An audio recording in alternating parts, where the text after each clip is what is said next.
fake it till you make it, you know I'm a star. Crave it, chase it, I'm gon' make it, baby, I'll go far. Crush it, kill it, you can bill it, my tab's on the bar. Crush it, kill it, you can bill it, my tab's on the bar. Oh, let the rhythm go right deep into your soul. Move your body in here tonight. Oh, let the rhythm go right deep into your soul. Move your body in here tonight. Shake it.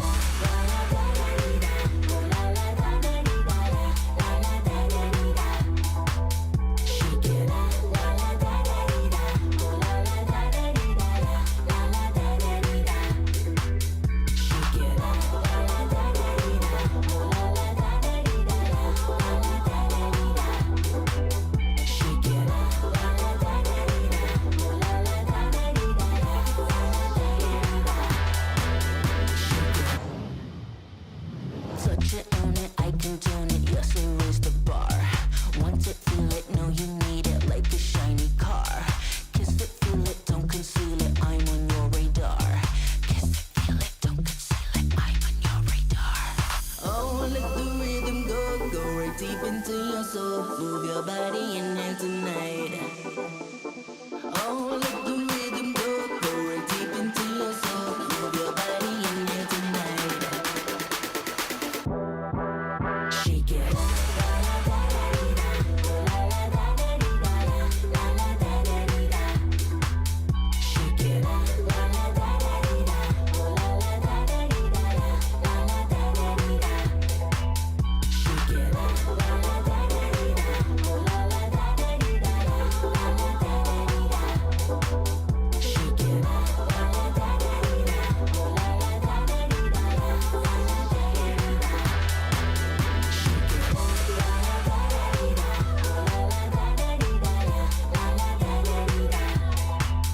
Shake it.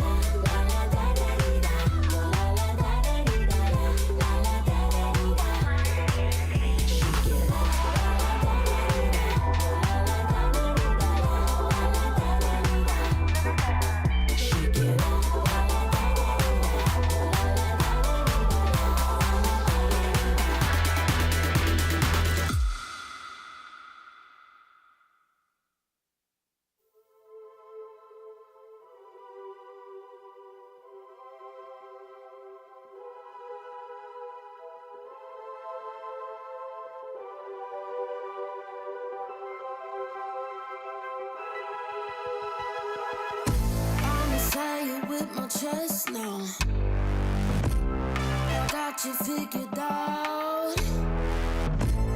It's something that you got, babe. It has me going wild.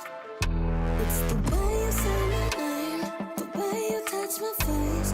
It's like our bodies move so easily, like a movie, like a dream.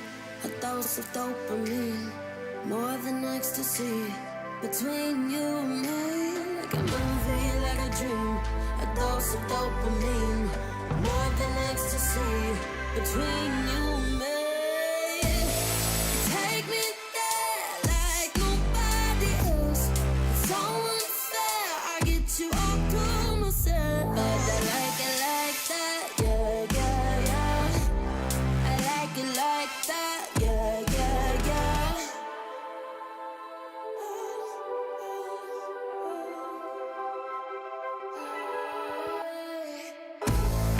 Singing like a choir boy, I'll take you back to church. Won't stop until you say so. I like the roles reversed. It's the way you say your name, the way I touch you.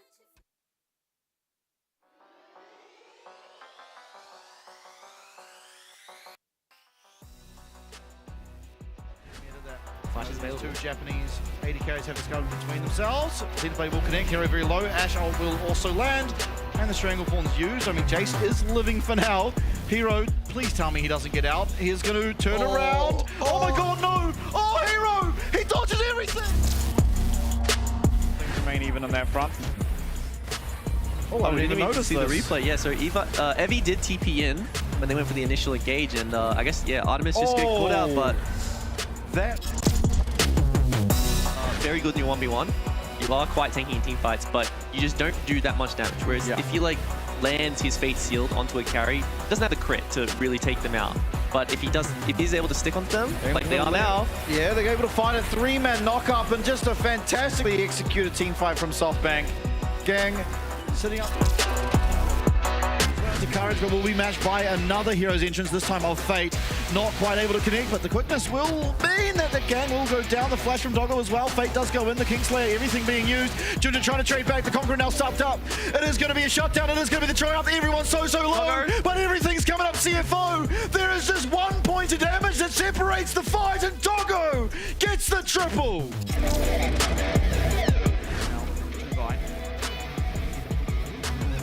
Okay. Land. Okay. This is just the power of the Poppy, right? The trade of the barrier. Oh no! Oh, he lands the Q and the Poppy goes in for the second, and Taki.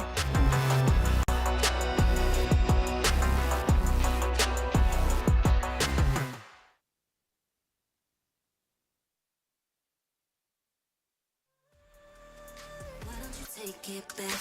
You never had a chance. I'm gonna take the one. Call it a savage love, just till I had enough of us. I'm good, babe. I'm on my own. This ain't a phase. Just let me go. Told you that I'm not that type. Don't bother wasting breath. Begging for one more chance, yeah. Know you got carried away, ooh, you made me to say. You've been messing with greatness, space, to stay in your place. I was looking to play, then you got in the way. All the love that we made, got me stuck in the rain. Got no time to stay here and say goodbye. Yeah, I am superstar. You were never the one for me. Never should have fell for me. Take back your heart. Why don't you take it back? You never had a chance. I'm gonna take the one. Call it a savage love, just till I had enough of us.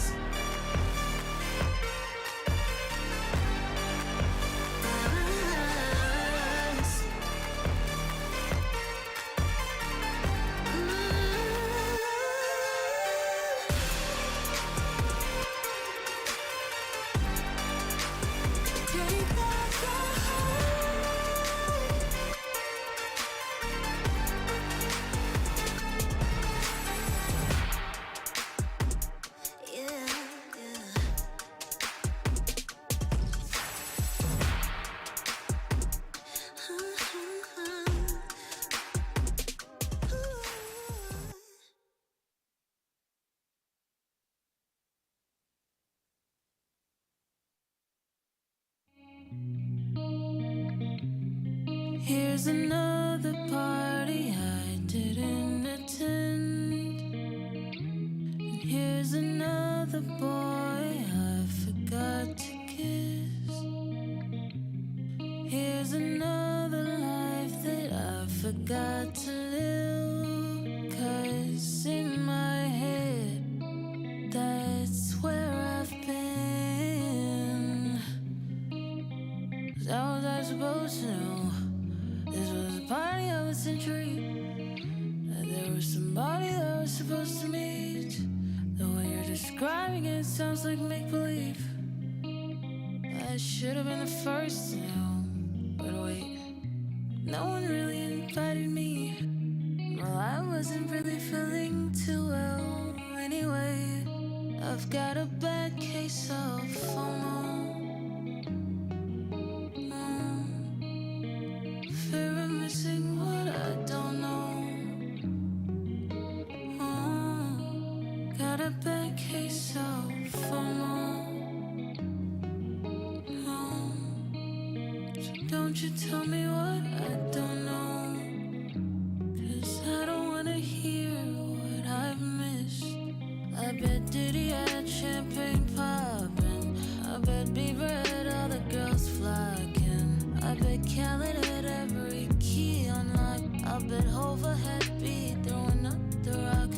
bet Oprah was handing out cars. I bet Bruno was headed to Mars. Bet my night wasn't better than yours, 'cause I ended up spending it alone. But how was I supposed to know? This was a party of a century, that there was somebody that was supposed to meet. The way you're describing it sounds like make-believe. I should have been the first to know. But wait, no one really invited me. Well, I wasn't really feeling too well anyway. I've got a bad case of FOMO. Fear of missing what I don't know. Got a bad case of FOMO. Don't you tell me what I don't know, 'cause I don't wanna hear what I missed.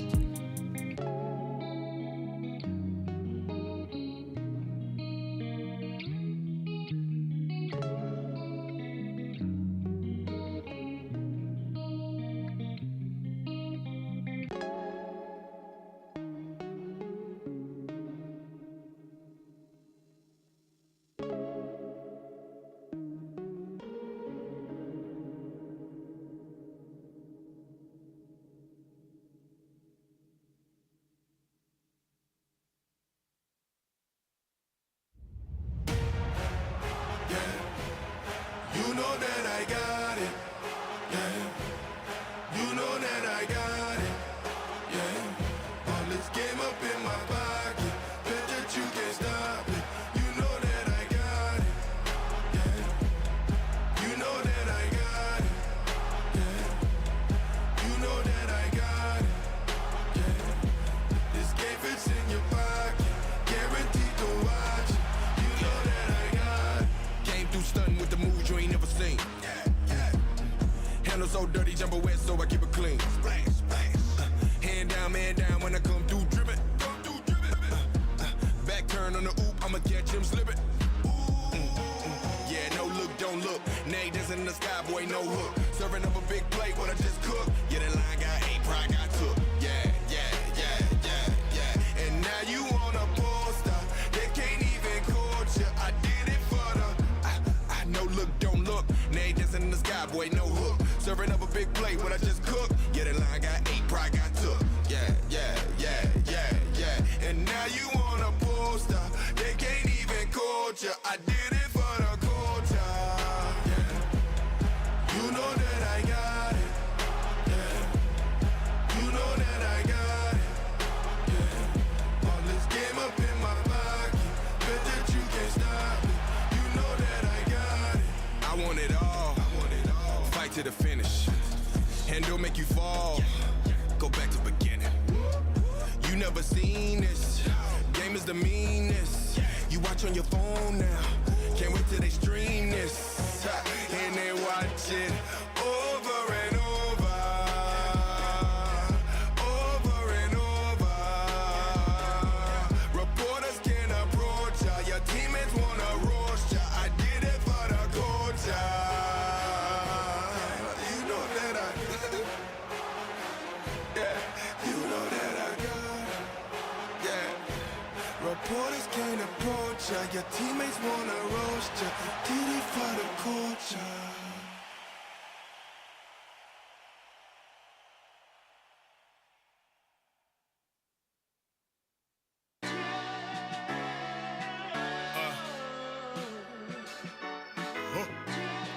Get my husky on, yeah. I'm going hard until Martin Luther is proud of me. I'm going hard until Mother Harriet proud of me. I'm going hard for ancestors that's up above, the ones who fought for us when our people were shackled up. I'm going hard for our people, for the love. Black magic in my veins, black magic in my blood. The world is watching, so ain't no stopping. Push the pendulum of progress, now they clocking. Used to be sold objects, now we got options. The elders dream Barack success as they got auctioned. Some things we'll never know, our history they rarely show. Eeny, meeny, mighty, mo, police need on a brother's throat. traded Jimmy Crow. Rosa Parks to Selma's Road. Frederick Douglass still the GOAT. One thing that I know I go. I'm going hard until Marcus Garvey is proud of me.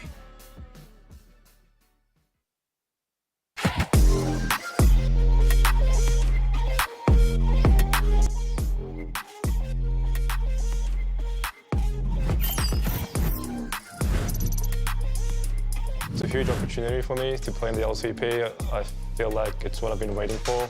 It means a lot to me that to have the opportunity to actually compete in this league. So I want to do everything I can.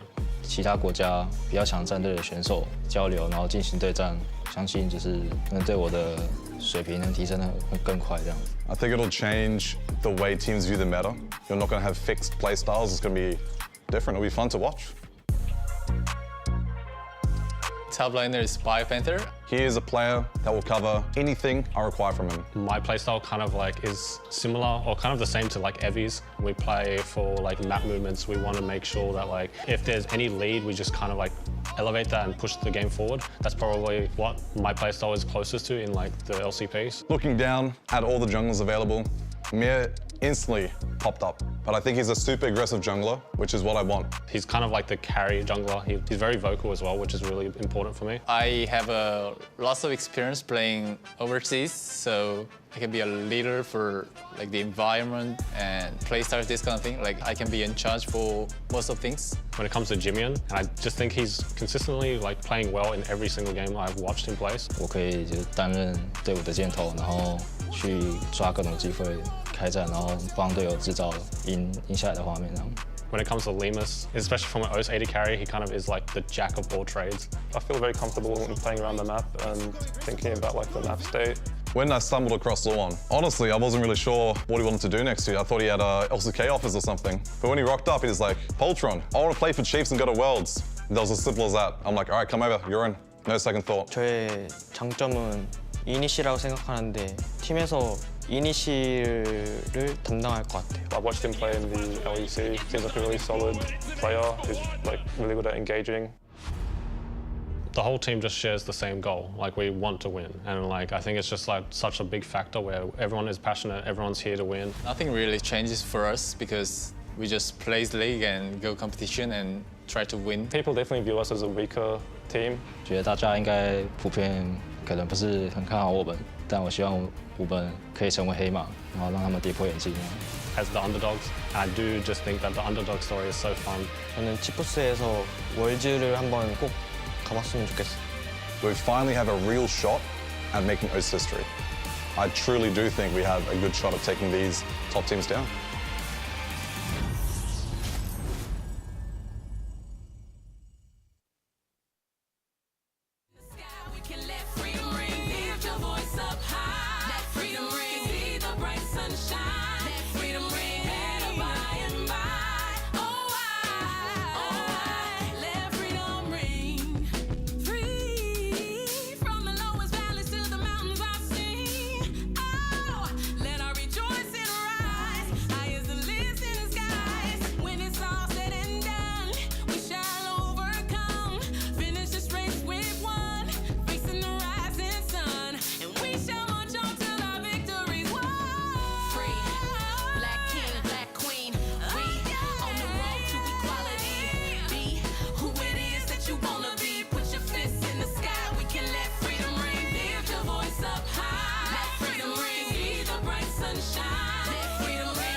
Crossing city limits when I hit the road, feel it in my spirit. I'm already gone. Nothing compares to the way that I've been missing you.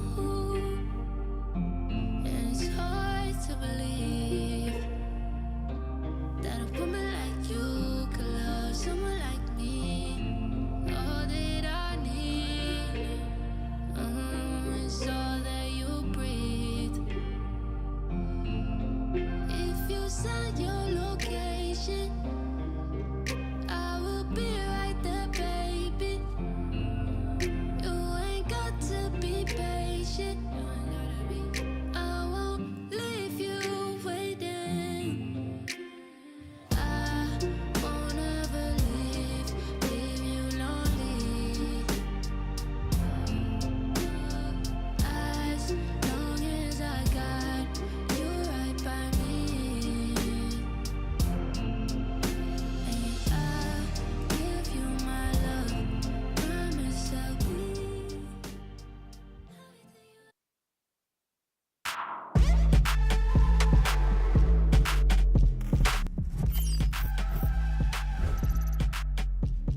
올해 처음으로 이렇게 아시아 퍼시픽으로 통합이 돼가지고 되게 많은 게 바뀌었다라고 생각을 하는데 やっぱベトナムだったり台湾っていうのはやっぱり強いなっていうことは思ってたので LJL とそこを加わってレベルはとても上がると思います 나라 대항전 느낌이 있으니까 좀 더 약간 책임감 있게 해야 될 것 같고 自分もこれからもっとレベルアップしていかないとなという気合が入っている気持ちでいっぱいです。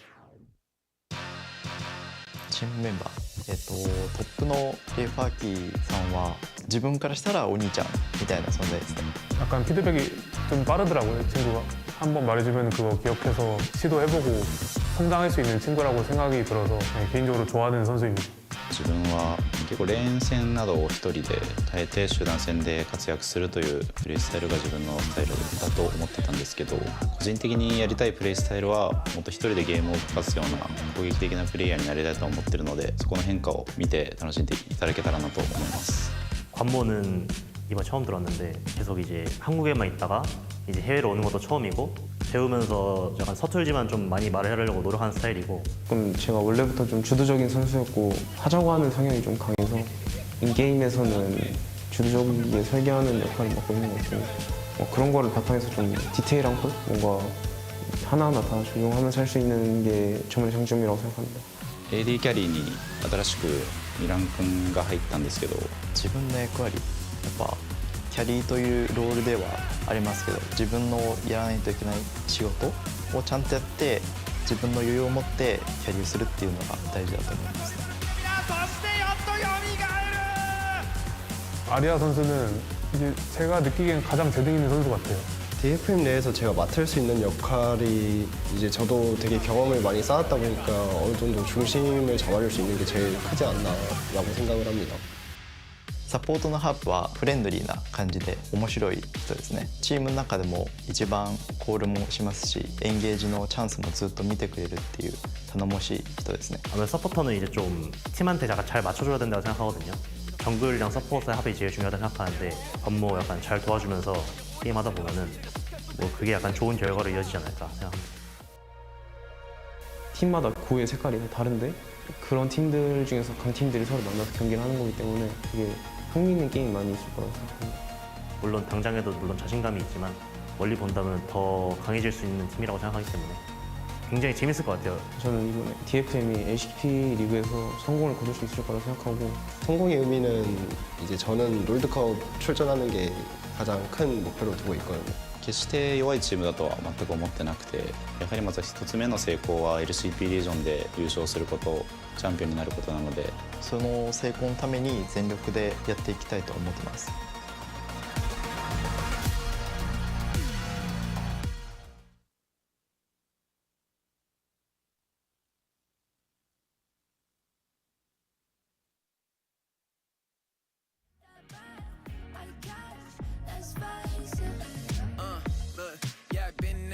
Biggest player in the game, that's big facts. Two-seater when I slide, yeah, you know I do. She wanna fight just to see how I move. And if she touch, better grip that, grip that. Tell the DJ play somewhere to hit that. I ain't messing with nobody that ain't getting the cake. Throw stacks, I'll consider it maybe. Say you don't want nothing, but you look better on me. You look better on me. Let me show you something, so you don't leave you lonely. You won't leave you lonely. What you say? Let's run away. Tell me where you stay. Move your hips like that. Got me thinking I might relapse.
Ladies and gentlemen, welcome back. It's the second week here of the LCP of 2025, and what an exciting week we have in store for you. Of course, I will once again be your host, Veshin, and alongside me, it's a new face, a very talented man, one of the most talented in New Zealand. It's going to be Blue Panda. Look, it's great to be here. It's a lifelong dream coming to fruition. I've been playing League of Legends since Season 2 when I was 16, and getting to jump on a broadcast, especially for a region like the Pacific. I love this region. Southeast Asia, one of the most tenacious parts of the world when it comes to esports, especially League of Legends, and getting to see an Oceanic team there as well. You couldn't ask for a better story. Yeah, what a time to join it. First game of the day is going to be that Oceanic team.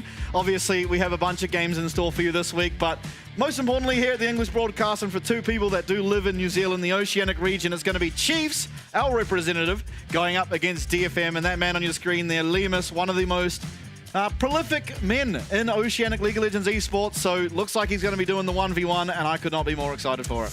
Yeah, look, it's definitely going to make for an interesting time, given how some of these 1v1s have been going. Obviously, with that draft and what teams are playing, you're going to start figuring as we go deeper and deeper into the split where that, you know, that psychological warfare comes into it, playing the mind games in and around the bushes. There is a lot that can go wrong in a 1v1. Yeah, absolutely, and I think at least for what I'm thinking here, with Arya being in against Lemus, mid laner versus AD carry, Chiefs have not used the Draven pick yet.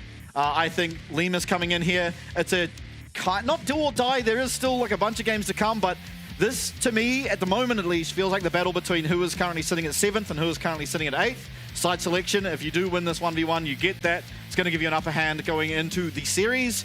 So I think we're trying to get that Draven pick, possibly the strongest 1v1 champion here in the champion pool for the one. Yeah, I mean, checking out the regions. I've seen a couple of 1v1s here. I think one of the ones that I saw was Draven versus Israel, and it was just a brutal matchup for the Israel. Like, yeah, skill shots are great and all, but when you have that consistency of just being able to throw a really hefty axe, why not stick with it? Now, yeah, like you said, this matchup between DFM and Chiefs could be a very, very telling one. Chiefs at the moment, they're a big fish in a big pond. They were the big fish in the little pond in Oceania. Now they're stepping out into the wider world. This is really going to be a bit of a litmus test to see whether they can punch on with the big dogs in LCP or not. And, well, a mirror matchup. Yeah. That's it. This is going to be very telling, especially mid versus ADC. Is the ADC really the better ADC? Yeah, well, I mean, Arya just spent an entire split of playing AD carries.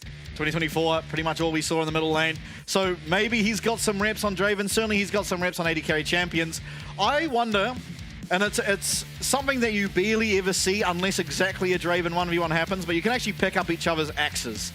So I wonder if we're going to see that at all, because this is also the first 1v1 we've had that is a Draven mirror matchup. So, I mean, there's just little things like that come into play. How do you use your stand aside and other important abilities like that? I mean, it's mainly the stand aside. But I don't know. It's interesting to see. As you said, AD carry versus mid lane. It is Oceania versus Japan. It's a big game. Well, I mean, it's also that, you know, never let them know what you're thinking. No one expects you to run forward into an opponent's axe. That could potentially throw things off a little bit, but there you go. Jumping into it. Mirror matchup across the board. This is a true mirror matchup. Yeah, absolutely. It is, however, Grasp the Undying for Lemus against Press the Attack for Arya. So what that says to me is long extended trades will favor Arya just by getting the extra damage coming out of that Press the Attack, as well as the initial burst if you do find those 3 auto attacks. Whereas Lemus can be quite happy going in for just a trade every now and then, getting health back, also doing that extra damage that Grasp does provide. So it'll be interesting to see how both AD carry, or I guess both of these Dravens in this case, opt into this 1v1, the trade styles and whatnot. I mean, okay, he's just going to commit. Yeah, standard side actually used. I don't know if Lemus picked up the axe. He's certainly missing at least one. They're picking up each other's. It's so low, Lemus! He gets it! Okay, that's kill number 1. You still do need another one. Oh, beautiful. He has a massive advantage now. Look, okay, I thought for sure Lemus' strategy was be, you know, stand aside, get the grass proc back out. But no, he says, yeah, look, come on, fight me. Arya, unfortunately, fighting right in the thick of Lemus' minion wave was never going to help him out there. But yeah, look, that could exactly be the motivation, you know, the boost of confidence that Chiefs need going into this matchup. Yeah, absolutely. Explosive start here. A lot of gold in the pocket of Lemus. He actually goes for a Vamps. No, he sells it. He is a Lemus player. He's a very famous Lemus player here in the region. Actually holding off on coming back into lane. He must be very close to a serrated Dirk or something of the sorts. He's there it is. Okay, 1200. He's spent it. He's ready to go. Surely. Yeah, okay. It's going to be the boots. Oh, wow. This is just insult to injury, I feel. Yeah, I'm not happy. I'm not happy. Could have definitely gone for a Dirk, but goes for the... I mean, plated steel caps might just be the objectively better purchase, but, you know, damage items are way cooler. Yeah, look, I think outlast, outsurvive might be the strategy, but that time he took waiting for the gold so that he could get those boots meant that Arya now has the level advantage. I mean, it's I wouldn't say it's a massive one, but it's definitely one that could be utilized into transitioning this wave into a favorable position. But Lemus turns around, gives out as good as he takes. Yeah, absolutely. And it is a larger minion wave in favor of Arya. Lemus is just going to trade into it. I mean, he's winning very heftily. Plated steel caps doing a lot of heavy lifting here. Arya has no chance of surviving. And it's going to be Lemus taking the 1v1, and Chiefs will get side selection. Not just winning the 1v1, but doing it in style. No one expects, you know, steel caps coming out as your own. He waited as well to make sure he had the gold for it. So Arya's probably sitting there like, where's... he just killed me. Where's this guy? What's he doing? Comes back with the steel caps and then beats him in a straight 1v1 anyway. Yeah, absolutely. I mean, Chiefs' first win here. They did lose the first 1v1, win the second one, lost the first series. I wonder if the 1v1 battles will tell the story of Chiefs. I mean, ultimately, they are going up against pretty strong competitors, right? DFM, they look shaky up against the side of Team Secret Wales last week. But you have to say, they did only just acquire their new AD carry. Can come in this week, you know, had an extra week to scrim, extra week to get that practice in, could look a lot stronger. We know Arya is a very good player in that middle lane, expect to come in, and Jimmy's going to have to work hard to be able to prevail in that matchup. Absolutely. I mean, to be fair, Chiefs kind of went, you know, trial by fire for their first game of the split, taking on Talon, not taking them down, unfortunately. Game 1, they did feel like they held their own a little bit better, but Game 2, obviously they were a bit shaken, so they did sort of crumble. Whereas, I mean, DFM against Team Secret, yeah, again, another 2-0. So this is really going to be, I think, their closest matchup of the split. We'll have to see. Yeah, absolutely. And that's the thing, right, is especially for the side of Chiefs, you go up against Talon in your very first game, and I think most people, they look at the rosters, they look at who's in the Talon pool, really, for this entire region, and you think, okay, yeah, this Talon roster with Fofo leading the charge, Betty down on AD carry, probably should be favored to win the split, at least, you know, just coming in with raw player talent. So getting them first, losing to them, I think you can still have pretty high hopes, because ultimately you face them in the last week when it's crunch time. You feel much worse than facing them right at the start where, yep, we can make up that one series loss. Yeah, I mean, look, Chiefs at this stage stepping into a competition like the LCP, it's sort of any victory, any success is a massive success for them. They're not playing to win this split. I think they know that. They're playing to learn, make sure that come split 2, split 3, they are prepped and ready to really take it to the competition. Yeah, absolutely. And I think that's an important thing as well. You can say it for DFM. Likewise, right, is that they don't have to do amazingly well here. This is sort of their split. They've just got their new AD carry, as I said. It's time to start building synergy, building sort of strategies when it comes to be it draft or in the game.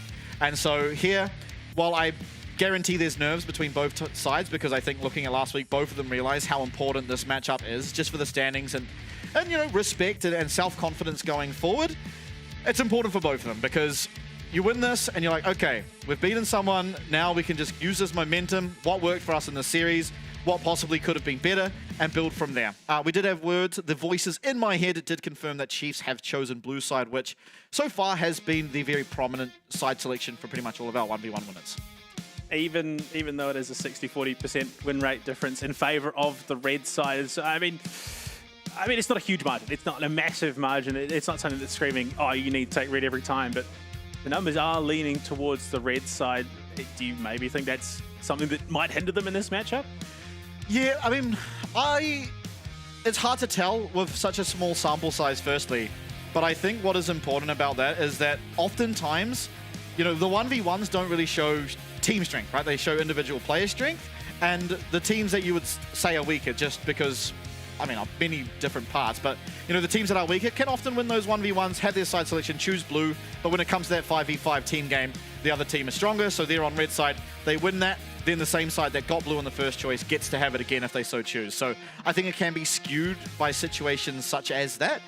And so I think, yeah, especially as we go forward in the season, the win rate between the sides will probably tell a better story. I also think Fearless Draft has not been worked out yet by both the sides. And so it's a little bit more difficult to tell because of that too. Yeah, it's definitely something we're seeing at the moment in terms of these specifically these two teams just trying to figure out how you're going to adjust game to game. We're seeing a lot of priority around the Zyra and the Sejuani, both hugely important when it comes to that control. And I mean, when that is no longer an option, because obviously once it's picked, you can't pick it again. Yeah. Where do teams go? And I think that's where we're going to start to see those teams that develop that strategy quicker for the game 2, game 3, even into game 4 and 5 are really going to be the ones that run away with this split. Yeah, I completely agree. And I think one thing that teams are doing, where I'm not sure if it's a good or a bad thing necessarily, but it's very identifiable just by looking at the match history, is you get through the first game with kind of like, you know, Ashe, Varus banned and that AD carry role. And then in the second game, it just seems like, you know, a minimum of 5 AD carries are banned. And there are a lot of AD carries, they all fill a similar role, but there are definitely different strengths to each AD carry. And I think the meta at the moment kind of is leaning towards, you know, you pick an AD carry that doesn't need to just hit the front line. You pick an AD carry. Ashe can engage from a long distance, can also provide utility. Varus, very similar. You can go the poke Varus and reach that backline target, same as Misfortune. You take those away, and the AD carry pool feels a lot more vulnerable and a lot weaker in terms of dealing with the enemy team's carries, and I think that's particularly important when you see champions such as Varus, such as Syndra, such as Orianna peering their head in the middle lane, because short-range AD carries really do struggle with control mages. So it's weird. I think Fearless Draft haven't been worked out. One of the easiest things to identify, however, is that AD carry. You know, we can limit the pool so much, try and get the exact AD carry we want, and then see what they can pick. Well, I mean, that's the difference in role that an AD carry now fills. I mean, you look back 6, 7 seasons, and AD carry was the bread and butter. If your AD carry wasn't having a good time, it wasn't going to be a good game for the team. Now, you've got the mids, you've got the junglers, you've got the top laners even stepping up to fill that role a little bit more. Now the AD carry fills a specific role, whether that's just pumping out the damage while the team is there frontlining, or whether it's setting up the plays like with the Ashe, like with the Varus, having the Chains of Corruptions or the Enchanted Crystal Arrow. It's that initiating power that they bring to the power to the team, which is why it's so important at the moment. Yeah, absolutely. And I think largely as well because of the massive objective changes that have happened over the last split, right? We went from having pretty slow games, Dragon, the main win condition, Void Grubs also contested, but generally it was like a 3v3 trade, maybe a 4-for-2, not usually going any much worse than that for any given team. Now we have the Void Grubs are spawning, very important because just, you know, you do so much more damage to towers. The minions are weaker, so you can get to those towers quicker. The dragons are also spawning. You then have Baron spawning later, but there's an Artican to replace that. The Rift Hero is also up until 25 minutes to take. There's just so many different objectives to take. The Feats of Strength, while different objectives, they are still kind of an objective, right? Because you don't feel the immediate power from getting that boots upgrade, but it's just one more thing to think about as you scale later and later into the game. That just means, okay, can we really have a Cogmore that wants to get to 2-3 items and then comes online, or do we want something that provides utility and then can get to late and still will provide damage, maybe not to the same amount, but still is just more present in the early game. And I think that's a lot of what we're seeing in this AD carry role right now. Yeah, I mean, it's definitely feeling like objective priority list is a little bit more congested with the current changes, but it does add that variety. It does allow, you know, different build paths and ways to approach the game. And it is very evident that the Arakan hasn't quite been figured out. We saw that week one.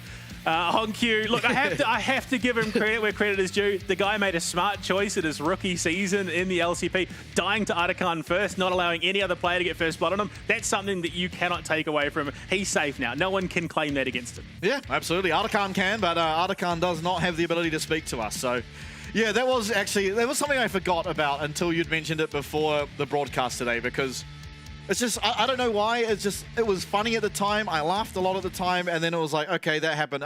There was a lot that happened last week, to be fair, but yeah, Honkyu dying to Arakan first. It is an objective that if you do it wrong, it will kill you. It will just absolutely annihilate you. There are ways to kite around it and make sure it's not doing damage to you, of course, but as soon as you are not filling those roles or playing around it as you should, it will just kill you. And unfortunately, Honkyu was the first, and I believe actually the only victim thus far to the Arakan. Yeah, he's probably hoping that we'd forgotten that, but no, unfortunately. But it's also, it's an incredibly high risk, high reward, because if you take it at an unfavorable time and all of a sudden they jump in on you, you can really just be absolutely ruined if you misplay the approach to Arakan. So teams, yeah, clearly still haven't quite figured out how they want to be approaching it in the LCP. But as we go on week by week, we are going to see that develop more and teams figure it out. And I reckon it's going to make for some incredible plays as well.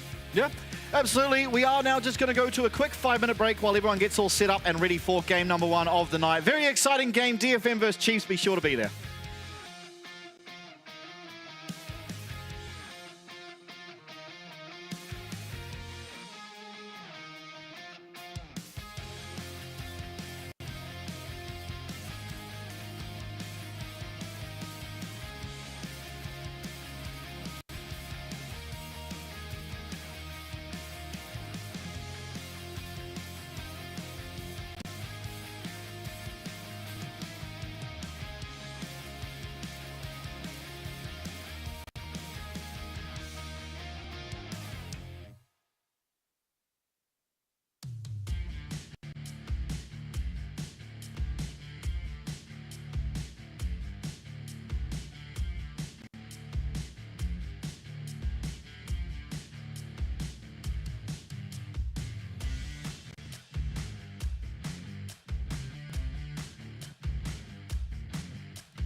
Ladies and gentlemen, we are now in pick and ban for game number 1. It's Chiefs on the blue side up against DFM on the red side. Viego, Zyra, and Vi all taken away. So 3 junglers immediately removed from the pool.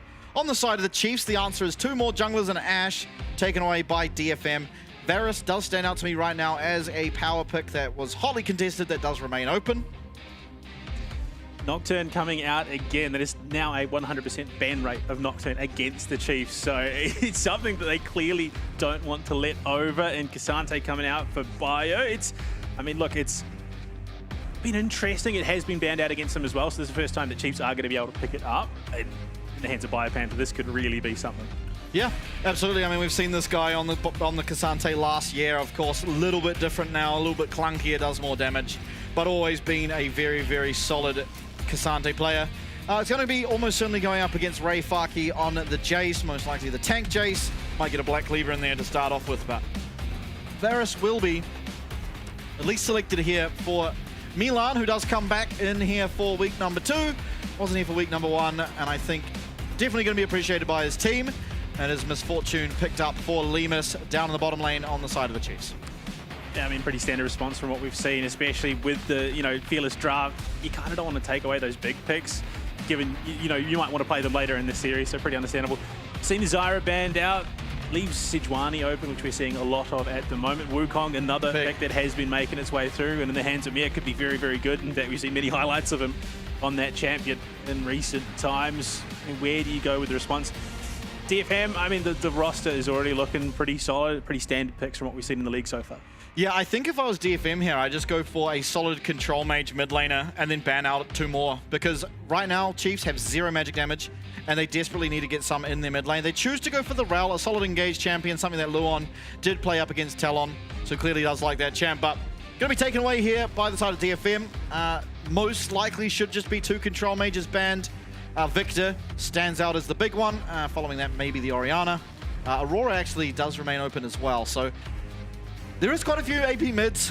Whatever 2 of them you don't want to verse, you take away. You do get first pick here on the side of DFM. After the bans, Alistair's actually going to be the look. So they, rather than the AP mids, happy to give that over. We'll just be securing, or taking away, I suppose, some of those engaged supports. Yeah, wanting to give a little bit more freedom to that notoriously immobile Varus in the bot lane. You kind of don't want to be dealing with the Alistair, the Leona.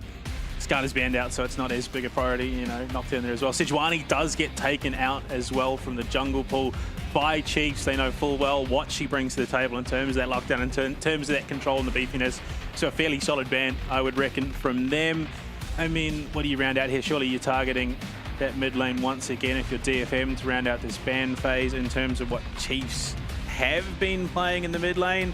Ari, Akali, wouldn't necessarily, Poppy, there you go. So it is going to be target onto Luan once again. Yeah, so it does make sense. As soon as you do ban the engaged support, you probably just need to follow up with it, because splitting your ban focus, if you will, it's kind of not going to be enough. You're still always going to get something that Jimmy's going to be comfortable on. So instead, taking away what they don't want to play Rel into makes sense. Poppy, really, really egregious to play Rel into. You can't really use your W unless hers is down.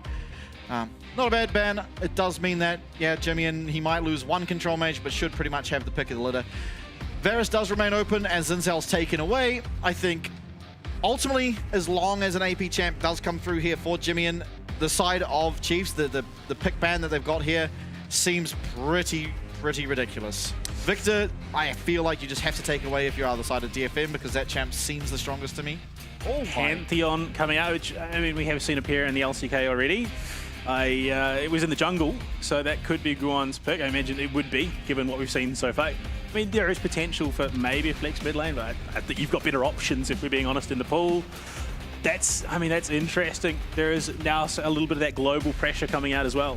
Yeah, I guess. I wonder what he built. I don't really know. In solo queue, just full lethality. But I don't believe that is likely to happen here. Braum, a really good answer to the Pantheon and the Rel. Obviously doesn't do that amazingly into the Varus, although can block a lot of his damage. And Aurora, I think Chiefs have put together a bit of an Exodia comp. I'm not really sure what I can see from DFM here that turns it around. Yeah, I mean, Chiefs have definitely got the Wombo. It's time to see if they've got the combo online. And Vlad coming out, that's not something that I would have expected. Pantheon jungle. Okay. Well, we have our team comps. Interesting to see how Vlad does into the Aurora. Does feel to me like he will be outranged at least slightly. I mean, we haven't seen Vlad. I don't remember the last time I've seen Vlad in competitive. It might have just been back when Nogari was playing at top with Kleptomancy. But here we are. Yeah, I mean, that's the last time I saw Vlad was in the top lane. I mean, it almost feels like DFM's strategy is to leave something better open for game 2 that synergizes a little bit better with the comp, because Vlad, it definitely feels out of pocket in terms of what we're seeing at the moment. Yeah, definitely. I mean, if you can somehow combo his ultimate with Rel, then you can set yourself up for a lot of damage. That kind of relies on the Chiefs misplaying in many ways. They do have lots of ways to, you know, thwart it. If Bipanther's standing in front of the pack, if Wukong's there, it's going to be pretty hard for you to find the way in.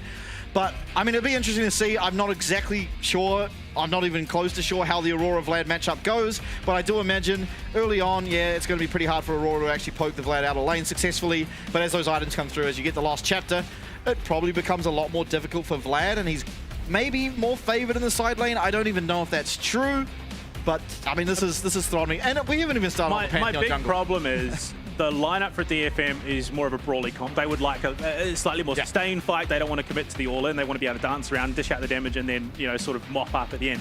Whereas you got Chiefs, they've got a hard engage comp. They've got the Wombo. They are looking to just all-in fight, drop the ultimates, drop the abilities, and ruin DFM, which, I mean, they don't really have the control mage that I think DFM needs for a comp like that.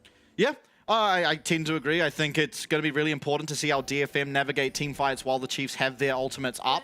Obviously, you know, with champions such as the tank Jace, with the Pantheon, with the Vlad, you're actually able to find fights more often than you generally would be, as most compositions, because, you know, these champs aren't entirely relying on their ult. Yeah, Vlad does kind of rely on it to be able to, you know, be more aggressive in the fights. You kind of need that ult sustain, the extra damage it provides. Pantheon, however, his ult doesn't help him with a fight at all. You just go in with the ult and then you start fighting. Well, that's the thing. So I think DFM's ultimate late game plan is the 1-3-1. Yeah. You're going to have Vlad top lane, probably Pantheon bottom lane, and the other 3 rotating around mid, trying to pressure, because then obviously you've got teleport from the Vlad, you've got the Pantheon that can jump in. But otherwise, I don't really like the DFM draft, because I feel like it could be a bit weak. And I do rate the lane swap and trying to enable some of this. Yeah. Yeah, definitely. I think they're also playing around vision. They know there's going to be a ward somewhere there after seeing the invade come through from Chiefs. They do go up top. They're looking for the lane swap. It's going to be matched by the side of the Chiefs. So all things considered, we still just have standard lanes, but flipped upside down. Yeah, I don't see a whole lot of kill pressure in the mid lane. It should be a bit of a wet noodle fight and then to contribute late game, but the lane swap was well read by the Chiefs, so it is just going to be a matchup. 2-1-1. This does not go well, I think, for DFM. Yeah, I think in general, if you are DFM, you are a little bit upset because generally speaking, I mean, Kassante's completely fine, but Jace does do a little bit better in those 2v1s, being that he has some range and he can still go tanky in the hammer form, as well as the Misfortune Braum lane doesn't really get punished by Varus like a lot of lanes would. Particularly, you know, you can just rush the Bloodthirster, so as soon as you get the Vamp Scepter, you can look for the recall, and Varus Poke starts to matter less and less. He's also going on hit, so the Varus Poke won't be landing as hard as we did see a lot of them landing last week. Trades mid going well for Jimmy, and again, he will just have that range advantage for the time being, and also pretty safe from Pantheon ganks, all things considered, as Pantheon kind of just runs at you in a straight line, and if he has flash, you just got to respond in time. Yeah, I mean, there's done an option there. Go on. He's just going to keep clearing. They're just going to trade camps. I don't see any immediate skirmishing, which does potentially, you know, mean a rather boring Atakan later in game, because we're not going to have that heavy fighting around the map, other than the top lane, which seems to be the most contested. Yeah, I mean, we're still yet to see the ruinous Atakan, which I'm hoping we see at least one, because as soon as the next patch comes through, we're even less likely to see it, and considering we've seen 0 of, I believe, 8 so far, or 0 of 6 actually. I mean, watching LCK the other night, that you did 15-minute first bloods. Much of a muchness by that stage. At least we're seeing a little bit more skirmishing, averaging sort of 4 or 5 minutes in first bloods here in the LCP. But right now, I mean, Jimmy, great job controlling mid. Aria's been pushed back. The sustain means it's not as big an issue. DFM really are looking to play mid to late game here. Yeah, I mean, what a great job here that Lemus and Luana are doing at completely zoning away this Varus, kind of suffocating him in the lane. He is picking up CS for the time being, but as you can see by the resources available to him, his health, his mana is getting very, very low, and most likely will be forced to take a less than optimal recall. So hopefully the fruits of Lemus and Luon's labor is felt very soon. Guwon going to find a nasty surprise in his topside jungle. Mia going to be here with his support. Luon matching well, the two Koreans of the roster. Able to try and match up, but going to be quickly answered back by the two Koreans of DFM as in goes Luon, able to connect with the passive here, but Guwon pretty happy to fight as his Harp. In goes the crash down, puts up the brick wall though, and a stun onto Luon. Oh, sorry, onto Harp. Is Luon going to be able to get away on very low health? Conqueror fully stacked up from Mir, but he's taking a lot of damage. Into the pool does go the Vladimir, but he's able to stay there. He's able to heal up, and first blood does go over, and it goes over to Guwon for the time being as he flashes over, give a stun, double kill for the jungler of DFM. Guwon popping off and getting himself two. I mean, it was just a ridiculous overcommit there by the Chiefs. Jimmy didn't have the mana to really be contributing to that fight the way they wanted to. They don't have the damage output. Wukong isn't just absolutely punishing in the same way that Pantheon is. I mean, that was just a huge overcommitment in a game that by rights, Chiefs should have the advantage in for the majority run. Yeah. You also see a potential here where Lemus was almost fully committed to coming down and joining his team. Does walk back up to the top lane, but at this point here, I mean, as you said, just not the mana available on Jimmy, and then Arya being that he is the Vladimir, his resource bar is not nearly as important. Able to get the pull off as well and just sit here continuously slowing and dealing damage. And Guwon pretty much able to just keep going forward and finding all the kills he'd ever dream of. I mean, the other big problem is Milan got a reset off that as well. Identified full well that they were going for the engage, the invade into the topside jungle, was able to get back, get an item or two, and then come back to lane and wasn't really punished for it. Yeah, look, Lemus was able to do the same, but I mean, that's far more freedom that you want to be giving if you're the Chiefs. You want to be locking down this bot duo, well, top duo now, but you can't be affording to give them that freedom. Yeah, absolutely. All things considered, though, advantage certainly in favor of DFM for the time being, but game far from over. There's 1K. Can be made back pretty quickly in today's League of Legends, as you see him on your screen. Looking to start up the Grubs. A fight, I'd have to say, favors them. Jimmyan does have full resources at the moment. Also, no Ghost available for Arya. Although level 6 just ticked from both these mid laners. Still, it is just a power trough for the Varus at the moment, as he does just sit on the one longsword. Guwon, however, seemingly going to be pretty happy to start up this dragon, but Biopanther maybe not willing to let it go over. Might just end up having to settle for Scuttle Crab. We'll see how things progress.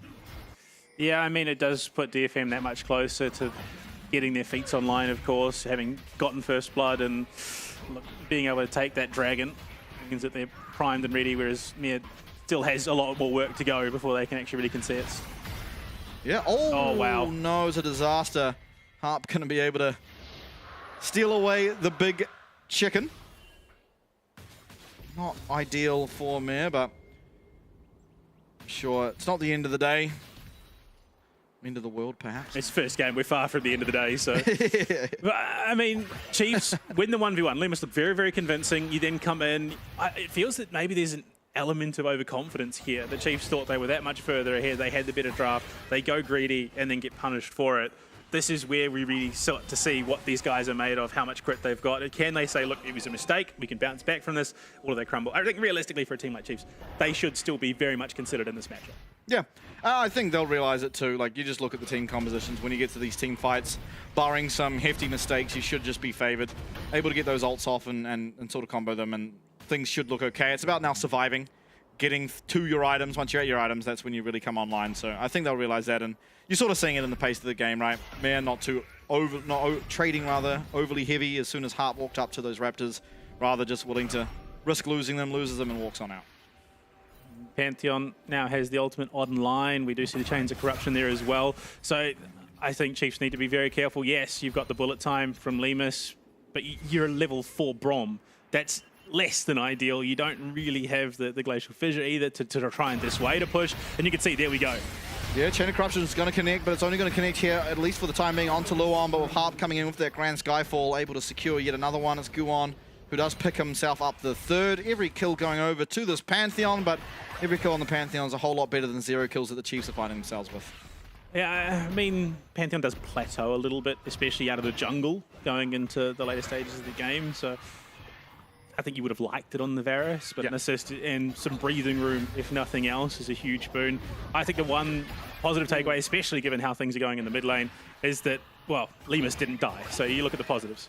Yeah, massive amounts of damage coming out of Jimmy in here, and potentially going to get aggressive as both supports rather, are going to show themselves on this next wave, but still, it is for the time being Jimmy controlling the pace of the middle lane. Not quite ahead in CS, but forcing out a recall here should lead himself to at least be even. Yeah, and does give Jimmy the pressure onto that plate as well. Teleport comes back in, but with the changes, it's not going to be as aggressive. But Jimmy has a very depleted mana pool right now. If he does overstay here, this could cost him dearly. Yep, it can. Hopefully he is close to leveling. I mean, he needs to be able to get that level off before... Oh, he doesn't have flash. Too much. No flash. Does have the invisibility to him if he needs to use it, but Guwon's here. He's going to pick up the flower, and Jimmy's going to be able to dash on out, go invisible, and that should be that play dealt with. Mia, as well as Luon, are up here in the top side as a scuttle crab, and I know how junglers are when that thing spawns. What do you mean? It's a vitally important objective around the map. I mean, look, it is very valuable in terms of what it offers, and that collapse down onto it means that, I mean, you can see the Void Grubs coming up in about 25 seconds. DFM don't want to give that second one over to the Chiefs in terms of what it'll allow for pressuring lanes. Jimmy back in mid needs to get that mid priority if they want to contest these Grubs. Yep, absolutely, and he should be able to do so. Obviously, being that he did just recall, it was a tempo advantage for Arya, who pushes that wave in, but as the next waves do crash in the middle of that lane, he should be okay to get it so long as there's no support for Arya. But you see Guwon, he's just sitting around here waiting for the Grubs to spawn. As soon as they do, jump straight onto them, looking to at least secure one. But I don't know that Chiefs are going to be so willing to give them up. They do have their ultimates all online here, and Biopanther, you see him trying to hide outside of vision to try and get his teleport in. Meg's going to go in. Cyclone is going to be missed as Milan is able to flash it away, but in comes the Chain of Corruption and a complete one-shot. Guwon picks himself up the fourth, but can Jimmy get one back? Yes, he can. He gets the reset and gets himself out for the time being. Ghost is chasing him. All out comes through from Biopanther up on the top side. It's Rayfucky trying to get him away.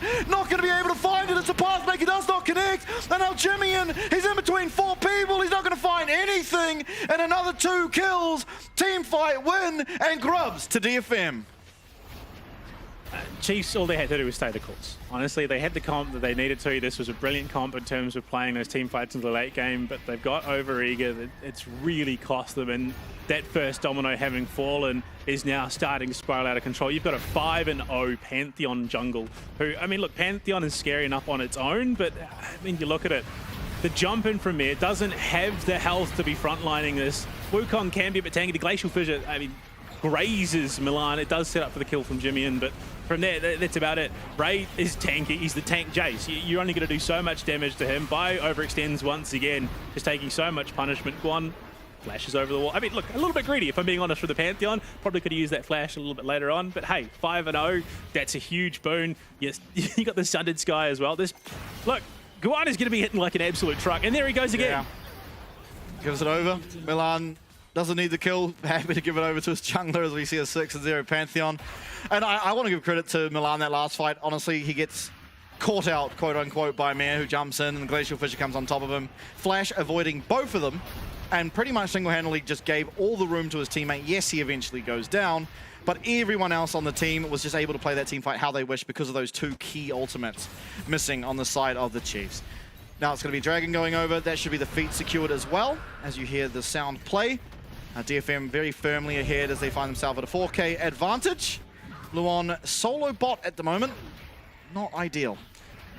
Look, I don't want to say it was single-handedly greed over the Raptors that might have cost Chiefs this game, but we see Mia consistently there.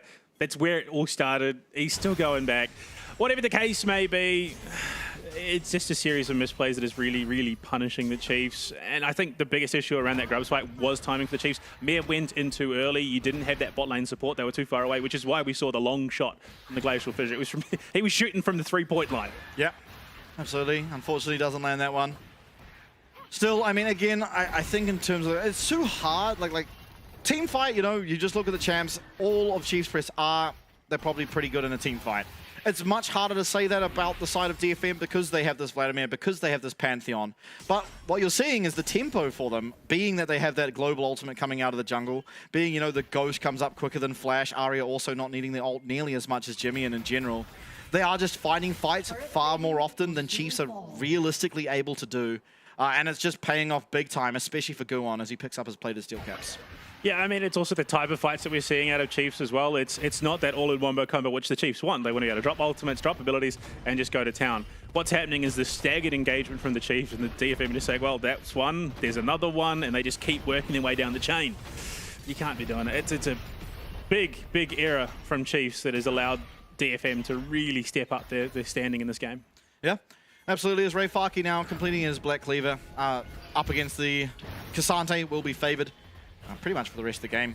But still, I mean, you know, as Cassante, you don't really care about how poor your side lane matchup is. Generally, you pick that champ, someone's going to counterpick you, and the side lane's going to go pretty poorly, but you just offer a lot in team fights. Guwon comes and yoinks 4 of those little raptors, and Mia, once again, he's been contested for absolutely everything. Panther actually finding a nice Q3 here onto Ray Farkey, but he's going to be turned around on as you're seeing the damage coming out of this Jace. The Black Cleaver fully stacked up, and Panther's health fully taken away. Yeah, I mean, near the Iceborne Gauntlet, but that's about as close as it is right now. 3 down in the bot lane for DFM, bot lane duo and jungle. In fact, both junglers in vicinity. But again, I mean, I think you just offer that a little bit more as the Pantheon, who is currently 6-0 right now. Yeah. Yeah, absolutely. Jimmy, I mean, he's going to be able to clear out that vision, but immediately find out a Pantheon's there and have his ward cleared out as well. 2.5 minutes until the dragon will spawn here. Doesn't feel realistic that Chiefs can fight it. If they find the perfect setup, yeah, sure they can, but it's just going to be very difficult. It's very hard to now walk into this Pantheon who truly does have the items to almost one-shot both carries if he was able to get onto them successfully. Yeah, there's a lot of concern, I think, for the home crowd. Well, I say the home crowd, our home crowd, the OS fans.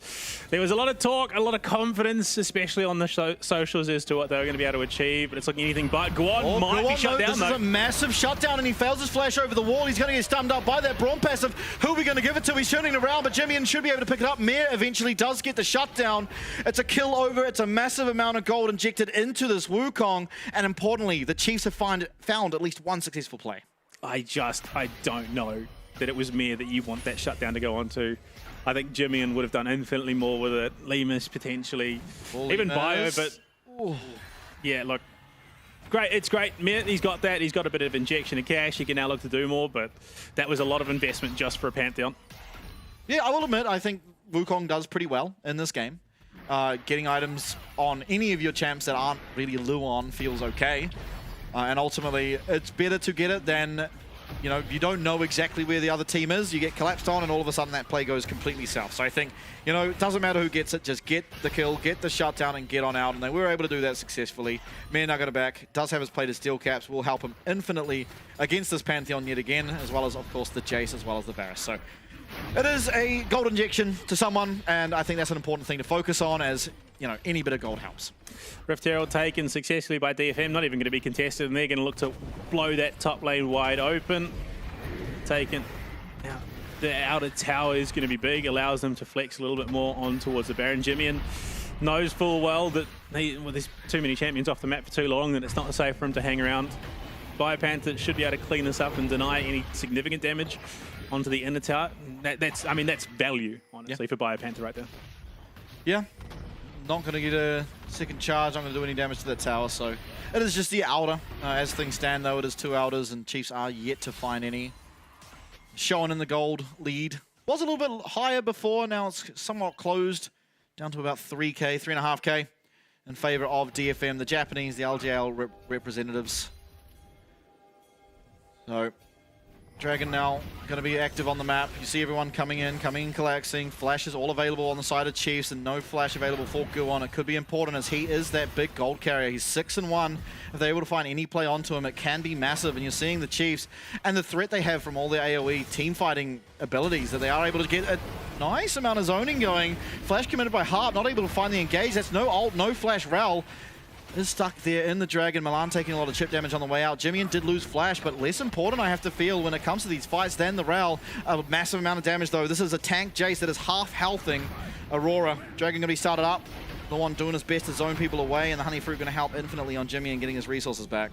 I mean, Chiefs avoided disaster several times. Their players the going flash in. Q, he finds one. He's got the hijack as well, and that's 1 kill. It's Ray Farkey who will be going down. This Dragon almost certainly should be able to be picked up here by Chiefs. Keep an eye on Jimmy, though. That between wheels is coming out. Is he going to find the angle? No, he's not. He does get away, though, importantly. It's still 1 kill back. There it is. It's a 4-man. Can they find the damage? The bullet time's big, but Ari is bigger. That's 2 kills going over to Lemus. Very low health bars, but in comes Guwon. The Dragon's picked up by Chiefs, but the team fight goes the way of DFM and Aria gets a quadra. The highest multi-kill in the league so far.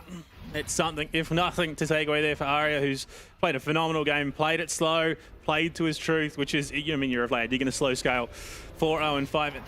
Chiefs just skirted around that issue for too long, and I mean, even Mir knew it was a lost cause. He was out of there, leave Lemus to his fate. But great jump onto the Jace. That unfortunately is so tanky. You commit so many ultimates just to make that happen. Glacial Fissure does land on Milan, but he's in the back line, so it's much of a muchness. You're busy focused on that tank Jace. I mean, you take what you can in this situation. Biopanther dives too deep, gets caught, and from there, you've got some very, very healthy, very, very hard-hitting members of DFM that can mop up this team fight, and unfortunately, Harp too far away for Lemus to take him out. That is just such a massive injection of gold onto Ari, and when things go bad, they go really bad for the Chiefs. Yeah, unfortunately, it was, I mean, just more gold going over to DFM now. Importantly, they do pick up the Dragon, and Lemus did pick up 2 kills in that. So it's not like it's all doom and gloom yet, but certainly I think giving over the Vlad a quadra kill, certainly not on the to-do list, as he was sitting at 0-0-5, I believe. Now, yep, as you see, 4-0-5 at the back end of that. Just another issue, really. Already struggling, you know, with the Pantheon, with the Jace. Now, add Vlad to the mix, and all of a sudden, it becomes very difficult for the peel to come through. This Vladimir now possibly just runs at Lemus and able to take him out. Gonna be a while as well. Lemus does have flash, Mir as well does have his flash available, but still, it feels very scary to be able to find these fights without Jimmy and Biopanther having theirs. Yeah, I mean, just looking at those items coming online, 2 Black Cleavers for side of DFM, so those big beefy frontliners aren't going to be beefy for very long. Turn around from Mir, that's a bold call.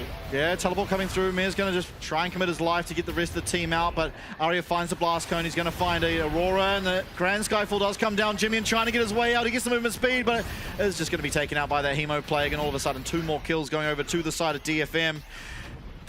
It's too early for them to be able to find a Baron. Thankfully for Chiefs, it is season 2025, and that objective's not up yet, but Ardakan certainly sure will be on the menu, I guess, and I imagine it's voracious despite the amount of kills Guwon found early.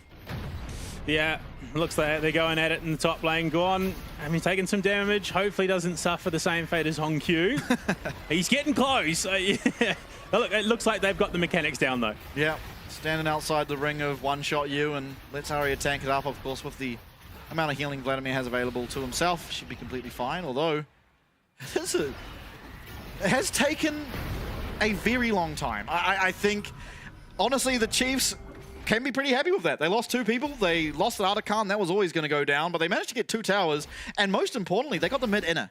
The most important, honestly, most important objective on the map for the most of the early game. Yeah, I'm just not quite sure what the game plan was there from Mir. Jimmy tried to make something of nothing, and unfortunately he's just going to fall to Aria there as well. Yeah, I mean, when it rains, it pours, it seems, for the Chiefs. It's just every time something happens, they misstep, they misplay, it just compounds in a pretty significant way, and Ray on the back line is looking to compound things even further in the mid lane. Yeah, very difficult to deal with. I mean, it is the voracious Ardakan, which means anything that DFM do, they will just be able to respawn back in their base immediately and give over 100 gold. It does feel like because of this, you're going to lose your mid-inner. Again, Chiefs, they already got the opposing side's mid-inner, so it's not the end of the world. Mare getting very low. Going to have to force out this Glacial Fissure as Jimmy going to get jumped on. A lot of damage coming through from Guwon, but maybe he's able to make it out. A lot of damage coming through. There's going to be 1 kill going over the Chiefs. It's Aria picking up 2, maybe able to pick up 3. No, Guwon gets that one. Eventually does find his 3rd. It's only Biopanther left. The withdrawals are coming through, and Biopanther trying to find a way out. He does kidnap at least 1 person as Ray Faki will not connect yet onto the queue. Nice dodge by Biopanther as the battle of the top laners, but 1 has an extra life, and Biopanther able to get himself out with the movement, but still another massive win, an objective, maybe 2, and all these kills going over to DFM as respawns soon to come through for the Chiefs.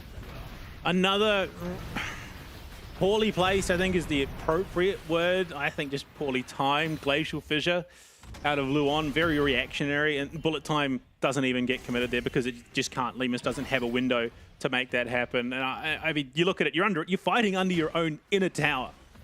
You'd think that's the perfect time to drop a Glacial Fissure, drop a Cyclone, drop everything, and then go to town with the bullet time, but they just didn't have that ability, that opening, and you can just see they were being pressured, they were being hounded right up in the thick of it, and Harp just says, yeah, look, let's go. It was purely used to try and dissuade Harp. Yeah, they catch Milan on the back line, but he's not really the big threat in this game. It's Aria and it's Guon that are the real problem children in this matchup for the Chiefs, and they are just running face first over the Chiefs right now. Yeah, absolutely, and Guon going to be using that Grand Skyfall to join in this bot lane and start making work on this inner tower, as we saw another withdrawal come through on the opposing side, but withdrawal doesn't really mean all that much. It's just 100 gold.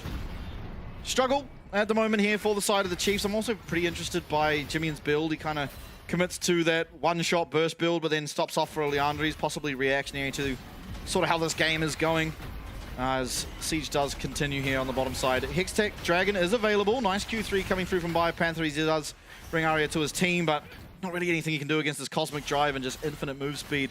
Vladimir, that's charging towards you. 700 gold bounty on the mid laner. Given how rough last week was for DFM, this is probably a breath of fresh air for them, finding some success, saying, you know what, actually we can hold our own in a matchup here. Chiefs looking to push and pressure through the mid lane. Baron is up very, very soon in about 7 seconds or so, so they could look to try and leverage that, but I think with what's available for DFM, they have the answer. No Grand Skyfall, so maybe they can try and sneak it away, but given the proximity, given that there is teleports up, the response should be pretty quick. Yeah, absolutely. Doesn't really feel all that realistic. I think Chiefs are just getting wallet gapped at the moment. They are down 8k gold as Jimmy and trying to find some damage onto Harp, maybe trying to bait out an engage from the support, a poorly played engage from Harp, and Harp actually just going to face check this push. He does commit. It's going to go with the Magnus Storm. Mir's going to find the shutdown as Rayfaki does go in, and it is just going to be 1 for the 0, but here comes the teleport, and what can Chiefs do to get out? Luon running away, and Aria not able to find his mark. It is just the 1 for 0. BioPanther able to stay in the bot side and keep his teleport for the time being is a big win, honestly, for the side of Chiefs. Unfortunately, not the longest of cooldowns for Harp, so he should be back up in short order. You can't really find much more off the back of that. They're going to keep pressuring these lanes, which I think is the right call, honestly. You just want to keep that mid lane pushed out for as much as possible, and then from there look to try and leverage. Ideally, I think in this situation, your best case scenario is a collapse onto a Baron fight. That's where Chiefs could potentially take this away. Yeah, absolutely. Still biding time, getting those items online. We see Lemus at 2 items, Jimmy at 2 items, and Mare as well. But again, it's nothing compared to the 3. The Rabadon's death cap completed on the side of DFM for Aria on this Vladimir. It's going to be almost impossible to deal with. It has to feel like the Baron started up and no vision. Means that Chiefs are none the wiser. They are now going to at least get vision of it, and Luon trying to find a way in, but 4k HP left on this Baron. No one really able to contest it. It's just going to go down, but Chiefs might just commit to a fight here after. Jimmy, with that Between Worlds available, will he be able to find some way in? There's a lot of damage coming through from Jimmy, and for the time being, as Rayfaki does commit in. Forward will go Rayfaki. He's just one-shotting. He's full tank and still one-shotting. Lemus is even more one-shotting. He is taken out. Grand Skyfall going to be committed. A lot of damage from Jimmy, and is he able to find the kill? No, he's absolutely not. It's up to BioPanther, Luon, and Mir. And Mir's going to go down. No damage to come through from BioPanther as he tries to make the Pathmaker work. It's the Baron and a 4 for 0, and DFM should just be able to charge down bot lane. It just feels like there's such a significant lack of urgency in this situation from the Chiefs. You kind of have an inkling that that is exactly what's going on. Suddenly 4 members who were hovering around the mid lane are gone, and then you've got one dude down bot who probably has his teleport. You can kind of guess that Baron's where they are and what's started up. Luon wanders in, gets a bit of vision, throws the ability. By that time, he's been collapsed on. They've got a reactionary fight there. The bullet time, once again, does not get committed in a fight because all of a sudden Lemus is wandering in from the bot side just as you see Rayfaki teleporting into his position. Yeah, it goes from bad to worse at a moment, and unfortunately the Chiefs find themselves down at a 21-5 deficit. Yeah, absolutely. I think we're at the point of the game now as you're starting to think about next game, right? You're saying, okay, what went wrong? Obviously, team comps are going to be different next game. You can't pick the Pantheon. They can't pick the Vladimir and take you off guard anymore. As we do take a quick look at the replay, as you said, I mean, Luon just going in. He's kind of the guy that has to be at the front as BioPanther's teleporting into the top side. But, I mean, Rayfaki's just untouchable. No one's doing damage to him. And the bot side, you see Lemus is just one shot. No one there to support him. And Aria's just having his way with absolutely anyone he wants to. Yeah, I mean, just positioning was very, very poor there from the Chiefs. Lemus, I mean, he's a large part of your team fight. You set up that CC so he can get the bullet time off. He's not been able to do that. I don't think he's been able to use one since that fight down in the Dragon where he actually got a pretty decent bullet time off onto multiple members of DFM. And from there, yeah, he's just not been presented with an opportunity. Every time he could have potentially dropped the bullet time, he's just had players up in his face, go on him, Harp on him, Aria underneath him in the pool. So, yeah, I mean, I can understand what the game plan was to draft. This could be huge. Yeah, they're looking for a pick here. Guon's going to flash away. Chain of Corruption's committed and does miss. It's a Bot lane inhib taken out for their trouble though. I think Jimmy only just failing that flash over the wall. Biopanther trying to find a lot of damage on the Arya, and he is for the time being, but Arya's feeling completely fine. Goes into that blood pool and he gets so much damage off, and he gets so much healing off, and all of a sudden he's completely fine. And on the other side, Harp commits the Magnet Storm, gets 3. So much CC and damage. All of Chiefs flashing away, but Arya is menacing, and Arya is inevitable. They're rounded into their fountain. 3 are going to be dead. So will be the Nexus, and DFM will strike first here, and at least game number 1, or the bullet time's committed. Maybe Chiefs able to put on somewhat of an advance, but I don't think so, as the next minion wave will come in. Jimmy and Lima still available, but Guon goes forward, and look at the damage. Look at Milan, 1 shot, and down will go at least Limas. Is there any more to be found? Milan thinks there is, but I think with the Braum shield going up, there isn't. Just the Nexus. 6-24 the kills, 1-0 the score. DFM take I mean, look, there was a window for the bullet time, and that window was about a 0.1 of a second long, and then Harp was on his face and just CCing him out under the towers. There was nothing Lemus could do. And that's the problem with these heavily immobile bot laners. Yeah, look, Misfortune can run real fast. That's great and all, but if you've got heavy CC chain like you do coming out of DFM, that Misfortune is not going to do much. Yeah, I think ultimately maybe an issue of miscommunication. You know, look at the Chiefs lineup and they've got a bunch of people, different people that speak a bunch of different languages. It can be hard to sort of navigate those early on into the split. And I think really where this game turned, and you touched on it during the game as well, was around that first Raptor fight where you actually saw during the replay, and I didn't notice this in game, but we saw it in the replay, Lemus is walking there. Lemus is pretty much at the backside of Red Buff, turns around, and as he turns around, he gets sorted to the tri-bush. That's when the fight breaks out.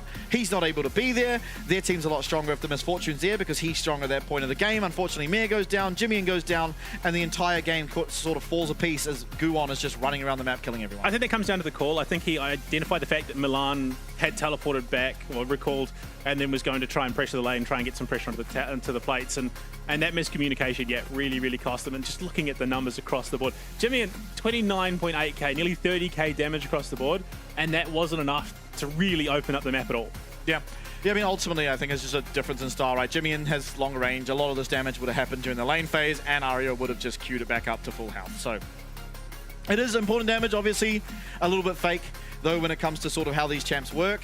And you sort of see the story around the rest of the map, right? Like, yes, Biopanther's not supposed to do as much damage as the Jace, but typically, if you are in a winning position with a team comp like this, you will be doing a lot of damage just because you're able to be all up in their face, and the other team doesn't really operate without being the same towards you. I mean, you can see it on the gold graph where that Raptors fight happened, and then from there, they just did not lose control. They did not lose priority. Chiefs, as much as I hate to say it, felt like they offered it up on a silver platter. I mean, they overcommit to a fight, lose 2 key members in that over-engagement. I mean, the fact that greeting for Raptors sort of single-handedly spelled disaster and doom for the Chiefs there is a bit soul-crushing. Yeah, I think this is sort of something you can go into the break room and identify as what's happened, and you can be like, you know what, if we're going to commit to this fight, commit Lemus to coming to this fight. If we're not, send him back, and let's just give over the Raptors. They're not that important, and that's something that you can kind of fix up between games. So going ahead, obviously game 2 coming up. We are going to go to a quick break, but hopefully we see Chiefs sort of pick up the scraps, put it all together, and maybe we'll see a more competitive game. See you very shortly.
It's a huge opportunity for me to play in the LCP. I feel like it's what I've been waiting for.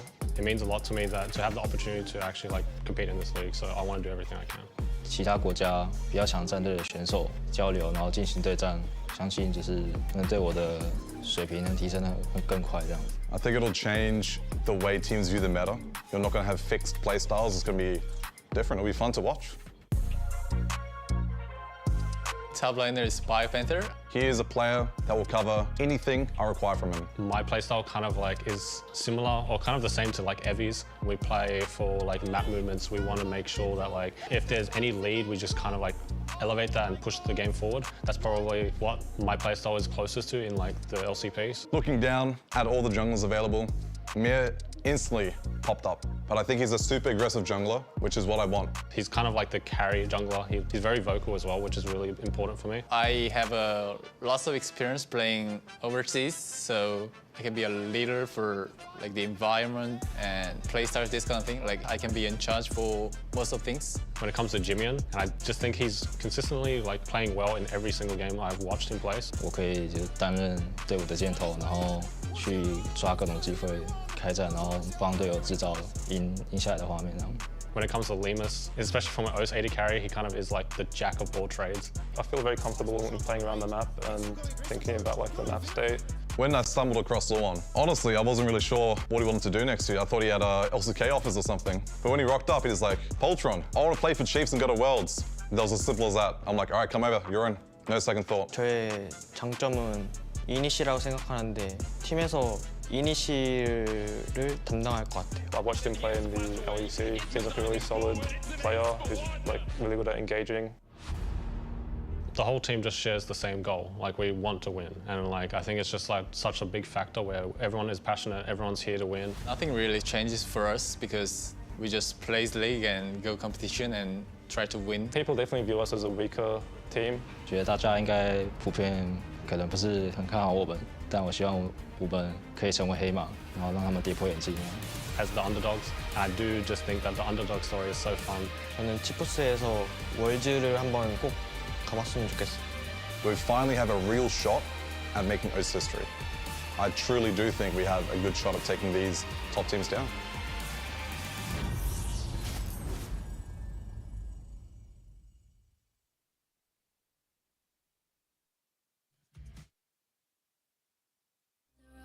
Feel it in my spirit, I'm already gone. Nothing compares to the way that I've been missing you.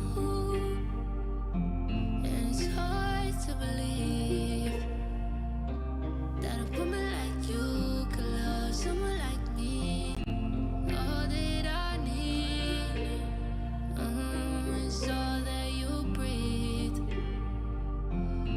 If you send your location, I will be right there, baby. You ain't got to be patient. I won't leave you waiting. I won't ever leave you lonely. As long as I got you right by me.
don't want nothing, but you look better on me.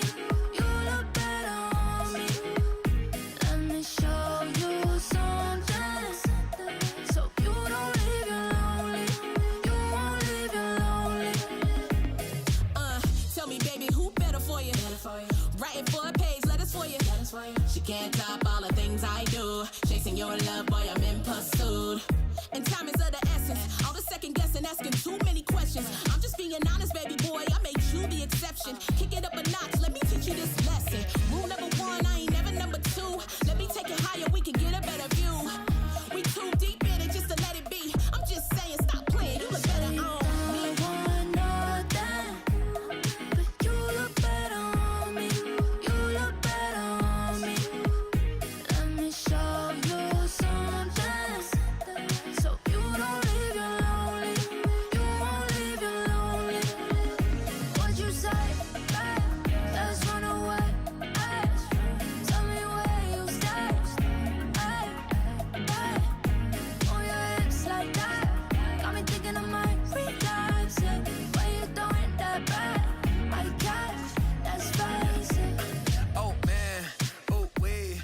A little shawty got body when she moved to the beat. Said she used to have a man. Welcome back, everybody. Getting ready for game number 2 of Chiefs going up against DFM, as DFM who do lead the series 1-0, and now Chiefs having to prove they can fight back. During the break, we did find out there is a substitution. It's going to be Kakun coming in instead of Milan, and I think, honestly, based on last week, as the Chiefs, you should be feeling more confident, because I feel like Milan, while it didn't look like he was the carry, he was just giving over all the kills and honestly doing a good job of, you know, especially in that one team fight, dodging out abilities and sort of playing to the maximum of his potential. And look, if we're going to go off last week, I'm not feeling overly confident because, yeah, look, Chiefs went up against Talon. Game 1 was, look, evenly contested. I'll give Chiefs that. They did contest it as best they possibly could until the very end. Game 2 was very much less so. It was a bit of a blowout, if we're being honest with ourselves. So if history is to repeat, this game is not boding well for them. But yeah, a substitute like that maybe just throws a bit of a spanner in the works for DFM, and their synergy could throw things off a little bit. Yeah, look, these guys are really, really good players, and it shouldn't have that much of an impact, but in a situation like this, you're playing away from home, you're playing in an unfamiliar environment, those little things can be what really upset you. For the Chiefs, they had the draft. That's my biggest issue with game 1. They had a great draft that synergistically on paper was the superior draft, if I'm being honest. But they never got the chance to play it properly because they either overcommitted or they were out of position. And DFM, to their credit, capitalized on it phenomenally. They looked very, very solid.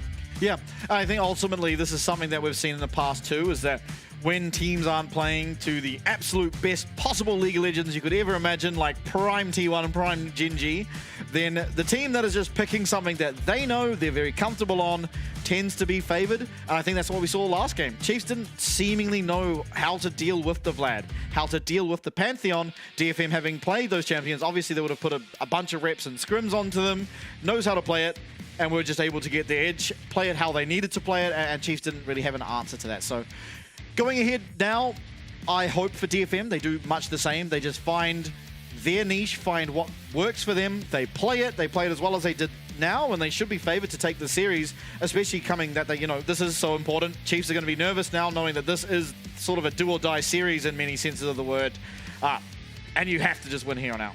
Yeah, I mean, look, it's crazy to think that Vlad coming in now has a 100% win rate. Look, yes, asterisk, one game with a 100% win rate and a phenomenal KD as well. I think it was 8-0-5 by the end of that, maybe 9-0-5, I think. But I mean, on top of that, I think for the Chiefs, the big thing needs to be Poltron, which is crazy. You know, he's not on the rip, but I think he is the biggest deciding factor in terms of how this game goes. The Chiefs, whatever has been said by him in this break, is going to be instrumental in their ability to not just recoup themselves mentally, but then find that motivation to keep going forward, channel it into a victory here in the second game. Because, I mean, the coaches, the unsung heroes of competition like this, the ones that can come out, it's that speech in the dying moment where, you know, all hope is lost, but they come out with something hugely motivational. That can turn a team on its head and get them going in the right direction. Yeah, absolutely. I'm a friend of Poltron's. We've spent quite a lot of time together, and One thing I'll tell you is you're very happy he's not on the Rift. You're probably receiving a shaker when you're jungle. But he is a very good talker, so I'm sure he's had some words of wisdom. Obviously, from watching backstage, he's able to see the map in a whole different way that the players are, and is going to be able to offer some advice and offer key ways forward here and the rest of the series, as he's also going to have to navigate this draft. So interested to see what they do come up with. Ray Farkey there on your screen, he unfazed. Unfazed, yeah. It's exactly the word that I was going to go for. Just completely, like, he really didn't feel like he was under the pump at all. No. I mean, he was sitting happy. He had the Black Cleaver, had the Fimbulwinter. He was just running havoc over Chiefs. Look, you need a big mental reset for the Chiefs coming to this DFM. I think you can just do the exact same thing again. You play your draft, you play the way we want to, you let your opponent make those mistakes and just capitalize.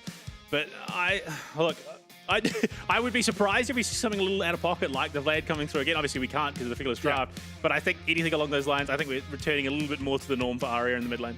Yeah, perhaps. Obviously, there could be some different things happen in the bot lane, being that Kakun is actually a mid lane player until exactly now, essentially.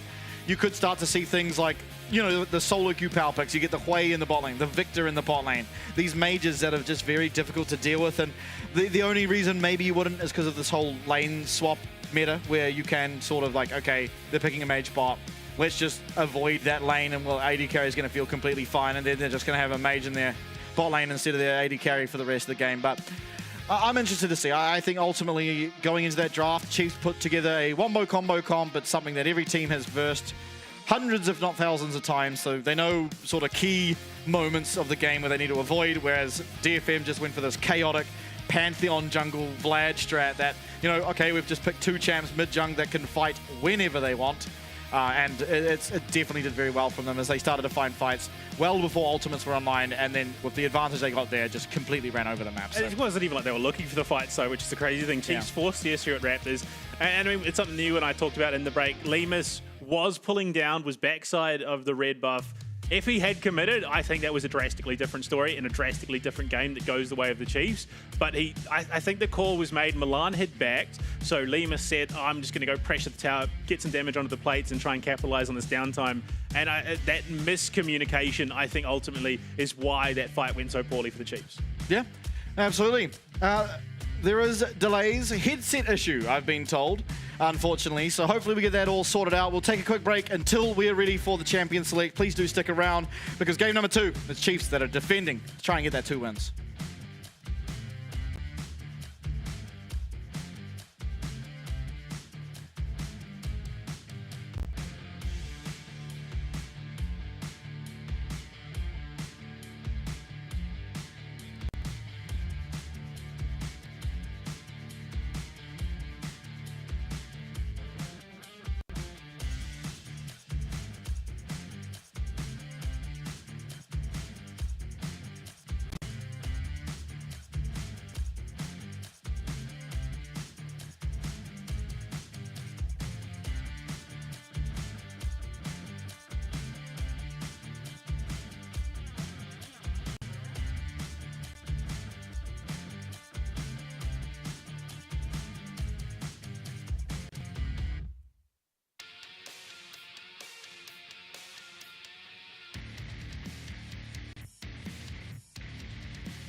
Two Japanese AD carries have discovered between themselves. Xenoblade will connect, carry very low. Ash will also land. And the Stranglethorn's used. I mean, Jace is living for now.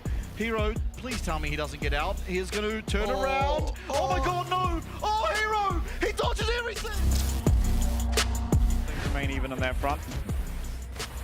Oh, I didn't even see the replay. Yeah, so Evie did TP in when they went for the initial engage, and I guess, yeah, Artemis just got caught out, but that... very good in your 1v1.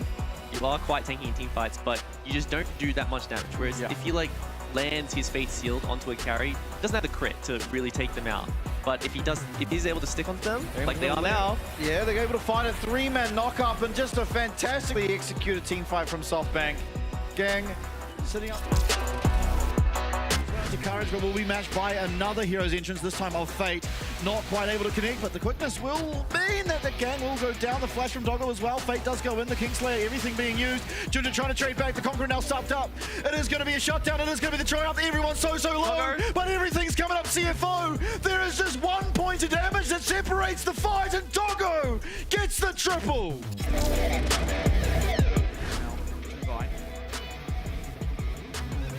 Okay. Land. Okay. This is just the power of the poppy, right? The trade Hold goes up. the barrier. Oh no! Oh, he lands the Q and the poppy goes in for the second, and Taki.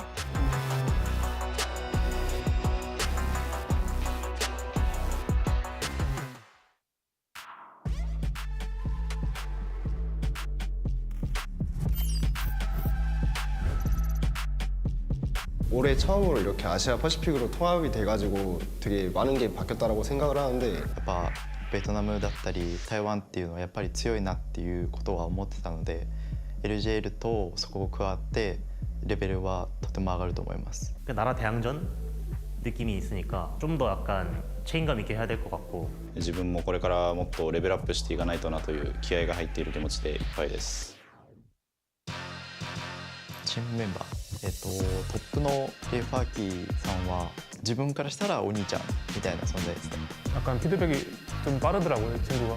한번 말해주면 그거 기억해서 시도해보고 성장할 수 있는 친구라고 생각이 들어서 개인적으로 좋아하는 선수입니다. 自分は結構連戦などを一人で耐えて集団戦で活躍するというプレイスタイルが自分のスタイルだと思ってたんですけど、個人的にやりたいプレイスタイルはもっと一人でゲームを動かすような攻撃的なプレイヤーになりたいと思ってるので、そこの変化を見て楽しんでいただけたらなと思います。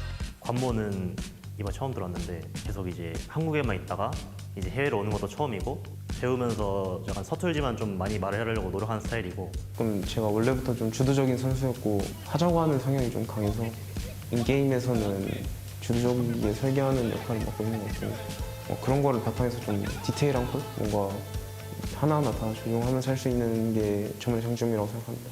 AD キャリーに新しくミラン君が入ったんですけど、自分の役割やっぱキャリーというロールではありますけど自分のやらないといけない仕事をちゃんとやって自分の余裕を持ってキャリーをするっていうのが大事だと思いますね 아리아 선수는 이제 제가 느끼기엔 가장 재능 있는 선수 같아요. DFM 내에서 제가 맡을 수 있는 역할이 이제 저도 되게 경험을 많이 쌓았다 보니까 어느 정도 중심을 잡아줄 수 있는 게 제일 크지 않나라고 생각을 합니다. サポートのハープはフレンドリーな感じで面白い人ですねチームの中でも一番コールもしますしエンゲージのチャンスもずっと見てくれるっていう頼もしい人ですね 아무래도 서포터는 이제 좀 팀한테 약간 잘 맞춰줘야 된다고 생각하거든요 정글이랑 서포트의 합이 제일 중요하다고 생각하는데 관모 약간 잘 도와주면서 게임하다 보면은 뭐 그게 약간 좋은 결과로 이어지지 않을까 생각합니다 팀마다 고유의 색깔이 다른데 그런 팀들 중에서 강팀들이 서로 만나서 경기를 하는 거기 때문에 되게 흥미있는 게임이 많이 있을 거라고 생각합니다. 물론 당장에도 물론 자신감이 있지만 멀리 본다면 더 강해질 수 있는 팀이라고 생각하기 때문에 굉장히 재밌을 것 같아요. 저는 이번에 DFM이 LCP 리그에서 성공을 거둘 수 있을 거라고 생각하고 성공의 의미는 이제 저는 롤드컵 출전하는 게 가장 큰 목표로 두고 있거든요. 決して弱いチームだとは全く思ってなくて、やはりまず一つ目の成功は LCP リージョンで優勝すること、チャンピオンになることなので、その成功のために全力でやっていきたいと思ってます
chest now.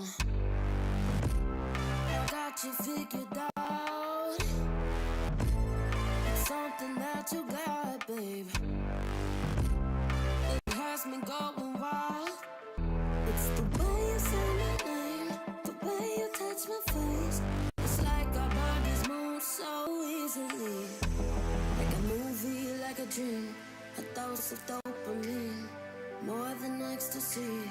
Between you and me, like a movie, like a dream. A dose of dopamine, more than ecstasy. Between you and me. Take me there like nobody else. It's so unfair, I get you all to myself. But I like it like that, yeah, yeah, yeah. I like it like that, yeah, yeah, yeah.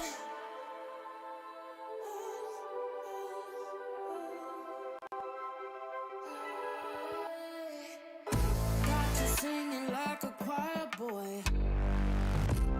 I'll take you back to church. Won't stop until you say 1 minute, I've been told, and I do have the graphic of Chiefs choosing red side pop up in my bottom left corner, so that is a good sign as we hope to get game 2 underway in the very near future. Thank you for sticking around, everyone. Sorry for the delays. It is hopefully getting all worked out and we can jump in very shortly. I mean, look, the one benefit is it's a little bit harder to die to red side Raptors when they're your own. So, I mean, it gives Chiefs a little bit more insecurity there. I'm not 100%, but, I mean, going into this draft, it's going to be interesting because arguably DFM, a bit of outliers in terms of that jungle and mid pick. Now they obviously aren't going to have that option. Not that I think it was a great threat that we would have seen the Vlad and the Pantheon coming back again. I think we're going to see more mainstream, I suppose would be the right word at the moment, although we're still early enough in the split that it could become mainstream later on. I mean, they draft in a way that protects their crucial assets and allows for more flexibility and mobility around the map, which works for them. Chiefs, they played something that would have been considered a little bit more, not necessarily meta because the meta is so diverse at the moment, but a little bit more cohesive, a little bit more synergistic, and it just falls apart when you play it wrong. Yeah, absolutely is. Oh, there we are. We are now into the pick bans. It's going to be DFM banning the Nocturne yet again, up against Mir, and the Skana Viego are the answers so far for the Chiefs. Galio and Ash rounding out the first round of bans for DFM. DFM, 100% ban rate on that outcome. They banned it every single game they've played so far this split. Obviously, wanting to enable those slightly less mobile ADCs, not having to worry about it being jumped on from, I mean, what at one point was halfway across the map. It's maybe showing my age a little bit in this game. But look, it's still a considerable distance given, you know, what Nocturne can do with their ultimate. Zyra going out once again, which has been a staple of the competition. Sejuani left open. It wasn't picked up in the last, you know, pick phase. So I wouldn't be surprised if we do see one team or the other lean towards that here. Yeah, absolutely. Still a lot on the table, really. See what Ray Faki choose to pick up here, or more so what DFM want as their first pick. A vital point of the draft, especially on that blue side, as you see the timer counting down, and the Vi is going to be locked in. So it is a staple. It's been banned so many times. It does get through here, and DFM going to be happy to take it. Yeah. I mean, it's had a couple of bans from DFM. They picked it up. Obviously now Callista has been another one that has seen a big ban priority, more so against, you know, Chiefs, but seeing it head with the Xin Zhao as well. So again, we're sort of seeing that all-in combo coming in for the Chiefs already starting to present itself. Yep, definitely, and it does do pretty well at skirmishes. Now, admittedly, if there's any champ in the game that's good at locking down a hyper mobility, Hoper Mybar, rather, AD carry, it is literally Vi. She just clicks on you and you are getting knocked up. There's nothing you can do about it unless you're Xayah, and Callista is not Xayah. So Talia, great follow-up for the Vi, can go in, you know, match sort of their engage range through the Weaver's wall. Also, once you have knocked someone up and got them stuck in place, can just hit the seismic shove and all of a sudden you've lost your entire health bar. Most likely will be for Guon, I believe. We have seen him, was it him? I don't know. We've seen one person play the Talia already, but I would imagine it's going towards him. Obviously, Arya can play it if they so choose, and Ambessa to round out the comp. Again, I mean, Vi clicks on someone and everyone is going at that person. Yeah, so just looking at what we've got so far, Renata coming in, so in the bot lane, which would speak to me that it is going to be Mir that will be copping the spear out of Lemus for that added engage with the bot lane, which does make things very, very scary in the duo. I don't know if maybe it could be a tool to save the Renata. Yeah. It feels like it's a wasted opportunity, honestly. It will be a tool for the Renata just simply for the safety, right? If they use the Vial, if they use anything on Renata, you can just pull her out, and that's one way for the Renata to stay alive. I mean, if you want to flip the script, chuck her in and drop the Berserk as well. That's a bold strategy. Maybe it works, maybe it doesn't, but it feels like maybe not the approach you're looking for. Yeah, I mean, it depends on the situation in game, but yeah, it definitely will be paired with the Renata as well. It gives you such a strong 2v2 tool. It gives extra attack speed to the Kalista as well, and should be spending the majority of the time with the Renata as well as their passives both proccing. Oh, for Kalista, it's her W passive, but either way, Israel going to be banned away, taking away some of those AD carries perhaps, as Chiefs do still have one more ban left. The Rumble going to be banned up against Biopanther. Definitely a champion he's good at, and so not going to want to see him. I mean, Ray has picked up the MBSO once already. This split, same with the Vi for Guon. Sorry, I say not Vi for Guon. It is, of course, going to be the Vi. Talia will be playing in the mid lane, so that's going to be going in the hands of Arya, who, again, fairly diverse pool, all said and done. I mean, Rakan banned out. DFM do have a lot of options, it feels, with this bot lane in terms of what they can do. Yeah, we see a couple of targets out. We won't be seeing the Misfortune or the Varus, but I mean, there is a lot of potential explosive power to the spot lane. I mean, you've got a Vi lockdown, you've got Talia, you've got Mbessa, who's going to be right in the thick of things. You're probably looking for something that's a little bit more standoffish for that bot lane, someone that it can provide that support and just make it so that that all-in potential is then rewarded and they can just sort of finish things off. Yeah. Definitely. I mean, Sion going to be picked up here for Biopanther. Knows he's almost certainly going to be matched up into this Mbessa. It is also a champ that Biopanther really likes. He finds it very strong and he does very well on it. So it does make sense to me that he's picked it up. Arya going to be on the Azir, so certainly a carry champion. If he is able to get gold, if he is able to get to that late game, it provides the DPS as you get to those 30, 40-minute fights that you certainly need out of your mid laner when you've got kind of a throw everything at one person and hope they die for the rest of the team. Should be pretty strong. Early game, of course, and Mbessa does scale, but So need that DPS. is it the Azir or the Talia bot lane? Oh! That's the question. Oh, Because it should be this could be Talia. Kukon. I mean, potentially could be the bot lane for the Azir. I wouldn't have thought so. Victor coming out in the mid lane. I mean, DFM, again, sort of flipping the script on us here. Yeah, I mean, we'll have to see if any more trades happen. At the moment, it's yeah, there we go. Okay, yeah, it should be the Talia, just has a bit more damage, a bit more lane priority than the Azir early game. You know, level 1 Azir, you're stuck with Sand Soldiers, and that is your only ability. You're going against the Kalista Renata. Now, one thing I touched on already, that Kakun is a mid laner. That is what he was. He's now played 2 games as AD carry, lost them both. He's now, back in, subbed in now for game number 2. He's picked a mid laner. He's going mid lane 2.0. Yes. essentially. Yeah, well, I mean, he's picked a champion that completely stops Kalista from moving, right? You just throw down the Scattered Earth and she can no longer jump, because if she does jump, she gets stunned. And then pairing it with the Alistar, which makes for an insanely scary bot lane. Yep. I think Chiefs want to opt into a lane switch here, and I don't necessarily know how well that goes for them. Sion, look, I think Sion does all right. Yeah, he's probably one of the best, admittedly, because even if he dies, he still gets the whole minion wave. So, like, you can look to dive the Mbessa, and Mbessa will most likely go down, especially when you have the Kalista to secure the kill. On the other side of things, even if Biopanther dies, he still gets the whole wave of gold. He still gets the whole wave of XP. So, generally, he's safe enough to not die, of course. He has the shield, and he's just generally a pretty beefy boy. But it is definitely, I mean, you want your Kalista Renata in the strong lane in a 2v2.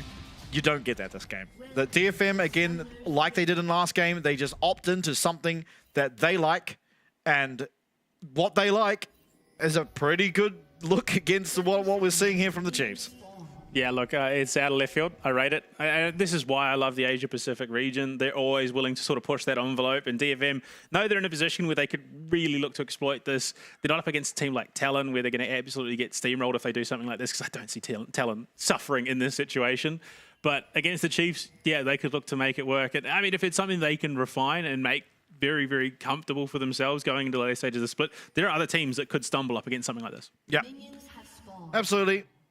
Vision placed down in the red side jungle for DFM. For Chiefs, rather, against DFM. So we'll be able to spot out exactly where this Talia Alistair are going eventually. We see Biopanther crossing over a ward, but then heading back means that, I mean, ultimately both teams will be aware of where each bot lane is headed. Yeah, I think this is what the Chiefs wanted. I think this is exactly what they wanted. They want that lane switch. You just have to. And Ambessa admittedly does a lot worse without gold than Sion does. Sion is still going to be able to ult in, probably going to headbutt an Azir wall a couple times, maybe headbutt a Alistair, but will be able to just provide what he usually does, right? Just disruption in the team fight, whereas on the opposing side of things, the same cannot be really said for Ray Farkey. He does have setup for him, of course, but won't have the damage that you'd really hope for as a champion such as Ambessa. I'm a little intrigued though. The phase rush for Harp on the Alistar, it gives a little bit more sticking power, I think, with that E being able to get the stun off, but does mean that in a team fight, I mean, look, yeah, you do have the ultimate as an Alistar, Unbreakable Will being able to just tank so much damage, but potentially, if things go a little bit less comfortably than they did last game, could be something that is exploited by the Chiefs. Absolutely. In general, I mean, as you touched on, once the ultimate comes online, he doesn't miss Aftershock all that much. It definitely does a little bit, of course, especially in the extended fights where you kind of run out of your ult and your extra resistances come from the rune and you know, your garage sale of items you acquire as a support. But yeah, definitely something you want, or the reason to take the phase rush, as you touched on, is the sticking power and I mean, somewhat the escapability too. Yeah, I definitely could see it coming in handy later on for Harp, but obviously time will tell, as it did in that first game. But I mean, you look at it, we have rotated Harp up to help. Luon does get the headbutt pulverize, but I mean, again, I wouldn't say there's a huge amount of kill threat in this top side. It's just, I think, alleviating some of that pressure, giving Ray Farkey an opportunity to get some farm up because, I mean, what are you really offering Karkun down in this bot lane? Yep, definitely. Another strong point for Chiefs here is that Victor, especially since his changes, is a lot stronger than Azir or into Azir. It's pretty hard to navigate the lane as Azir now, just based on this Victor having a lot more damage, meaning, you know, and then times past, seasons gone by, there's been like 3 or 4 seasons where Azir Victor was the staple of the meta. Now, lesser so because the Azir just doesn't survive the lane nearly as well as he used to. Well, there we go, lane swap again. This time it's DFM opting to send that duo top side. Chiefs backing now could just flip that script once again. Yeah, so they could just keep out of reaches, which is a smart call. It's a brilliant call with this Kalista. And Arya right now, like you said, suffering a little bit, but Jimmy doesn't have the mana to follow up. Yeah, hopefully we'll have the mana to be able to get the wave in. It doesn't appear he will, which does make this lane a little bit annoying for Jimmy and might require some assistance from his jungler or from his support to get the wave in, get the recall. Hopefully has enough or nearly enough for a lost chapter as things stand. Because once that happens, that's when really the power dynamic switches rather to the Victor a lot heavier. Azir's room of play is basically gank setup, but Victor not the most vulnerable of control mages at the moment. Again, seeing this very roam-heavy support play. Right now it's Harp just trying to find some efficacy around the map, wants to be able to contribute to the team. And once again, the lane swap comes. This time it's DFM bouncing into the right spot. You can see Harp waiting in the wings, wants to be able to jump in and try and set up for a play. Does dodge the spirit out, and there we go, Harp's coming in. But Chiefs have read that pretty well. Yeah, I think wisely sending Luon to the side of the map where Harp could possibly be, and allowing Lemus to play the bottom side of bot lane mean there wasn't any real angle. You know, can cancel out the Alistair combo with Handshake coming through from the Renata. Yeah, starting up this Dragon now. Might be spotted out by Guwon, although... Oh, this Kalista W ability sucks. Doesn't find Guwon. We'll see if that matters. Mia finally will be receiving health, but you do see the health bar definitely favor the side of DFM, and now with Chiefs seeing where they are. Headbutt Pulverize comes in the flash as well. Really nice handshake coming through from Luon. He's going to be able to have that bailout too. Can Mia get the reset? Yes, he will. It's first blood going over to Jimmy, and what better champion to get it than Victor? That's 25 stacks of the passive and 300 gold into the pocket of Chiefs. I mean, that was brilliant. Lane priority in the mid lane. That Victor is just consistently going to be shoving things in, allows Jimmy to come down. This time is the roam that you want it to be, considering how it went in the first game. This time they play it much better. Yeah, the health bars weren't there, but you've got that bailout from the Renata. It's just brilliantly read. Harp overcommits. He's far too deep in that situation. They get great damage out, but Mia, with that Renata in support, it's like it was essentially a 5v3 there. Yep. Absolutely, and that feats of strength, first one on the board now. Even second one is making way to the second one. They pick up the first objective. Man, not going to test these Void Grubs, I wouldn't suspect, although maybe thinking about it, BioPanther definitely coming down, and yeah, they're going to be able to stop at least one of these. All Mir really needs to get is one. Looking at tempo, probably could look for more. Actually, almost certainly could. Brilliant roam from Luon to mid. Just puts all that pressure on the Void. Jimmy does get hit by the Shurima Shuffle. He's going to be knocked up. Bailout comes out, but there's no way he's getting the kill. He does do a lot of damage, however, and even already having that E upgrade means that so much damage coming back onto Arya. Yes, it's one kill, but it's still 2 Void Grubs picked up by the Chiefs, as well as, you know, the ultimate's committed in the mid lane. Not clean by any stretch, but that pressure allowed them to contest the Void Grubs. And well, look, Guan made the right call, heading straight to mid to try and capitalize on what was a pretty serious overextension there, given that all you have is the boots to back that up. And yeah, no significant upgrades to damage, didn't have the lost chapter or anything like that. But look, Jimmy, I don't think is going to suffer a huge amount there. Luon held the wave, allows him to get back in and get all that gold. Yeah.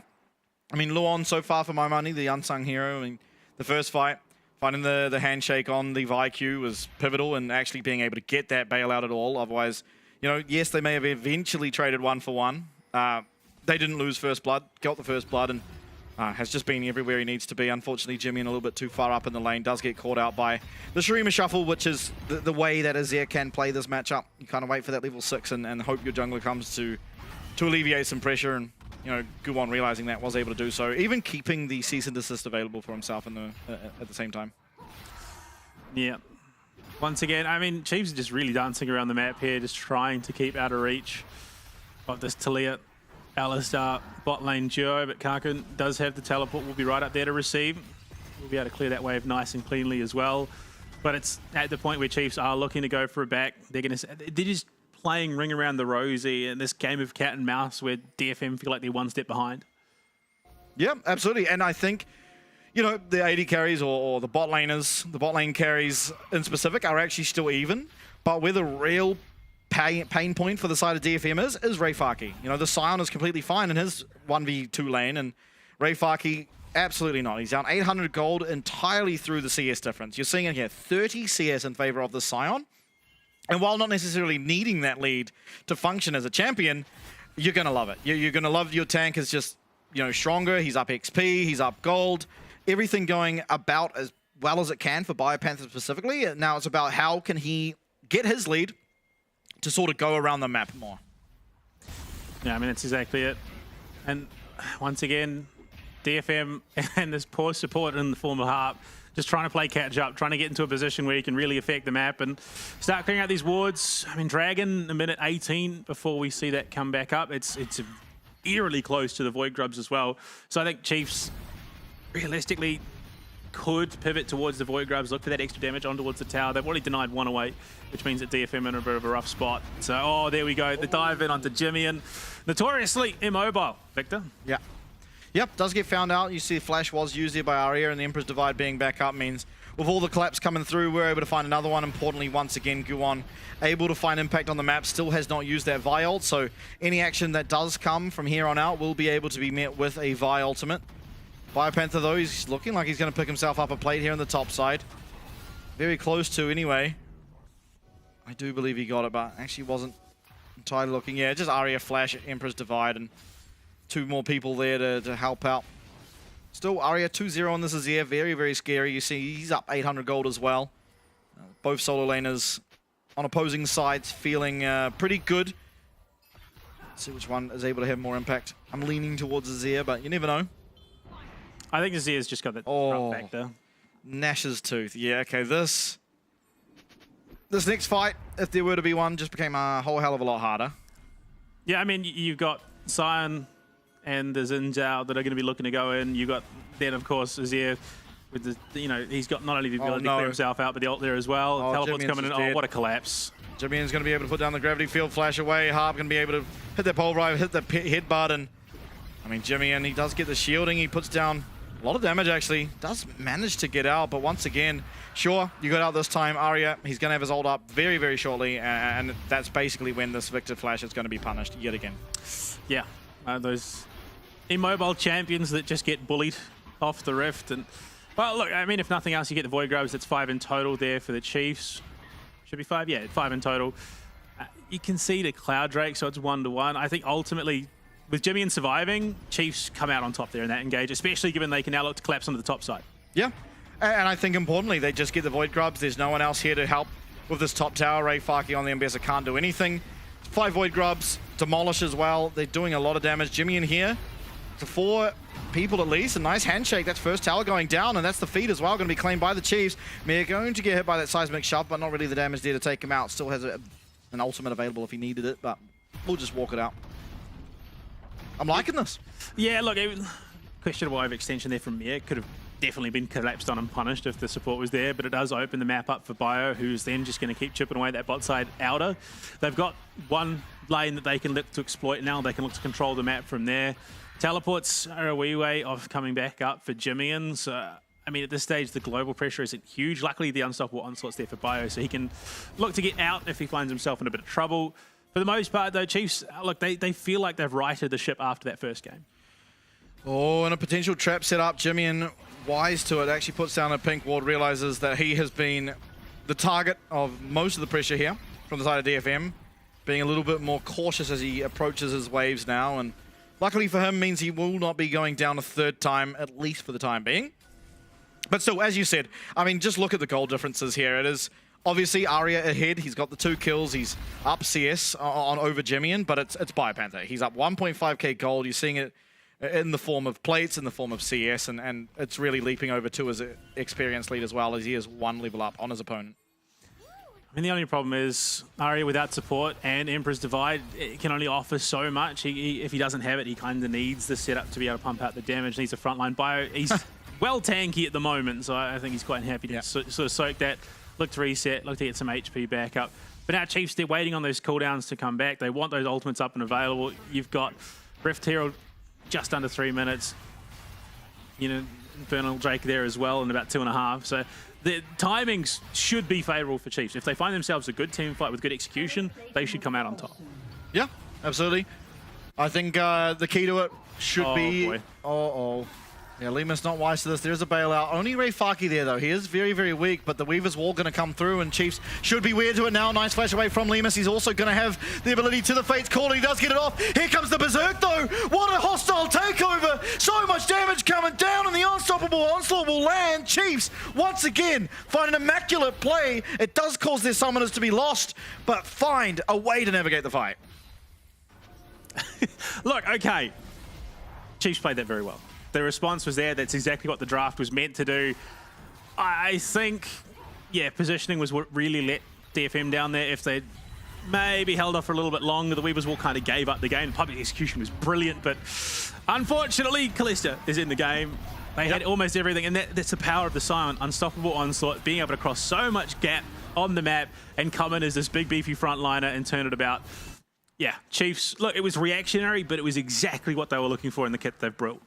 Absolutely, I think there's a possibility that Hostile Takeover is the slowest ability in the game and still managed... Luan hit the exact pixel that allowed him to find 3 people with it. So just a well-played turnaround in the heat of the moment, not easy to do that. Limas flashing extremely fast to get out of that. Only Luan gets hit, and as you saw, the turnaround was absolutely there. Now, importantly, no flash available for Callista. She is mobile, but still, if she does get locked down by a Vi, there's no way for her to create a lot of distance away from the rest of the side of DFM. Yeah, the thing is, this is the only draft that would have allowed that. Yeah. Otherwise, yeah, Luan was dead to rights. If not for the Callista, yeah, that would have been DFM walking in, free kill, getting themselves out again. But yeah, Callista, a brilliant draft from Chiefs in terms of what they wanted to do. They wanted to be able to set up, they wanted to be able to play for the catch, allow DFM to walk into the trap and then turn and burn. Yep, absolutely. Now, Chiefs pushing down the mid lane. Again, they have the 5 grubs, so it is a lot of pushing power. All they really need to do is land 1 auto attack, and it will start burning away at that tower's health. Still feeling a little bit scared. Of course, Guan can just pull the trigger on that cease and desist, and all of a sudden things become a whole lot more question mark ping. BioPanther going to be meeting up against Arya. Until that, Leandres is online. I do not think this Azir is killing Scion. You know what I find real funny? There was a lot of talk a while back. I think it was a good while back now. You know, cease and desist is too strong, make it a skill shot. What do? They put it on Mbessa and made it a skill shot. Yeah, true. Talking about Mbessa, getting some alone time at long last. It's taken 16 minutes, but Reifaki has been allowed to farm one wave that isn't 2v1, so. Oh, up triple digits for the Ambassadors, so we are starting to get some numbers. Numbers go up in the CS department.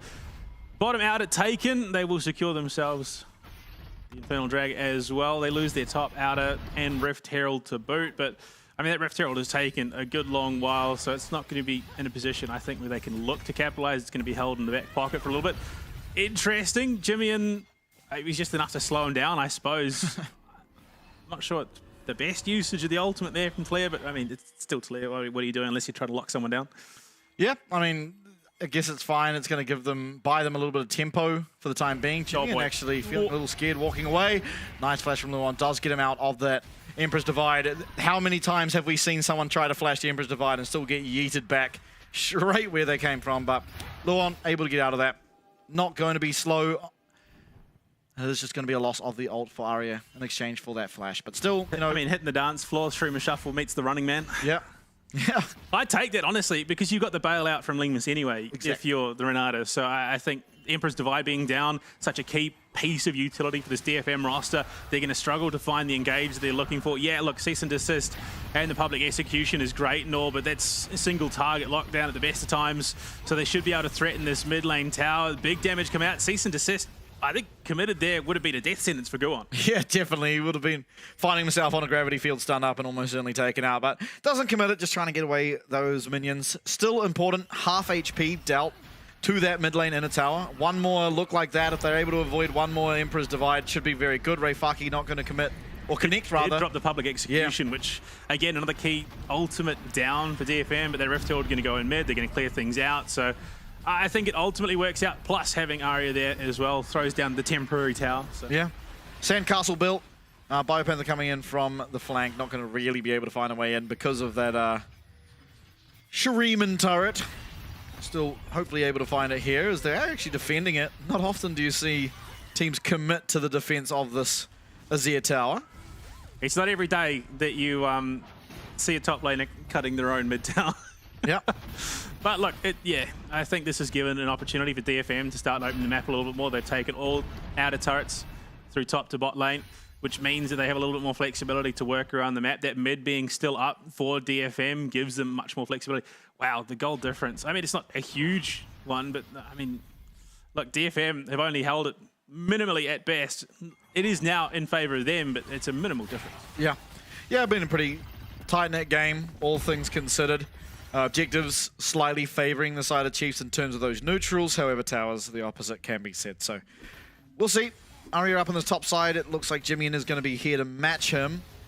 Definitely want him to be careful of Harp coming in. We've seen multiple times now. The two deaths he does have been off the back of pretty fantastic looks from that jungle support and mid lane combination on the side of DFM. Bunch of flowers picked up for Bio. He's going to be pretty happy about that, as well as a team. Oh, Reifaki didn't pick up that one. Hey, go back, get that flower. I mean, support is there, but this is a very, very beefy Scion. Yeah. The Unstoppable Onslaught's there as well. It looks like he's on his way to a Heartseal, which I imagine it would be. It's a Scion, you're looking to scale health as much as possible, which, I mean, we're getting to the point without significant team contribution for DFM, Bio is going to be incredibly hard to deal with, just because he's so beefy. He's got so much health to work with. You can see right now, DFM want to get control of this mid side of the, mid lane, to control the bot side, and Bio's being jumped in on.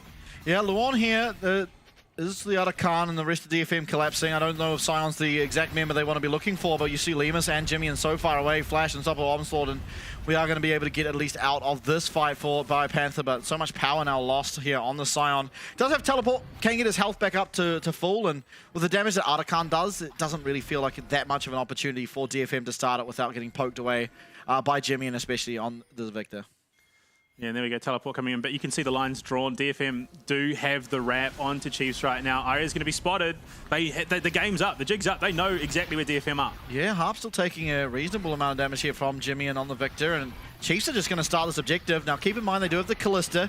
As long as they are combing well together, should be able to get the Smite Steal, and not a whole lot that can be done by Guon. But it's really up to DFM now. Can they find the fight? There's no ultimate available for the Scion. And a 7k HP now is the Artican. Oh, is he going in? It's a really nice bailout and so much damage coming down to Hart, but he does drop that unstoppable and will be just running on out of there. One kill already found as Mir goes down. Decimating Snash will not be finding the knock up in the flash. Emperor's Divide. Aria finds so many members. Lemus goes down. So much onto Jimmy and he's able to find one and Ray Farkey's dash and dive and take it out of Victor. Down goes another and only Bio stands but will be taken out as well. Aria finds his moment and takes it. Another unfortunate overcommitment there from the Chiefs. Just because Arkan is there, you don't need to commit to it. I mean, yeah, look, you got Lemus on the Callista. You've got all the tools you could want for that smite battle, but the damage was done as soon as DFM realized they could then commit. They had the advantage, they had the positioning, and Aria just held the Emperor's Divide for as long as he could and then played it perfectly. Like you said, timing was on point there for DFM, who have just, between game 1 and game 2, have just been looking for their opening, and when they found it, they've absolutely dominated.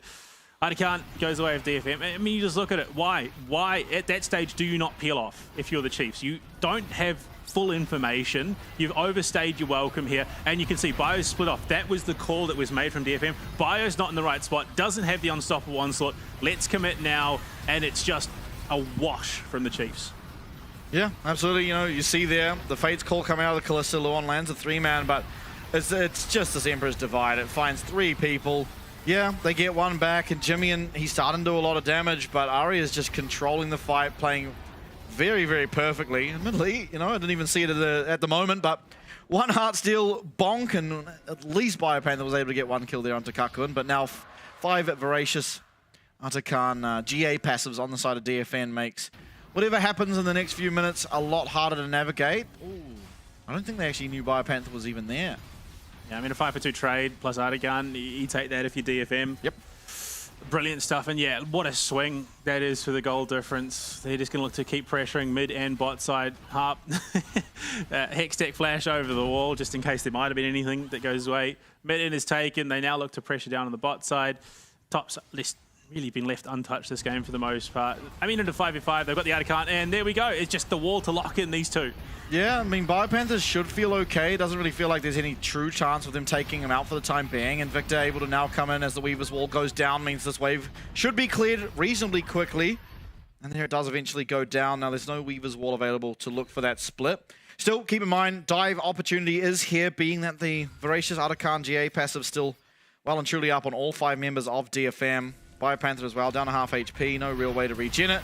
Ford will go the side of DFM. It's a really nice handshake. Ray Farkey trying to find his way in. I don't know about him, but Guwon certainly did. It's a nice knock-up, though. Luon finding so much. Withdraw number 1, withdraw number 2 will be coming through. And look at this Victor ult. It's just growing. There's so much damage. Yes, none of these count as actual kills, but Chiefs have withstood, and nobody will be going down. Yeah, I mean, look, I think that went about as well as it possibly could have for the Chiefs, avoiding, for the most part, disaster. You only lose Jimmy. But that Artican passive, I mean, that's all DFM wanted. They just want to sort of force an issue, burn some ultimates, burn some cooldowns, and then from there they go. And look, Chiefs, they hold. That's the important thing, I think, yeah. Yeah. I mean, it's a nice attempt from Aria, but Luon, once again, with this Renata roll, just finding as many members as possible, and you're seeing how much damage can actually come through from Jimmy. And he's not even particularly built for a lot of damage, but he's certainly offering it. And as, you know, he picks up a bunch of those assists, or hopefully some of the kills I didn't see, will be able to get his Zhonya's now online, making the team fights coming through in the near future a lot easier for him to navigate, as he becomes one less target for Guwon to press R on. I mean, look, Bio's the one winning lane on the top side at the moment.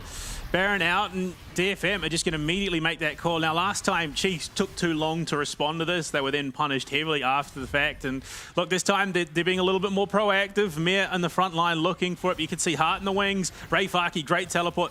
This is dicey. They could be collapsed on here if Chiefs aren't careful. They do know Jimmy's going to get knocked up, but he has managed to get away. There's no harm on him for the time being, and Biopanther has been able to lock down at least that top lane of Ray Farkey, so weak at the time, will be taken out. Emperor's Divide coming through, and half HP for most of the members of DFM. Only Kakun not, but flash forward, Decimating Smash will be flashed away from. That's a lot of low health bars and a 5v4 now in favor of Chiefs, and zone control in favor of the side of the Chiefs. Once again, Harp going to lose his ultimate here on the Alistair. All the side big shove though, and Luon's going to have to lose his flash. He does have that hostile takeover. Guwon going to be able to queue away from the Decimating Smash, but you see Lemus and Mir starting up on this Baron. Aria trying to find a way through this health bar that Biopanther has, but not able able to do so as Jimmy's coming to poke away at those health bars as well. Guon trying to get in. He does land at least the Vault Breaker. This Baron's getting very low though, 5k HP. Harp not going to be able to find the kill onto Jimmy, and the Weaver's Wall just might though, as Kako not going to be able to get in. Mir gets the smite. The hostile takeover lands onto 2, lands onto 3, and Chiefs, they were behind, but they're finding a way back. Biopanther will go down, but you take that as 2 down for the Baron in favor of Chiefs. DFM, it's their turn to make the overcommitment. They overstay. You just don't have the utility that you need to in that situation to be able to commit to that fight. Yeah, look, they got some great damage out, but ultimately the Baron was never really in threat. It felt like, go on, your job is to lock down a target. You're not going to be able to have that freedom to really contest the Baron, given how much damage was being pumped out there. So Chiefs, they make the most of what was a rough situation. Bio goes down, but that's perfectly fine. That is entirely Bio's job at the moment, to frontline, take damage so that his carries can do what they need to. Jimmy, I have to say, the fact that he survived, plus having those plants on the backside to get that HP back up, that could have been disastrous if they'd lost out on him. Yeah. Absolutely. I mean, Biopanther, the hero of the show for this one, just denying 4 people access to ever even touching or thinking about touching that Baron. And it does mean that it was able to be secured here for the side of Chiefs. Jimmy as well, making it out on the most narrow amount of HP is very important, as that's one more side laner that has the Baron buff available to themselves. That's exactly it. A lot of mixed damage coming out from DFM though. You got your top and your jungle, they're going to be pumping out that heavy physical damage, both with black cleavers. And then, of course, 2 APs in the mid and bot lane. I have to say, Arya, again, playing phenomenally out of this mid lane. Still deathless in this matchup.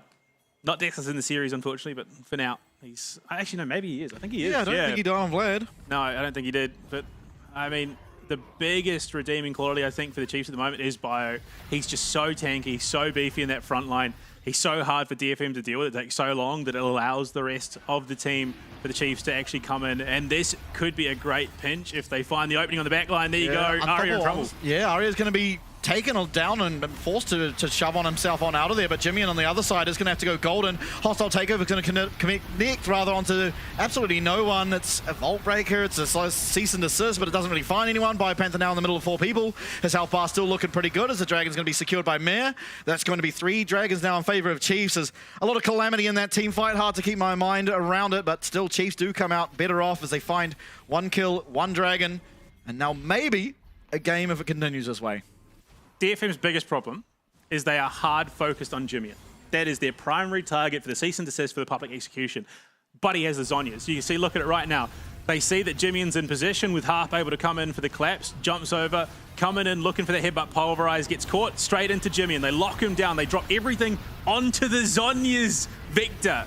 They are so focused on this Victor for Jimmy that unfortunately all that key utility that could be utilized on someone that is doing all the damage in the form of the Callista, that hostile takeover, if they just disrupt the hostile takeover, that could be a vastly different fight. But they're so laser focused on dealing with Jimmy that it's costing them these fights.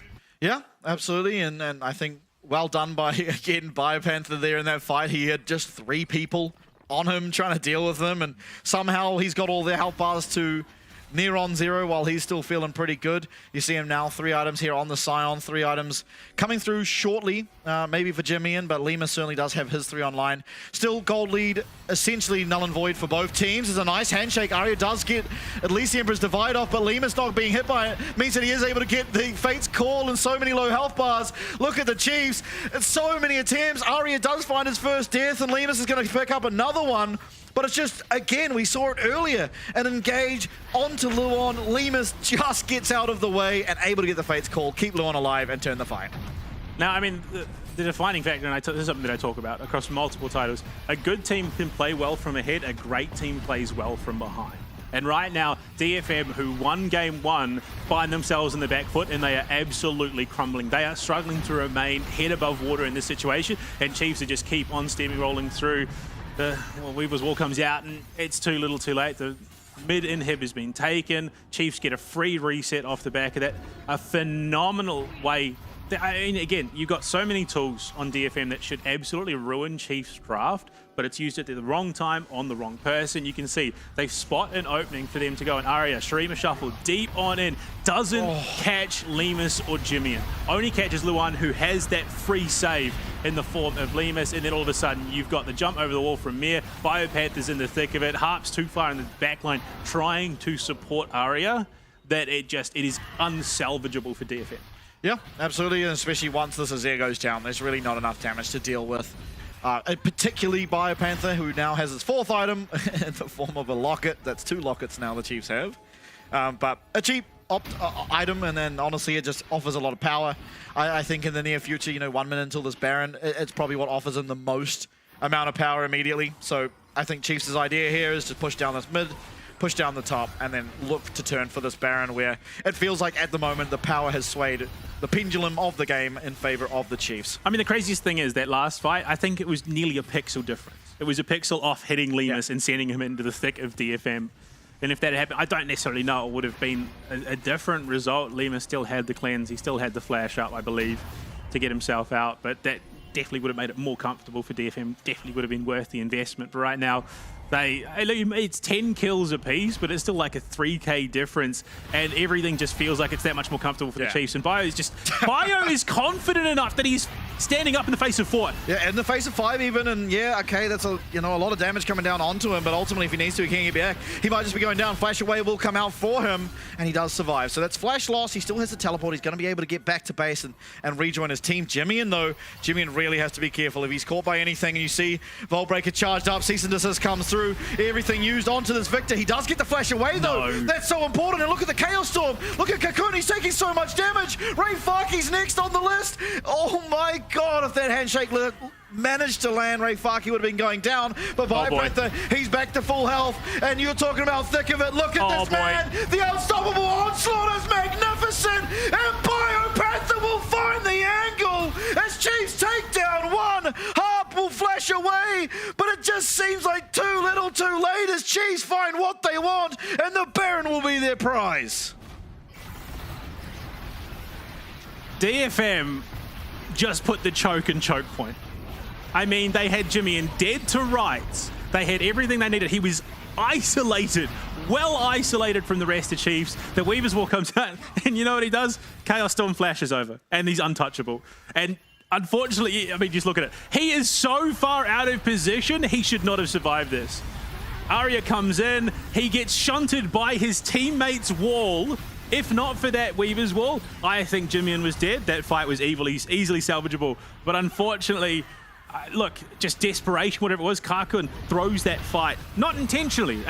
There was no way he did that on purpose, but that wall single-handedly allowed Jimian to survive. The teleport in, the beauty that was Biopanther in that engage, and it's a symphony that comes together. Emperor's Divide used defensively, despite it being up and available in that engage on Jimian. Yeah, absolutely. Aria not really able to get in there, and I think honestly just either Guwon went a little bit too early and no one was able to follow up, or Aria trying to come in and get shunted out of it was 100% for. that Weaver's Wall, because they were so desperate to lock him down, but all it did was lock them out. Yeah, unfortunate.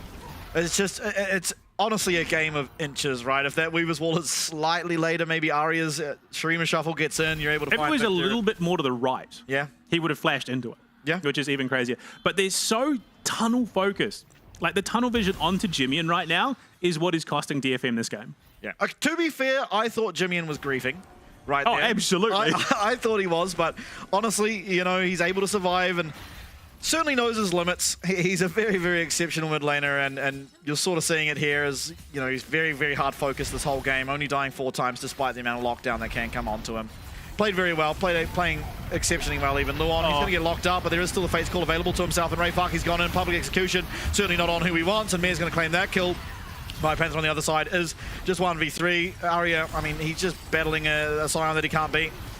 4 people now marching down the top lane, and, well, Mir's going to claim a second. Harp, I don't think you have much left, and Blue Panda.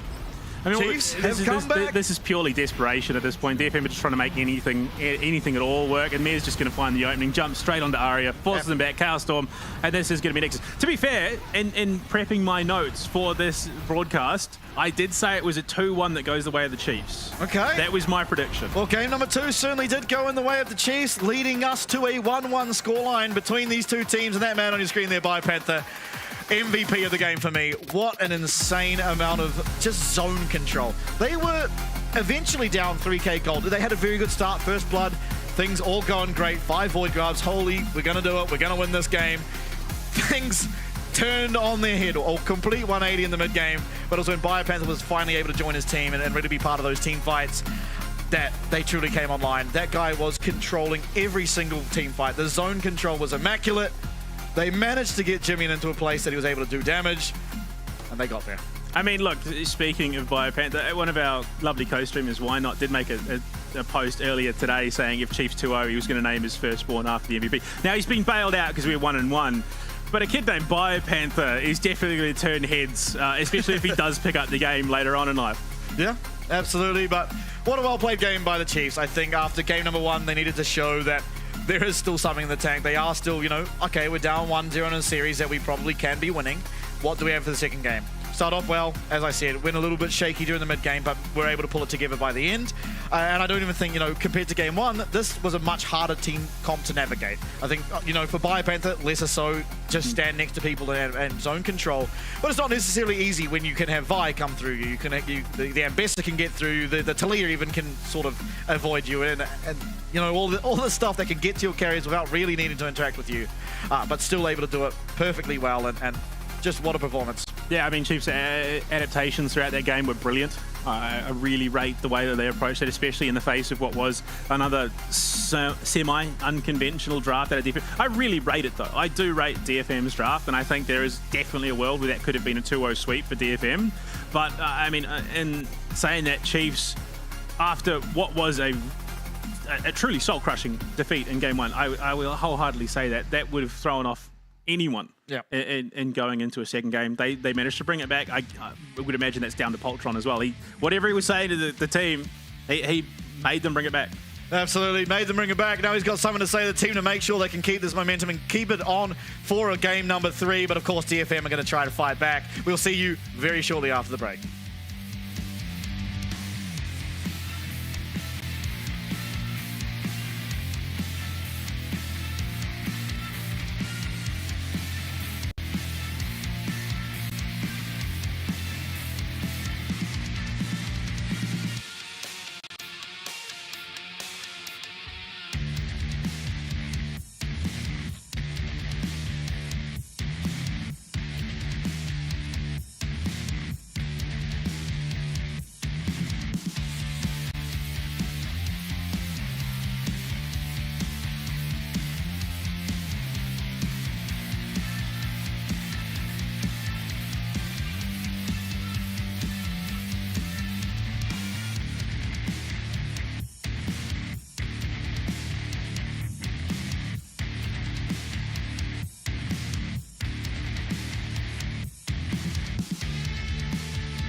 it to the finish. And don't make you fall. Go back to beginning. You never seen this. Game is the meanest. You watch on your phone now. Can't wait till they stream this. And they watch it over and over. Over and over. Reporters can approach ya. Your teammates wanna roast ya. I did it for the culture. You know that I yeah, you know that I got it. Yeah. Reporters can't approach ya. Your teammates wanna roast ya. Did it for the culture.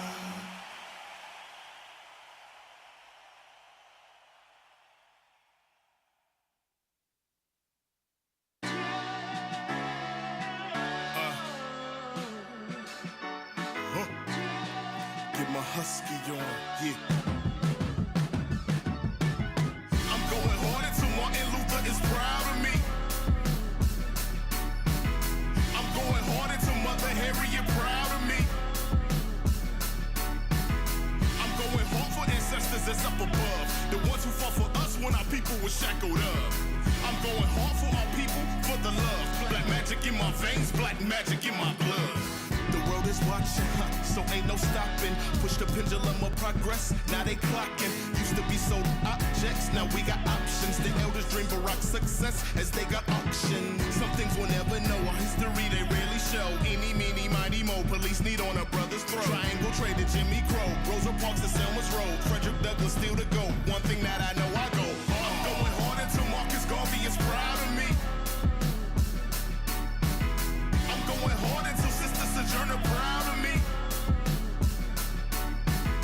I'm going hard for ancestors that's up above, the ones who fought for us when our people were shackled up. I'm going hard for our people, for the love. Black magic in my veins, black magic in my blood. Gotta apply the pressure, keep the movement moving. Oh, this where they test us, impeding the improvement. So I throw my fist up, John Carlos, I salute Black women so precious, Kamala, she proved it.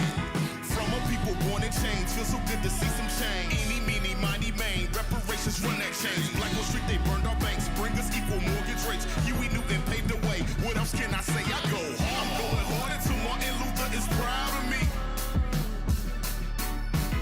I'm going hard until Mother Harriet proud of me. I'm going hard for ancestors that's up above, the ones who fought for us when our people were shackled up. I'm going hard for our people, for the love. Black magic in my veins, black magic in my blood.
Going through the motions, internalizing the pain and strife. Getting over all the hate can cut the tensions with a knife. Love can win and change it all if only we could get it right. Changing our position, recognizing the vision that beyond all of division, our dreams will come to fruition. And if we can change it all, these walls gon' fall. We find it straight before we know it, we be standing tall. Like the tree next to the still waters running deep. Future's right in front of me, clear as day is gonna be. Better days a million ways, climbing up the mountaintop. Nothing we can't do, and know that we won't stop. One thing about it, yeah, it's two things for sure. We're no stranger to the struggle, from mistakes we can grow. Bringing truth to power, level up is part of the game. Open up your eyes and know that things will never be the same. Hold up, free, black king, black queen. We on the road to equality. Be who it is that you wanna be. Put your fists in the sky, we can let freedom ring. Lift your voice up high, let freedom ring. See the bright sunshine, let freedom ring. Better by and by. Oh,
1-1 is the score we have. DFM up against Chiefs. I think on paper, looking at these two teams, it always was going to be close. Didn't really expect it to be as close as that last one was, where truly you didn't really know who was going to win until that last team fight. It started edging more and more towards, okay, Chiefs are taking this bit by bit, but I think there's always the inkling in the back of your skull that is like, okay, but Aria is very fed and Azir is very strong. Off the back of that Artican fight, I would have led more towards DFM taking the 2-0 sweep, but there were just a couple of moments after. I think BioPanther was integral. It's just undeniable how much of an impact he had on that game and his ability to just sow chaos in the thick of a team fight for DFM. And on top of that, their just seeming inability to focus on anyone but Jimmian, who had his Onyas, which kind of negated all of that. They just spent so much time trying to shut him down, only for him to go golden, and then the rest of the team was able to collapse and just punish DFM. Look, I have to say, Game 1, DFM won in spite of the draft. Game 2, yeah, look, there we go. We did talk about that off-screen. Milan coming back in for Karkun, who, look, despite his best efforts, there are a couple of moments where he just sort of fell short for the team, and I'm not going to say it ultimately cost them the game, but they did contribute to what was an unfavourable situation. Milan played the game solidly in Game 1. I can understand why he's back. Yeah, I mean, you won with him. You didn't win with Karkun. May as well put the guy you won with. I don't think there's... Like, it wasn't like, okay, it wasn't won because of Milan in Game 1 or anything like that. It's just like, well, you know, he just offers a different playstyle or whatever it may be. I'm sure they've, you know, played scrims together and whatnot, and they've worked out, okay, we can play this way with Milan, we can play this way with Karkun. And I mean, you're probably not getting a Talia into a Callista when Karkun's... Well, I mean, we won't be getting it anyway, so... Yeah, of course. But, you know, just as an example. Anyway, of course, Chiefs here, they are going to be on the blue side as it was DFM, who selected red side here for game number 3. A lot of champs now removed, 10 champions from each side, so 20 plus the 10 from bans means there's going to be 30 champs missing. This is where we start to see that drafting, the depth of genius, I suppose, for these coaches, and in how they're dealing with all these key champions removed from the pools. We do still see the likes of Zyra Sejuani, who immediately are banned out, paired with this Skarner Nocturne. So this jungle is already being heavily targeted. Yeah, 4 already gone. Yone going to be taken away just because Arya is very good at it. Yeah, I will see what the last ban is here for DFM. I mean, again, how much do you target away a certain role from the other team without potentially hamstringing yourself? That's where you got to find that balance in Viego. So we see 5 out of the 6 bans targeted towards the jungle, which, I mean, doesn't leave a heck of a lot left up and available to be played, which, I mean, this is going to be a true test of Mir and Guon's, you know, champion pool. Yeah, absolutely. Can't even necessarily think of things off the top of my head that strike me as, okay, this is just clearly the best jungler. Corki going to be locked in at least here. Most likely, I'd say, for Jimmian, but absolutely can be put down in that bot lane for Lemus if they so choose. I mean, definitely a solid pick, honestly, in terms of, I mean, how much disruption the kit offers in terms of that damage. Having to lean one way or the other, and in reality, Corki just walks right down the middle. So it does make it a little bit harder for those frontline characters, or champions that are Rumble being left in. Ray is going to be picking that one up, a solid pick in the top lane, taking it away from BioPanther as well. Yeah, absolutely. See what BioPanther has to answer into it. It's going to be the Maokai. Most likely in the jungle, can be given to Harp in that support role, but the reason I lean towards the jungle again is because of just how many junglers have been removed. Look, we've seen the Vlad. You lack the faith in the AP Maokai mid for Aria. Like, at this point, I wouldn't put it past it. I think less than likely, but there is a world in which we do see some weird Maokai AP in the mid lane. Leona left up, Leona Corki. Yes. Could be a very, very scary bot lane, but they still have that option to potentially pick something else for Lemus. I mean, Leona in general is just such a solid support. Yeah. Definitely. It lets you commit to engages or not commit to engages, right? You can just throw out that solar flare. If it connects, then okay, let's fight. If it doesn't, well, we'll try next. What do you mean? If it misses, you still commit. That's the rule of Leona. As a support main myself, there is only one way, and that is forward and into the Galio paired with it. So we're already starting to see that AoE team fight potential coming in, and look, okay, Yasuo coming in. I mean, Yone's banned. I suppose you go the next best route. But look, there is a reputation that Yasuo players do have.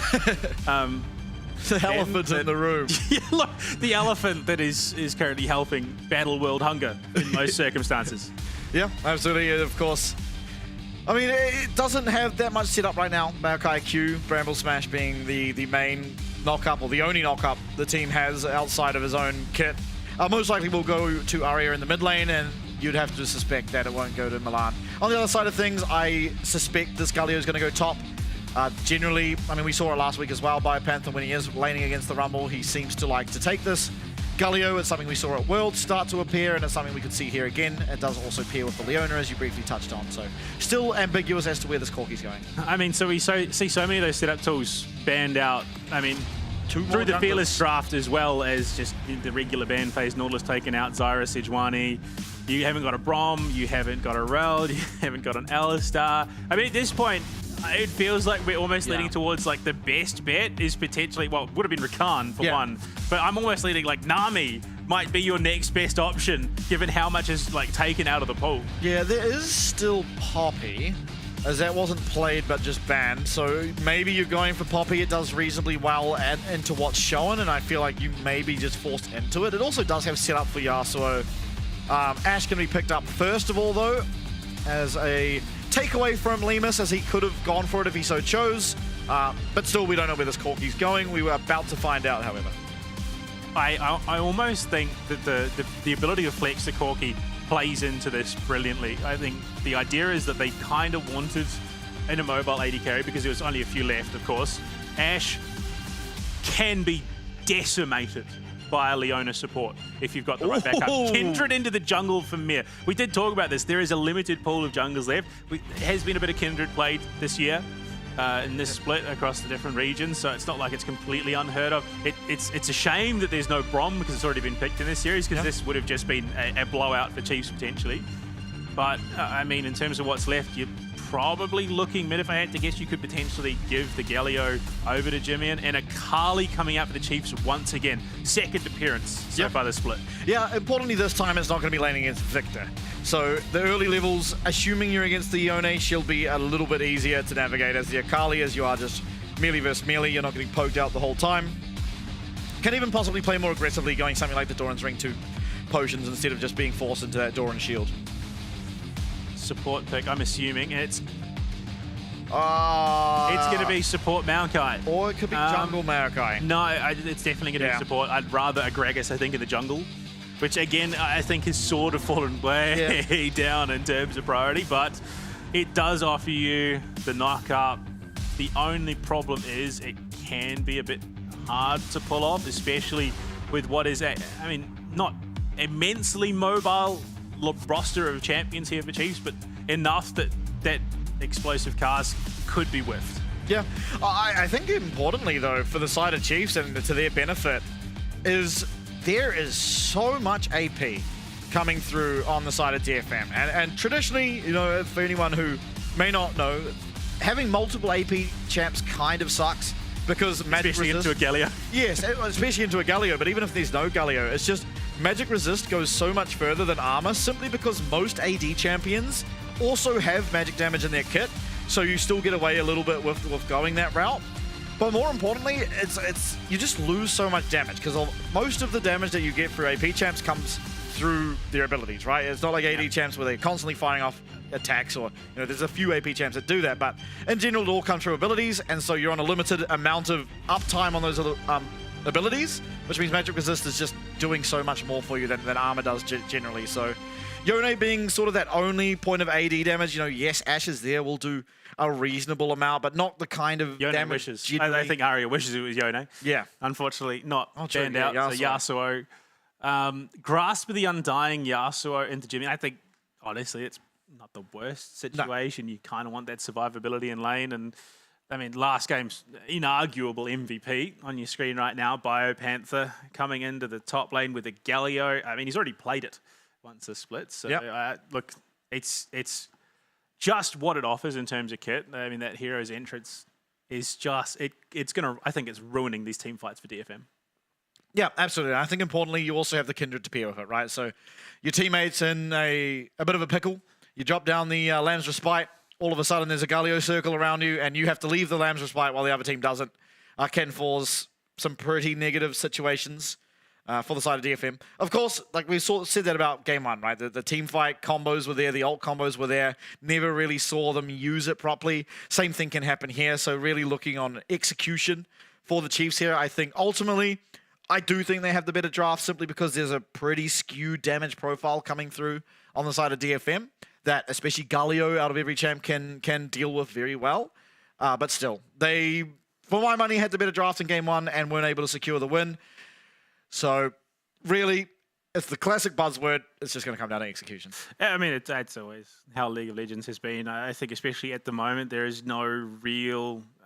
very rarely do you get a draft that just outright wins, unless you kind of int the draft phase. But, I mean, given how much diversity, how many different champions can and must be played with the Fearless draft, it should be, I mean, yeah, entirely down to skill and how they approach this game. We saw that in game one. Overcommitments by the Chiefs really punished them. Same in game two. They very nearly lost that game because of that Artican fight. They overstayed, allowed an opening for DFM to exploit. So, I mean, as we look at it now, really it is either team's game to lose. For sure. Yeah, I mean, for the side of DFM, of course, you know, winning game one, almost turning around what was a losing position in game two, and now coming into game three, I think out of everyone, you got to look towards Aria. He has been just the most consistent player on this team throughout the series. He's been playing exceptionally well, I think, for my money so far. He's only had the one death. Yeah, I think ultimately the MVP thus far of the series would go to him. You know, yeah, sure, Biopanther gets it for last game alone, but I think very near behind him was Aria on that Azir. Now he's once again found himself in a position where he can offer a lot. You know, this Yasuo champion can truly take over a game if you give him the position to. And especially melee versus melee, it's really a test of who is the better laner, almost. Because you don't look at the Akali, you don't look at the Yasuo and think, okay, this is strictly this champion favorite. I think going the grass means that Aria's lane phase will be stronger than the Akali's in general, but it shouldn't be strong to the point where he is just completely decimating. Yeah, I mean, it's an interesting position to be in. You've had a phenomenal run so far if you're Aria. I mean, you've picked up not only the first quadra kill of the split so far, which is the highest multi-kill that we've had. But as we look to jump into it, I mean, I don't know about this draft. I think DFM might be digging a bit too deep in the pocket. Yeah. Now, there is the... I mean, it's always going to be funny how these champs can interact, right? Because if Kindred throws down the ult before Gragas uses his ult, then all of a sudden you're pushing people out of that Lamb's Respite and they can be executed. But very quickly, if you don't find the right timing on it, then Aria, you know, he goes off of your explosive cask and lands into a Lamb's Respite where everyone is completely invulnerable and he finds himself in harm's way. Yeah, I mean, the wind wall offers only so much again in this matchup as well. You've got, what, 4 champions that can get around it. Yeah. And, you know, your top jungle, mid, and bot laner. Leona, yeah, look, I don't think it's as important to be able to, you know, get the E off and dash through it. You just flash over it and then chuck a stun down anyway. Yeah. But, look, I rate the audacity out of DFM, but I just... To be fair, at this stage, I'm not sure if there were any champions left in the pool that would have put them in a better situation. It feels like they've very much telegraphed what their game plan is, which is explosive cask onto someone, Yasuo does what he can, and then hopefully they can mop up from there. I just feel like there is just more that you could have done with the draft in terms of flexibility. Yeah, I think their objective setup is pretty insane. If they do have priority in the lanes, you know, setting up with Maokai saplings, and it becomes very difficult to walk into that Nature's Grasp, and all of a sudden you can find the angle, Rayfaki on a flank as the Gragas, and it certainly can allow for Aria to find play in the team fights, but it is going to take setup, and if Chiefs are able to deny that setup and they're able to get to an objective first, it becomes a lot harder because then you're just dry throwing out a Nature's Grasp, hoping that it finds enough people, and it's not just blocked up entirely by, you know, one singular champion, most likely the Galio, and if that does happen, if it's the situation number 2, then you'd have to favor the side of the Chiefs, because who is going to be able to make their way through this Galio to allow Aria to find play in the team fights? It kind of feels like it's then left up to him to do solo. Yeah. I mean, it's so crazy. So Aria is 15-1 right now. Damn. In this matchup. Whereas you look at the entire roster of the Chiefs, Biopanther is 6-6, so he's at least going even. Mir is 7-7. Jimmian is 4-10. Like, it's on paper, this is a done deal, but Chiefs, they show tenacity, they stick themselves in it, and they come out on the winning side. I mean, just across the board, detonation, focus me. Look, the only stat that they're losing in, I think, is void grubs. Yeah. Okay. I mean, it's interesting to think. I do think, obviously, it is a little skewed because of how dominant Game 1 was in favor of DFM, whereas obviously Game 2 was a much more close affair, and ultimately, especially for Jimmy, and he was the focus. Like, we've talked about it, you've talked about it in depth, is that everyone on the side of DFM was focusing down this guy and on his Victor, and now he's on the Akali. A lot safer on that champion, a lot more playmaking ability, so I think now we really get to see, what kind of level he's at. It's not the same type of game where, yeah, he has a very good early game, but then he's level 6 Victor versus level 6 Azir, and 3 people have converged on his lane. It's not the same. It's not going to be able to happen as easily against an Akali. I think now we'll truly be able to see both these mid laners put their true skills to the test. I mean, no lane swap shenanigans this time around. It is going to be everyone where they're meant to be. But in the mid lane, Jimmy is coming out on top of these trades yet. Arya getting those grass procs, but both hitting level 2, and the Shroud coming out means that Arya's in a bit of trouble. He is. A lot of damage, and Jimmy even sidestepping that last Steel Tempest means that a very favorable trade for him. If he's able to find one more Q before that shield came up, could have been great, but unfortunately not able to do so. Now health totals pretty similar, all things considered. Still the sustain there for this Yasuo, as he does have that Doran shield. Very close affair in terms of these trades in the mid lane. Could be something for either of these junglers to look to exploit. The flash, body slam, or even just Mir coming in and trying to get that slow off on Arya could make a meaningful difference in not only the mid lane, but also just the game. Yeah, lower on HP, but I think in terms of what they offer... Oh, we might see it here. Arya's Arya's very low, but the flash forward, and Jimmy, and he's going to be able to flash out. I think Guon maybe not able to find the angle of the flash body slam, but Jimmy and certainly getting the better of that trade in the mid lane until the appearance of Guon. Still, both mid laners are going to realize that this is time to recall and look for another battle to the death. Just saying, if that was Lee Sin, I think that would have been better, but no, look at it. Yeah, Harp getting taken pretty low here in the bot lane, but able to get that twisted advance, and Nuon takes a sizable amount of damage there from Milan on the backside, and still no death just yet as we see a replay coming up in the bottom right corner. Or actually, time to look at this romp. Yeah, I think Lee Sin, if it was a Lee Sin jungle, that probably would have been a kill, but maybe something that Guon's not as comfortable with. Yeah, I mean... Look, Lee Sin kind of does fit that niche. Yeah. Offering, the knock-up for the Yasuo, and Jimmy and again, Arya going toe-to-toe. Yeah, I think a very skirmish-heavy matchup going to be happening here for the majority of this mid lane. Just Mir walking through mid lane, like, yo, what's up, guys? Yeah, he might be getting a double jungle. He might be getting double Scuttle Crab, and he is even getting to get his mark. I mean, not often that happens. The mark spawns on the opposite side of you, but you manage to get both of them. So, one mark now picked up for Mir on the Kindred. Very, very important to keep track of those, as he does get up to 4 and then 7 and then 10, etc. Becomes each of his sort of power spikes, extra range, and just makes the game a whole lot easier to play as this Kindred.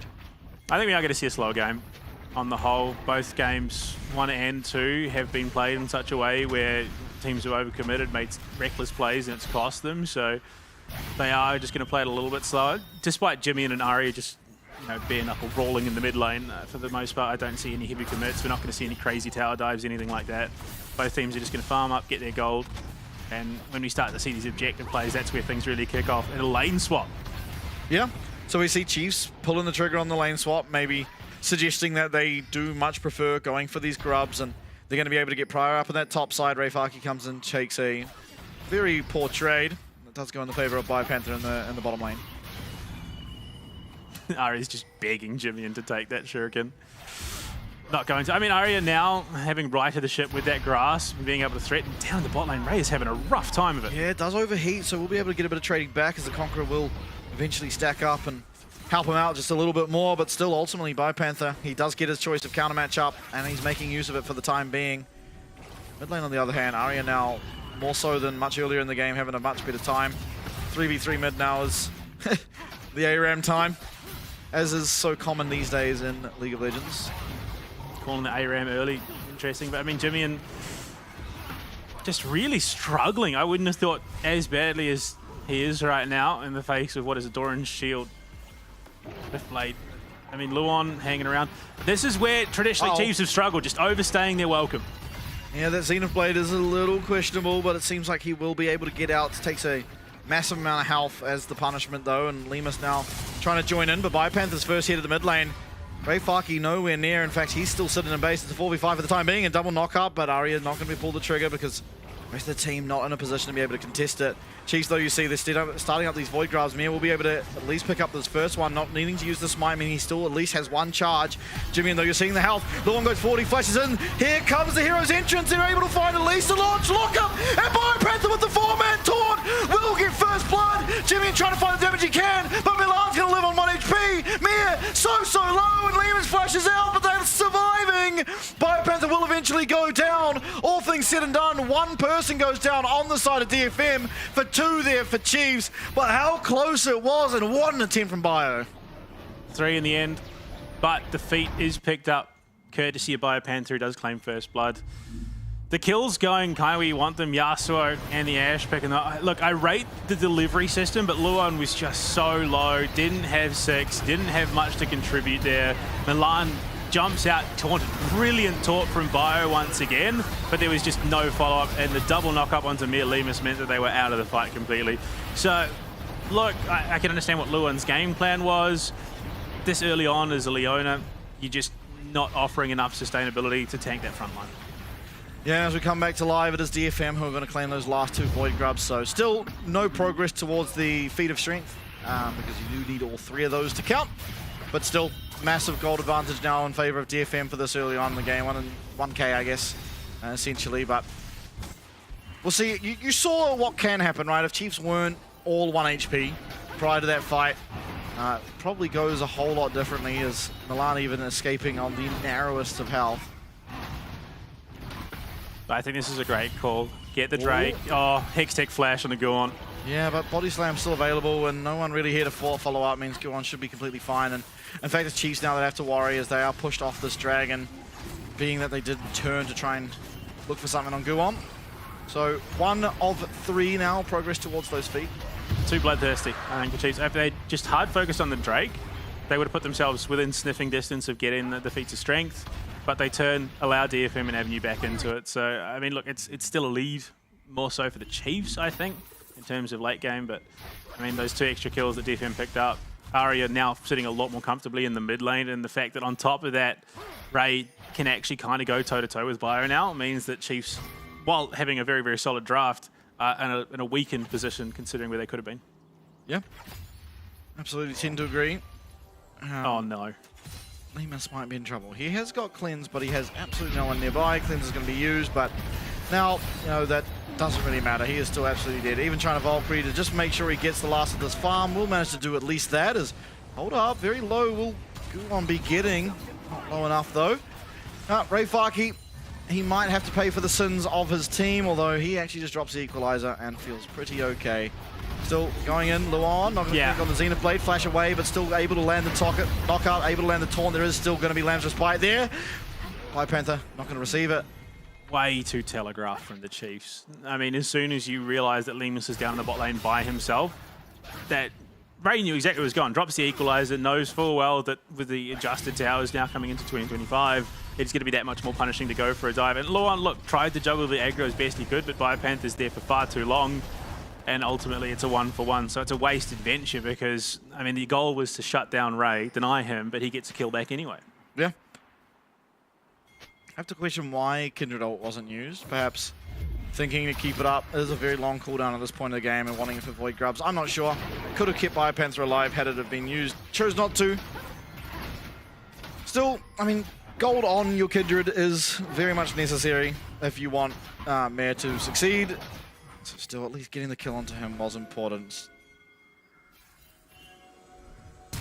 Oh no. Yeah, Luon maybe out of position, doesn't have flash available to him, knocked up. That's so much used on him, and he is absolutely going down.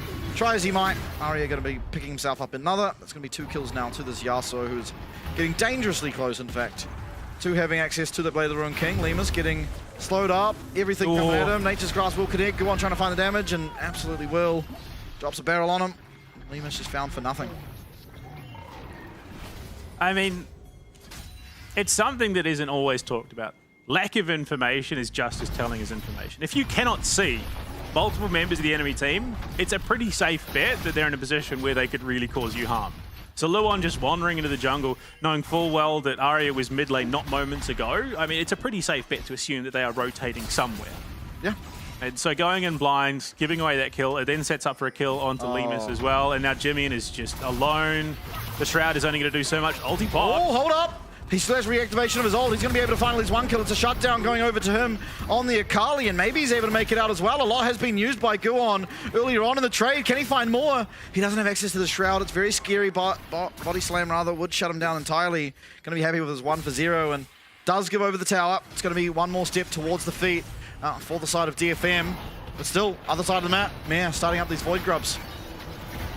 Yeah, I think, again, so a micro adjustment there from Jimmy, and doesn't overcommit, doesn't threaten himself by, you know, committing to the fight there. Knows if he can just hang around a little bit longer, it keeps Guon down on the bot side so they can go for these Void Grubs, which was their ultimate goal. And it does, again, put them within reaching distance of the feat of strength there. Because now they've taken 4 of those Void Grubs, 1 dragon, that seals that deal. Yeah, very on a nice edge defeat. It's 1 first blood went to Chiefs, 1 tower went to DFM, so both need 2 objectives. Obviously, having the 4 Void Grubs mean you've picked up 1, because you need 3 of the same, and then 1 dragon for DFM. Still pretty far away when you think of all that from having the feat, unless some team manages to get Rift Herald and the dragon, which could happen. We'll see. I mean, as it stands, 38 seconds. The Ocean Drake coming up. Mia is down on the spot side, so they are, both teams have junglers down on the spot side, but the vision cleared out by the Chiefs means that they have a little bit more room to work with. Unfortunately, Fog of War has not been their bestest friend. Teleport's there for Bio, as it is for Ray. Both have ultimates, massive ultimates up for every team, like both teams. Ooh. And Jimmy coming off cooldown in a second as well. Yeah, has his Lich Bane, importantly. So it is, you know, it's still strength, I'd say, in favor of the Yasuo. But it is easier for Akali to find impact, as, you know, just having more access to being able to just dive in by herself rather than requiring setup. Oh, that's a bold call from Mia. He's well in the thick of it. We'll be able to jump back over, but that could have been punished if they committed. They're looking to shove out this mid wave so they can then collapse onto the dragon. Milan is there notoriously mobile again. So if they can just force that Ashe to wait for the wave, they might be able to make a play. Yeah, Lemus, I mean, really, if you are the side of Chiefs, you have no right fighting this, simply because your AD carry is so much weaker than theirs. The one find his way in though, and Biopanther's already in there, flashed, but he gets knocked back by the body slam. Biopanther trying to do as he might, not able to do something just yet as the equalizer comes through. It's massive, and Arya connects on that knock-up. Still the dragon connected here, collected rather by Mare, as Arya is still fighting so much damage. Lemus though will be able to trade one back, go on down to 1 HP, and Mare on the Kindred finds 2. Ray Farkey should be going down as well, no, and Harp even 2. The trough was there for Chiefs, put the win in as well. And Oceania will not be silenced. Look, I'm going to be honest, that was a mess of a team fight, but I've got to commend the Chiefs in the way that they held together. Lemus holding on for as long as possible, and Mia just, I mean, obviously, there was so little priority put on to Mia. I'm going to have to watch it back just to see. I mean, so far, everything is going DFM's way. They catch out 2. Biopanther jumps out, hit with the equalizer into the knockup, but Lemus is there. So they don't really get any of those priority targets. Jimmy in the backline, he's just murking. And Mia, again, so the problem once again is they've focused down the wrong person. Mia has just been able to consistently pump out the damage. He chops through almost the entirety of DFM. Jimmy got his kill in the backline. That's all that you needed. He was still alive. He could come play cleanup if needed. But the Chiefs, look, they just were allowed, Mira was just allowed to run rampant. Yeah, I think also Luon, in his dying breath, landed a 3-man solar flare. Not something you typically expect off the back of near-on no setup, but manages to make it work. Going to be able to look for one here as well. Harp will be slowed up and completely destroyed. Go on as well, being that he is the AP Gragas is just taking a lot of damage. Mir jumping over the wall, and he feels completely safe to do so, as he is just so strong at this point in time. Rift Herald spawning. If Chiefs are to pick it up, it will mean the feat is secured for them. No objective on the bottom side to answer, as Panthers even pushing out that side of the map. Yeah, look, priority, target priority. DFM has been a bit of an issue so far this series, just going after the wrong person, the wrong champion. Rift Herald is going to be exposed, so now it is a known thing, but you look, Gragas bot side, Aria doesn't have a TP. There is no feasible way that they can contest this, and as a result, Rift Herald will go down, feet will go over, and they will look to be able to use that Rift Herald to threaten around the map. They can look to start cracking these outer towers and open the map for themselves. And I have to say, it was a bit shaky at the start for Chiefs, but they've righted the ship. They're looking on course to potentially take this 2-1. Yeah, obviously not over for DFM. They are still ahead in gold. It just seems like they're struggling to, as you've said, identify the correct target in these fights. And ultimately, it doesn't feel like they have all that much to deal with Mir. They can kind of lock him down with Harp and CC him, you know, in one spot, and maybe even Arya can jump on him. But what happens when he drops that Lamb's fight? There's so much peel for him. There's no real way to get him out unless you've committed the Gragas ult specifically to do that. And even then, Lemus is now strong. You've still got Jimmy, who is just in your backline, completely 1v2ing and taking out Milan. No worries whatsoever. So it becomes very hard to deal with and hard to lock down all the carries that are being shown from Chiefs, and finally being able to catch up, as you know, Lemus was down 1.4k before that last team fight, now dead even with Milan there in the bot lane. Yeah, I mean, you look at the separation. The big problem is, unless, you know, Aria can stack up the wind, you know, go for the triple Q and get the knock up onto Bio, they can't really disrupt that hero's entrance. And that's the problem. There is just that much more global pressure out of the Chiefs that DFM just don't have to match, unfortunately. So they've got to be careful in the way they approach this. Look at that, Mir. Okay. Mir is key. All right, this might not be good. This might not be good. Mir has completely centered. He's in the middle of everyone. He's still in there. Lamb's respite, but he's been sent to the wolves. I think that was a classic Rift Herald misclick. Jimmy ain't going to be able to ult out, but there's so much damage. Down comes the Equalizer. That's a dead mid laner as well. And just like that, it's one misclick, it's one Rift Herald, and one person without a forklift license that does cause treachery, and DFM now have so much time to use. There are these moments in this series that I hesitate to call throws, because I don't think they're intentional by any stretch of the imagination, but boy, do some of these teams make it that much harder for themselves. Like, I don't know what the game plan was there. It has to have been a fat finger, surely. Well, the thing is, I don't know if you've played with this Rift Herald thing, but if you click anywhere near it, there is absolutely no generosity. You are getting in, and you have no way to get out but by crashing it. And I think the correct move there for Mir, once he is in that Rift Herald, is to 180 it and run the opposite way. But, you know, thinking maybe he can get in there, get the tower damage, and put us down as Lamb's respite for follow-up.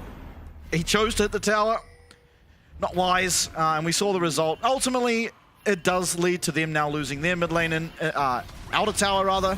Still, I mean, you're seeing it now back to live. Chiefs are still feeling confident as they are trying to pressure Ray Faki up in the top side. O's notorious for making things far harder than they need to be. I think the big issue now is Chiefs need to not point fingers. Yeah. It was a mistake, you move on. Because if they get it in their head, they start, you know, finger pointing and blaming, this is where any chance of them picking up a victory here completely collapses in on itself. And look, they make the right call, they keep marching forward, they're gonna go and take this Earth Drake. Looking for it, Aria does get the knock off into Lua, unfortunately just not that healthy. But stuck in the thick and looking to jump on it, has to commit. Yeah, Xenoblade going to be committed. Luon still not getting any assistance, and the hero's entrance not being committed. I think Chiefs choosing to take the objective first. Looks like a good choice as they are seemingly going to get out of there. Jimmy and Luon maybe not going to meet the same fate. I think Luon going to maybe commit to just giving his life. Jimmy, I imagine, channeled a teleport. Not sure. Yeah, he's channeling it now. We'll be able to get out. So importantly, at least he does survive. He's going to go up to top lane. He might even get a top tower. Actually, we'll see. Either way, they get the dragon. That's the main thing. Only Luon does go down. They don't commit too much to it. Yes, they lose the teleport out of Jimmy, but I think all things said and done, you'll take the teleport and one death for the dragon. And they get a tower. Yeah, well, I mean, look, you make the best of a bad situation. You lose your support who's 0-4, or 0-3 at that stage anyway. You then go up, you get your mid laner out, you get the tower to boot, opens up the map. Artican is up as well on this top side, and Chiefs still have their outer top tower available, alive and pretty healthy, honestly, for them, so they can look to threaten it. Unfortunately, again, it is the boring Artican, but yeah. Look, if they've got their own mechanics down, which we've seen, it has been DFM, I believe, who have definitely picked it up both times this game. So I mean, look for the Chiefs. Maybe they get their first one. Maybe not, because last time it was a bad call. Yeah. I mean, Luon here waiting, trying to find if they can catch Arya out. Honestly, if Arya's dead, it doesn't feel like there's any damage to truly take over a fight, being that, you know, you haven't lost your entire health bar to do it in the first place. But yeah, positioning aggressively towards this Artican, all will be on vision. You saw that control ward in the back. The teleport difference is the big thing. You've got the mobility out of bio, which Ray Farkey doesn't have. He's going to have to run it up to this top side if he wants to contest. And you can see he's already beelining. So, unfortunately, timing a bit of an issue. The ward's there as well, just going to give up the game plan. So, Chiefs, I think their best bet right now is try and bait the Artican out. Try and convince DFM that they're going in, and they've found Bio. Yeah, Bio apparently going to flash away, though. Does cost him his flash. Is actually a big summoner. You know, usually on your tank, you're like, oh, whatever, we lost flash. You know, we kind of said that a couple times when he was on Sion last game. Galio a little different, because you really want to get that taunt up, get that taunt really channeling, and then flash in to find as many people as you can. And won't be able to do that now, but there's an easy solve to that. You've got Luan, just jump onto him. Easy. Yeah. You're right in the middle of it. So, I mean, it's almost like the Orianna ball delivery system, but it's Galio, who's just a giant sentinel. So it works much the same, and this pressure up in the top side could give Chiefs the opening that they need to. They haven't got the freedom. They did have an opening where, unfortunately Ray was down on the bot side. They could have gone for something, but it was just a missed opportunity. And I think the right call was made here by the Chiefs. Don't commit to the Artican because it's gone so terribly for you in the past. Yeah. Yeah, no, they also just didn't really have anyone that could truly tank it. They can kind of kite it right, but doing that makes it take a lot longer, and Kindred Corki are not very tanky, I think it's fair to say. I mean, look, Triforce, reasonably quick, reasonably tanky, but no, not for an Artican, unfortunately. And again, right now, we're seeing just a lot of posturing. Chiefs and DFM just sort of posturing around the top side of this map. Both know that they want to go for the Artican. They're going to commit, though. Yeah, the flash forward onto Jimmy, and he is locked up, but he is still in his invisibility. Shroud does eventually get knocked up and taken out by Arya. Still, that's a lock committed. Can the Chiefs find a way to fight this? Mia has to find a way in, but he certainly can't for the time being. Panther does manage to help them turn at least one around. It's still these 280 carries up against 4 members of DFM. Noticeably, there are 0 ultimates available for the side of DFM. They are still strong. They're taking down this Artican, and you see Lemus trying to posture, trying to find a way in. Mia still with the Lamb's Respite, and Lemus with both summoners available. Maybe they're able to find some way in that will be able to get away from that Steel Tempest knock-up. And Lemus still trying to find Poke, but the flash forward from Arya going to be able to find his mark. Knocked up is Lemus. He does flash away. Does he have the damage? No, he doesn't. The Q3 will connect, and Lemus is just caught out. Mia going in, though. He has Lamb's Respite. He's not going to get it down. And it's Ash. It's Milan who gets the Artican, and DFM are now very strong.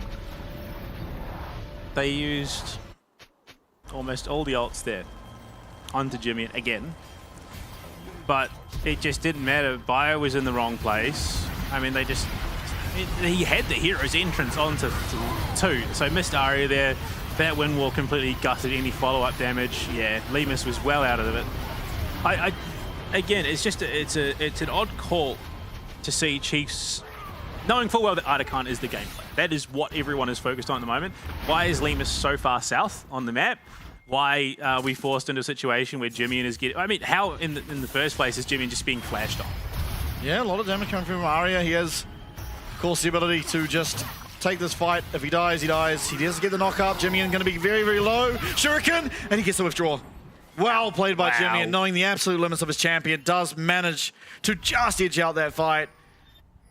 Still not going to get the rewards he would hope for. As Guhan going to body slam. Jimmy is absolutely dead.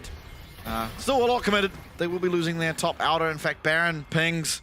There's a lot being used. Jimmy does have teleport, but it's 40 seconds till he does respawn. How will the side of Chiefs navigate this? They're looking to just give over the Baron, take the Dragon, put themselves on the Soul Point. They may be able to find a way on the Ray Farkey. This will be a withdraw if they're able to find it. Windwall comes out, though, keeps himself nice and topped up. And this will just be a Baron for Dragon Shade by the end of the day. Yeah, again, just some questionable plays. coming out of the Chiefs here in terms of positioning. I mean, you know that there is an objective that is going to be heavily contested. Why are you in the position you're in, knowing full well the other team is going to be looking for that opening? It was presented. Look, again, it's not Chiefs out of this just yet, but you're down 7k, you're down 9 kills. You've just handed over Baron. Again, this could have been such a different game, and it stems from these certain moments. If Mir had not just full YOLO'd into the mid tower, maybe he would have been in a better spot. Jimmy wouldn't have died as a follow-up, and they could have made something. And Jimmy's just going to eat an Enchanted Crystal Arrow. Yeah, it does get his invisibility off, so he's feeling okay, rooted up by the Nature's Grasp, but Mir being the target of a lot of damage here, still has Lance Respite available to himself, will get it down just in time. On the back though, you see Ray Farkey, he's going to withdraw, and all these withdrawals will be falling off in the very near future. There they go. So all things said and done, yeah, a bunch of objectives picked up by DFM, but still not the end of the day. It is a, what is that, 8k gold lead in favor of them. Very sizable, absolutely no doubt in that, but I mean, Chiefs, they've had to fight back in game number 2. They're gonna have to do it again here. Yeah, not for, you know, lack of trying to make it harder, because Chiefs definitely did that. They've definitely made it a little bit harder for themselves to pull this one back, but they're gonna fight tooth and nail to try and make it happen. We're starting to see more of those items come on board for the Chiefs. It just feels like they're a step behind. In fact, they definitely are a step behind. You look at it, the closest roll at the moment is 700 gold difference, and that still goes the way of Guan. Yeah. Yeah. Definitely, I think a lot of the heavy lifting is on Mir right now to try and get them through. Akali, yeah, very good skirmisher, and honestly probably beats everyone except for the Yasuo in a 1v1 right now. If there was some way to get that to happen. Admittedly, scaling is on the side of Chiefs. You know, like, not necessarily as one-sided by any stretch of the imagination, but you have a Corki versus an Ashe, you'll always take the Corki the later the game goes. So if they're able to somehow navigate the rest of this Baron buff, which is still alive for another, 1 minute, despite the fact that 3k gold was already picked up, then maybe there's still a chance. I mean, you say onus is on Mir. I say it's on Bio. Yeah? He's going to be the one that needs to set up the fight. Luan as well. Because it doesn't feel like they've had a fight where the front line has been in the right place to be able to provide that opening for Jimmy and Mir and Lemus to actually do the damage they want to. So, I mean, if Bio and Luan can find themselves in the right place with that setup, they can make something happen. You see how disjointed Jimmy is. Panther, talking about finding the fight, he finds a way into Milan, but he's got the cleanse, and Shutdown does come through, though. Panther able to pick that one up, and we're seeing a lot of CC. That's both the tanks, though. That's Ray Farkin hard, knocked up. The flash forward, the twisted advance, but it's going to be the Lance Respite in response, and forward will go Jimmy, and he's found his way onto the Zash, but he misses the Shuriken. He does get the ult, and Chiefs, they're down 8k gold, but they're fighting the team fight. Still Aria, dishing and diving, and oh my god, this guy's a freak! It's Daria and DFM that take the team fight! Yeah, look, again, it was a near thing. It was almost perfect, but unfortunately Jimmy just takes too much damage on the backside, and I mean, just look at it. It was a near thing. It was almost the perfect team fight for the Chiefs. Bio, great flash taunt in, but you see you've got two players, Aria and Harp, zoning out Jimmy. And if Jimmy was involved in that fight, I reckon Chiefs probably walk away with it. Mir takes too much damage, Lemus takes too much damage, Jimmy just stuck on the backside. Looked like he was not even sure whether he should go in or not, and does. By the time he does, his team doesn't have the health to back him up. Ray just burns through the team. Aria there as well, limited HP, but with that shield bow, it's enough. Oh. Yeah, like it was on the cusp of being the perfect fight for the Chiefs, but at this stage in the game, you take what you can get. This Aria guy is a freak of nature. Just finding the perfect dashes on Yasuo to be able to Can we talk about the fact that he's picked Vlad and won today? He's picked Yasuo and he might just win. In fact, it looks like he's going to win, given how things are going.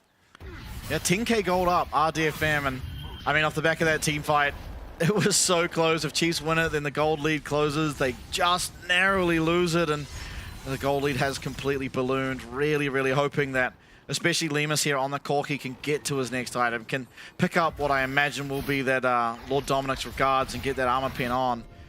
But until then, I mean, they've bought themselves a lot of time in terms of the dragons, right? They're up 2 dragons, that's 10 minutes worth of time until there is a potential soul fight between the two of them. And so now, during this time, dragons up, it buys you another 30 seconds, another minute of just hitting minion waves and getting more and more farm, hopefully onto Lemus. But Jimmy as well down on the side lane as you see him walking towards that bottom side. fact, Chiefs might even not care. They're looking like they want to contest it. I don't know if they realize just how far behind they are in gold, but they might just find out. It's going to take impeccable team fighting. Admittedly, almost found it last fight. Last fight, they did have Galio flash. This time, that luxury will not be afforded to them as teleport coming in. It's going to be Arya joining the fray. Well, you're now at the point where this series is averaging 30 minutes a game. I mean, some of the longest gameplay we've seen this split. I mean, to be fair, it's still early on. That dragon being started up, pulled down to the south side of the map. Enchanted Crystal Arrow off the mark. Jimmy and just baiting out some key abilities here. Yeah, it still looks like he has access to all of, his ult, his flash, just gets out for free. Dragon, though, almost certainly will go this way of DFM. I don't think Chiefs should contest. They do try to, and down it will go. Lancer's Bite has to come out, and it will be able to come out. Lemus, he's sitting in the back, trying to find his damage, and it's going to be Bio coming in. He's trying to find the damage, but Arya, you see him on the top side, he's going to be able to take down Lemus. It's a 3v3, but Arya is just menacing. Is it taught from Bio? Is it going to be enough? Jimmy trying to find the damage, will not have it, and all things go DFM as Rayfaki will claim the triple. My lord, and I think that's it. Unfortunately for Chiefs, they had the opportunities presented to them. Baron now being up as well. I mean, they should be able to transition this. It's going to be a slow Baron. It's not going to be the quickest, but the teleport coming out be a great push for Ray. He's going to shove out that top wave and then come back in to assist. And Arya, I mean, look, has the lifesteal as much as you can want, plus that Guardian's Angel. So, yeah, this is just going to be the slow choke out, unfortunately, for the Chiefs, barring a miracle fight that goes their way on their terms, which the last few have definitely not. But yeah, I mean, we're averaging, so this split, 31 minutes is the average game times, 31 minutes, 38 seconds. Of the games so far this series, 2 of them have gone past that, and the first one was only just shy, so. Yeah, definitely a hard-fought series. I think even in this one, DFM, they should just be rolling, but I think we're seeing the strengths of Chiefs comps. I mean, look at here. You go for the one shot on the Kindred, not able to get it, and then all of a sudden you guys, your team, everyone is feeling so scared, really, as Arya able to manage to get out of that hero's entrance means that he is able to eventually clean up the fight. Just a little bit too tanky on the side of DFM for Lemus to be able to cut through. And the target priority was much better this game for DFM. Arya gets the knock up on Namir. The Ramsay Spike goes down the hero's entrance, immediately turns his focus to Lemus, who's been, sort of just shepherded outside of that Lamstray Spike and outside of the fight, and from there it just crumbles. Arya, he's playing phenomenally. 20 kills contributed to this game by him. He's got 9 kills and 11 assists. He's died once. He's died twice this series, which, I mean, and on the Vlad and then on the Yasuo as well, it just hugely impressive stuff out of him. Yeah, I mean, definitely the standout player of the series, regardless of if Chiefs are able to somehow turn this one around. I think just the way he's piloted all 3 games has been something that many people aspire to be as good as, right? But here we see Siege on the bot side. It is 1 minute and 45 seconds left off this Baron buff, and Dragon will be spawning not too long after. Yeah, I mean, right now, the Chiefs are just trying desperately to stem the bleeding, and they're going to go in for a fight. Yeah, Guwon going to go golden. Here comes a Nature's Grasp by Panther being the target of a lot of damage, and now comes that explosive cast. It's one more member of the Chiefs going to go down. Flash forward and coming through from Harp. He's very, very overextended, but can they even take him down? He's very tanky. Mia will eventually do so, but Arya's now in there. Double kill going over to Rayfaki, maybe looking for a triple kill as Jimmy's going to get very, very low. Arya will be taking that one for himself, but still, it is now a 2v4 as DFM turn their attention now towards the mid lane. Inhib still have 1 minute left of this Baron buff and no one respawning for 30 seconds now on the Chiefs. Lemus and Mia with a lot to do, no abilities really to do it. No flash, no cleanse. Mia still up, trying to find damage. Can they do anything really? Arya with a win wall against 280 carries feels pretty good. Lemus getting very stuck into the thick of it. Mia trying to do the damage. He's not going to be able to do so. Arya in the face, knock up and down they will go. And it was a bloodbath the entire time, but DFM, they will prevail. Yeah, look, I did call it 2-1. I went the wrong way, unfortunately. But, they do say change only comes about through pain, and the harder it hurts, the bigger the change. And I think in this situation, Chiefs needed the hurt. They need the hurt because they just made too many mistakes this series, and ultimately it's cost them the victory here. So hopefully it hurts enough that in the coming weeks, we see drastic change in the way they approach the game, and they start whittling away at those mistakes to the point where they're non-existent. Because if I'm being perfectly honest, Chiefs should have won that game. Yeah. They should have won that game. and then a massive misplay in the mid lane with the Rift Herald, ultimately I think is that domino that starts falling. And we saw it in game 1. That fight at the Raptors was that domino that started the fall of the Chiefs, and it happened again. Yeah, absolutely. I think you can look back at this if you are, a Chiefs fan or a player on the Chiefs and think, you know what, every single game was competitive. Ultimately, we could have won. There were some mistakes. They're mistakes that you don't expect to see again, particularly, in game number 3, it has to be said, I'm almost certain from playing the amount of League of Legends I've played that the only reason that happened is because Mare clicked slightly too... You don't have to click the Rift Herald, by the way. You just click in its general vicinity. Right, it's very generous. It'll put you straight in that thing and send you on your way. I think it was just a situation where we're in there and then... To play devil's advocate, Mare, you played this game enough to know that there is potential that could go wrong, and you still... make that mistake anyway.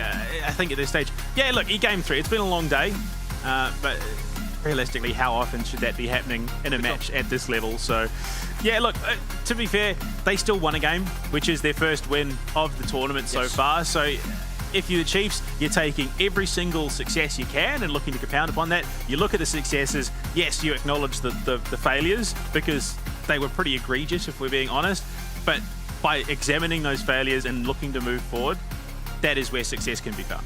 Yeah, absolutely. I think they can be pretty confident knowing that they can grow from this, right? I think considering the disadvantage they found themselves in, particularly in this game, down like 10k gold, and still the team fighters won by like 1 auto attack. If Arya gets auto attacked 1 more time, he probably goes into GA, and at that stage they probably just roll the fight. When it's that close, despite the gold deficit, you're clearly, like, on a micro level, playing the game to be able to compete with these players, right? That's not the issue. The issue is kind of consistency more than anything, because they seemingly start the game off pretty strong. If they're ahead, they can kind of finish the game very strong. But it's these patches in the middle where we're not able to just be like, okay, let's calm it down. We've just had our turn, recall, we can come back out on the map and then look to do something else. And instead, a little bit too much is trying to be done all at one time. And that's kind of how we find ourselves in the situation we got in both game 1 and 3. I mean, it's like I said, a good team plays well from ahead, a great team plays well from behind. And unfortunately, the Chiefs didn't quite live up to that. To be fair, they were the ones that put themselves behind and then just weren't able to claw it back. I think on paper, they have the right idea of what to do in this league.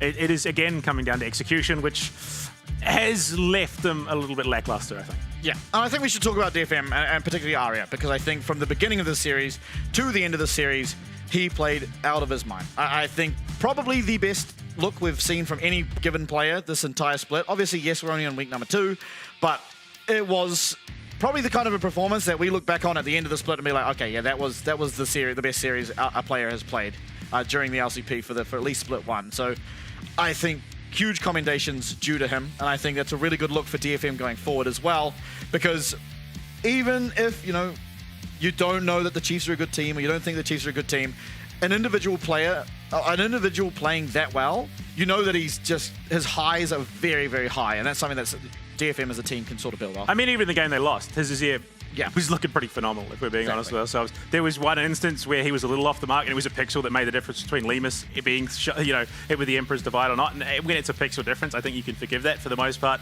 The rest of his play was flawless. It was elsewhere that the issues came for DFM, but Vlad looked phenomenal. Yasuo looked phenomenal. Yasuo was cleaning up in those team fights. DFM feel like they're a step ahead of Chiefs. I think they've just cottoned on. They've been a bit better when it comes to capitalizing on mistakes, because Chiefs were presented with a couple of opportunities and they just weren't able to capitalize the same way that DFM have. Yeah, absolutely. And I think some of that comes down to just the team history, right? Like last year, 3 of the members of DFM that are still on the roster were playing together last year. So there's always going to be a level of cohesion available to them. Whereas you compare that to the Chiefs, only Biopanther, no, not even Biopanther and Lemus. They've played together in the past, but Biopanther and Lemus are the 2 from Oceania. You then have 2 people from Korea, 1 played in Brazil, 1 played in Europe, and then you have Jemian who played in the PCS. These are a bunch of people from very different areas, very different backgrounds, all coming together. It's going to take time to make that click, and I think we saw glimpses of that starting to click here in this series, and it's something that hopefully as we move forward we can start to build on and look better and better. Yeah, I mean, you can't even put it down to a bad draft in that game 3. The draft looked pretty solid, if I'm being honest. Yeah, look, there are a couple of changes you would like to make, but because of Fearless Draft, I think it's hard to. If you had Brom available in that 3rd game, 100%, I reckon that was a vastly different story for the Chiefs. But I mean, Leona still fits that void very well. I mean, you've got Galio, you've got Leona, you've got all the setup you could possibly want. I think maybe Akali was a bit of a letdown, if I'm being honest. Yeah, look, had some standout moments in the game, but on the whole, I don't think it quite added enough to the team to justify it. Yeah, I mean, it's hard. It's hard to really know. I think we're too early into Fearless, and we haven't really seen that many 3-game series as well to really know. I think ultimately the Akali, I didn't have that much of a problem with the Akali. I mean, honestly, if that... It was just zoned out too much. Yeah, but I think that's all because of the one sort of play that happened in mid. I think if that doesn't happen, and your Akali is as free as she was prior to that, then it looks a whole lot different, because ultimately, Jimmy was getting on Milan and just destroying him every team fight, just even when they were very far behind. So I'm willing to give the Akali, like, yep, this was completely fine. The lane, no real issues with it, but I don't know. It's hard. It's too early in the season to really know what to do in terms of this Fearless, so... Look, I mean, look, to be fair, there was a lot of CC, but I feel like a Control Mage definitely would have made that a little bit more uncomfortable, honestly. Yeah. Well, I've been told break timer is starting, so we are going to go to a quick break. Once we're back, the second series of the night, it's going to be Team Secret Wales, rather, up against Talon Esports. It's going to be very exciting. We will see you there.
Series number 1, done and dusted. It was, of course, DFM who eventually took it in an absolute slogfest, but now get their first series win. But more importantly, coming up next, we do have Talon. The second look we get to see of them, a very dominant team, a team that we suspect will be winning out the first split, up against Team Secret Wales, who did, admittedly, dominate their first series. Yeah, well, look, Talon takes down Chiefs 2-0. Team Secret Wales takes down DFM 2-0. A lot of questions, I think, off the back of that. But, I mean, honestly, the big talking point, of course, for Talon Fofo in the mid lane is he's had an impeccable start to the season. He's deathless currently, so he's rocking the perfect KD. Team Secret Wales, I mean, you look at it as a whole. Team Secret and Talon, two of the biggest names in esports. Arguably, Talon, one of the biggest names in APAC esports as well. So I definitely feel like there's going to be a lot of pressure in this matchup. Yeah. Absolutely, I am inclined to agree. We have Dyer doing the 1v1 there for Team Secret Wales and Fofo. So mid lane matchup. And I think, I mean, both of these players, I think, played the first 1v1 and both of them won, I think, but I don't actually remember. Well, we've already figured out that's not the be-all and end-all, but No. did win the 1v1. And then, Lemus won the 1v1. Much of a muchness at the end, didn't really count for much, unfortunately. The 1v1 only got them so far, they just couldn't finish it there. But, I mean, as it stands, coming in strong off victories in their first, their opening matches and looking as solid as they do. I think, fan favourite is going to be Talon coming into this. Team Secret definitely have a lot to prove, though. Yeah, absolutely. I think even in the 1v1, possibly just expecting Fofo to take it, but I don't know. The 1v1s are so hard to predict, especially now that you only have a limited champ pool that gets narrowed down each time a 1v1's played. It makes it like... You have to remember, first of all, because we get the graphic eventually when we see their champs, what champ they're playing, but we also see what champs they can't play anymore at the same time. So it's kind of like pretty hard to predict, as we do see the PSG lineup removing themselves from the stage as Fofo remains.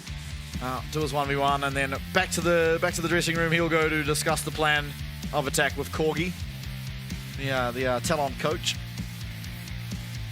Well, I mean, look, we've seen mirror matchups already today. I would be surprised if we got that again. It's a pretty perfect storm when we see that happen, and given how interesting the builds were out of the Oceanic representatives, I think we are going to see a pretty safe picture of both of them. But in saying that, do you target away those picks that you don't really want to be playing in crunch time, or do you go for comfort, get those early victories where you can?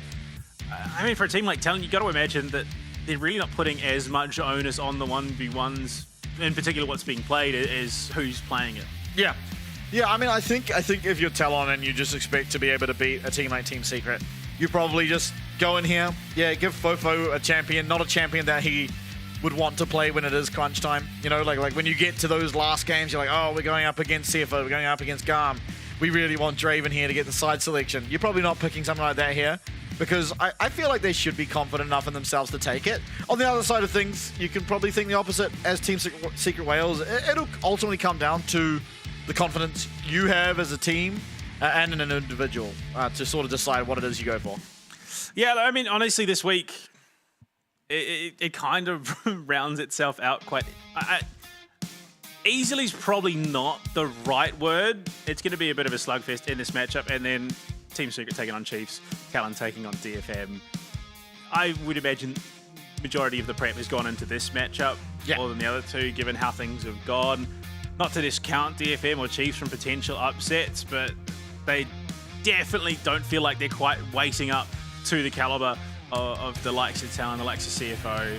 I mean, even looking at the Vikings and here at Team Secret Wales as well. Just had word. There is an issue with one of the players' clients. Probably just quick reset and hopefully get us into this 1v1. I'm just excited to see what champs are played, because there are definitely some 1v1s you go into and like, okay, this is going to be fun.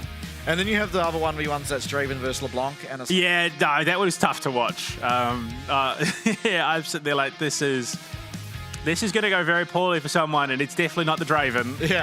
Unless, simultaneously keyboard and mouse, headset and monitor disconnect for him, likely it's going to go the one way, because LeBlanc kind of has a kit geared towards one thing, which is, Q, jump in, tether, that's it, and then sort of repeat once you've hit 6, but you just don't have that luxury against the Draven with a stand aside. Yeah, exactly. So I don't expect that to be what we see here, but you never know. I don't even know if both these teams have played Draven or not, so I don't think Talon has, but you don't really know. No, Talon hasn't, right? Because Biopanther versed them, and it was Kled versus Mordekaiser. Yeah, that was, again, another one interesting one to watch. Yeah, that's right. So Talon definitely do have Draven available. Do Team Secret Wales. They're against DFM. I don't remember the 1v1. Oh, I think I've discovered whose client isn't working. I think it might be Fofo's. Are you sure? Yeah. It's not that other player at the other end of the table that we haven't seen yet. Ooh. The unknown Talon player.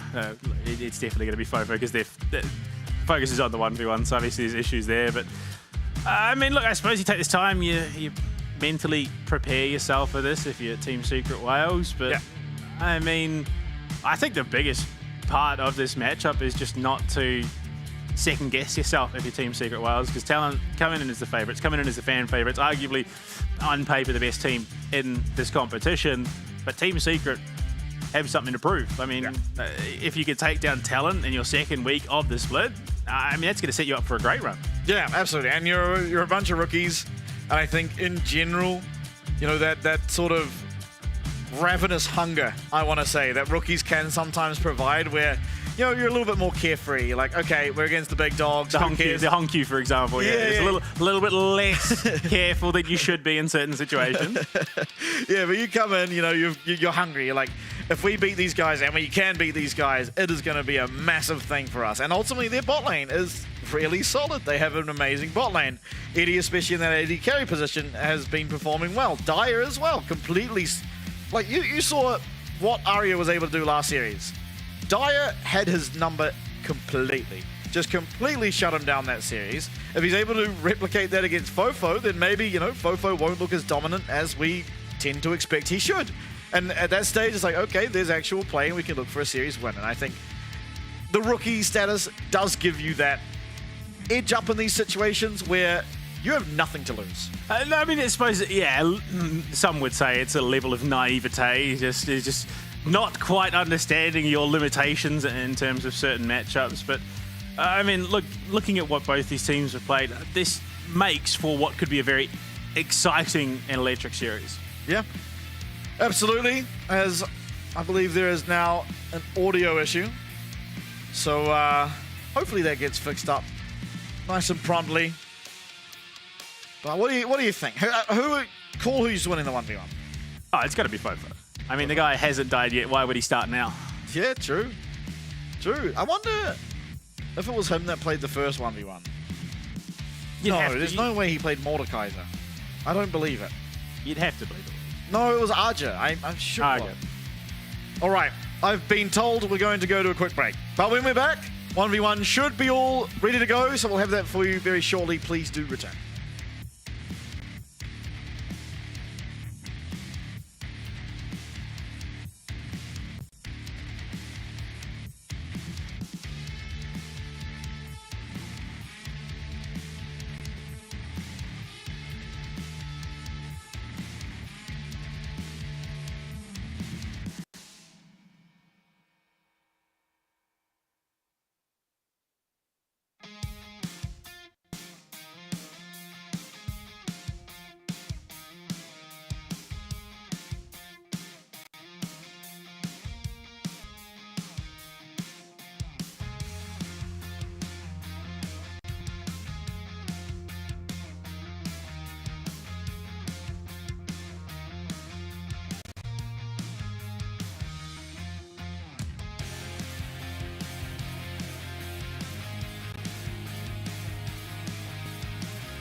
All right, 1 minute was a lie. We're back.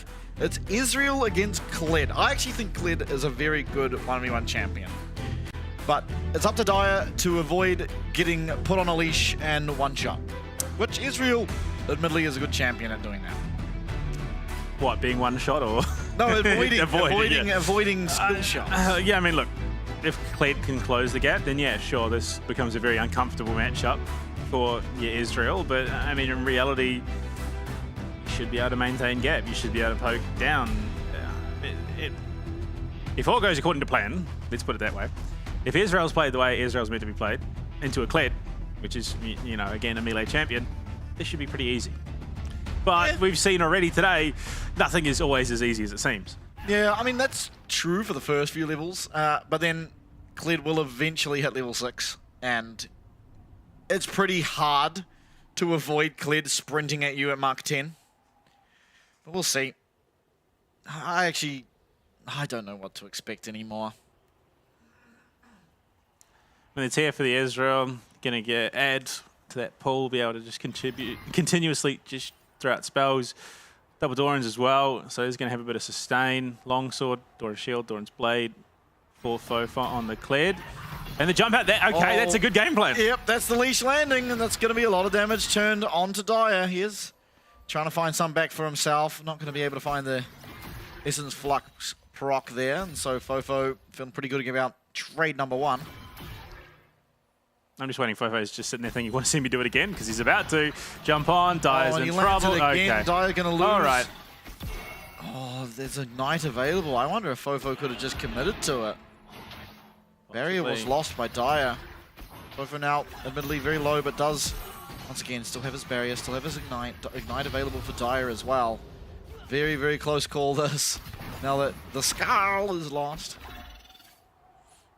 I think that's shaken Dyer a little bit. You can just see the skill shots a little bit off the mark. Trying to connect onto Fofo, who is going to be mounted again. Not too long. And Dyer, he's going to get the proc there off the W. So he's just going to keep chipping away. But you can see the health pool isn't really comparative. Fofo just has that little bit more. Should another dive occur, I don't know if Dyer can get away without that barrier. Ooh. For now, because the mount isn't there, Dyer able to be a little bit more aggressive than he would be otherwise.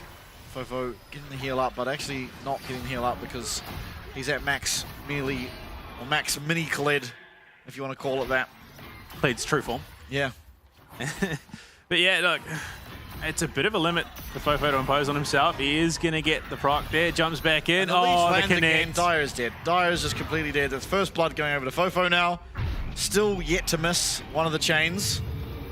And still has ult and barrier available to him. Yeah, ult up now, to me, means this is over.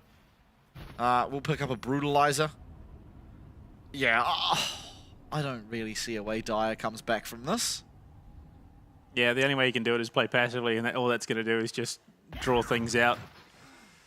Fofo, look, I'll stand by what I said. On paper, this should have been a very, very rough matchup for the Kled, but Fofo's played this phenomenally. Look at it, he just wants to end this.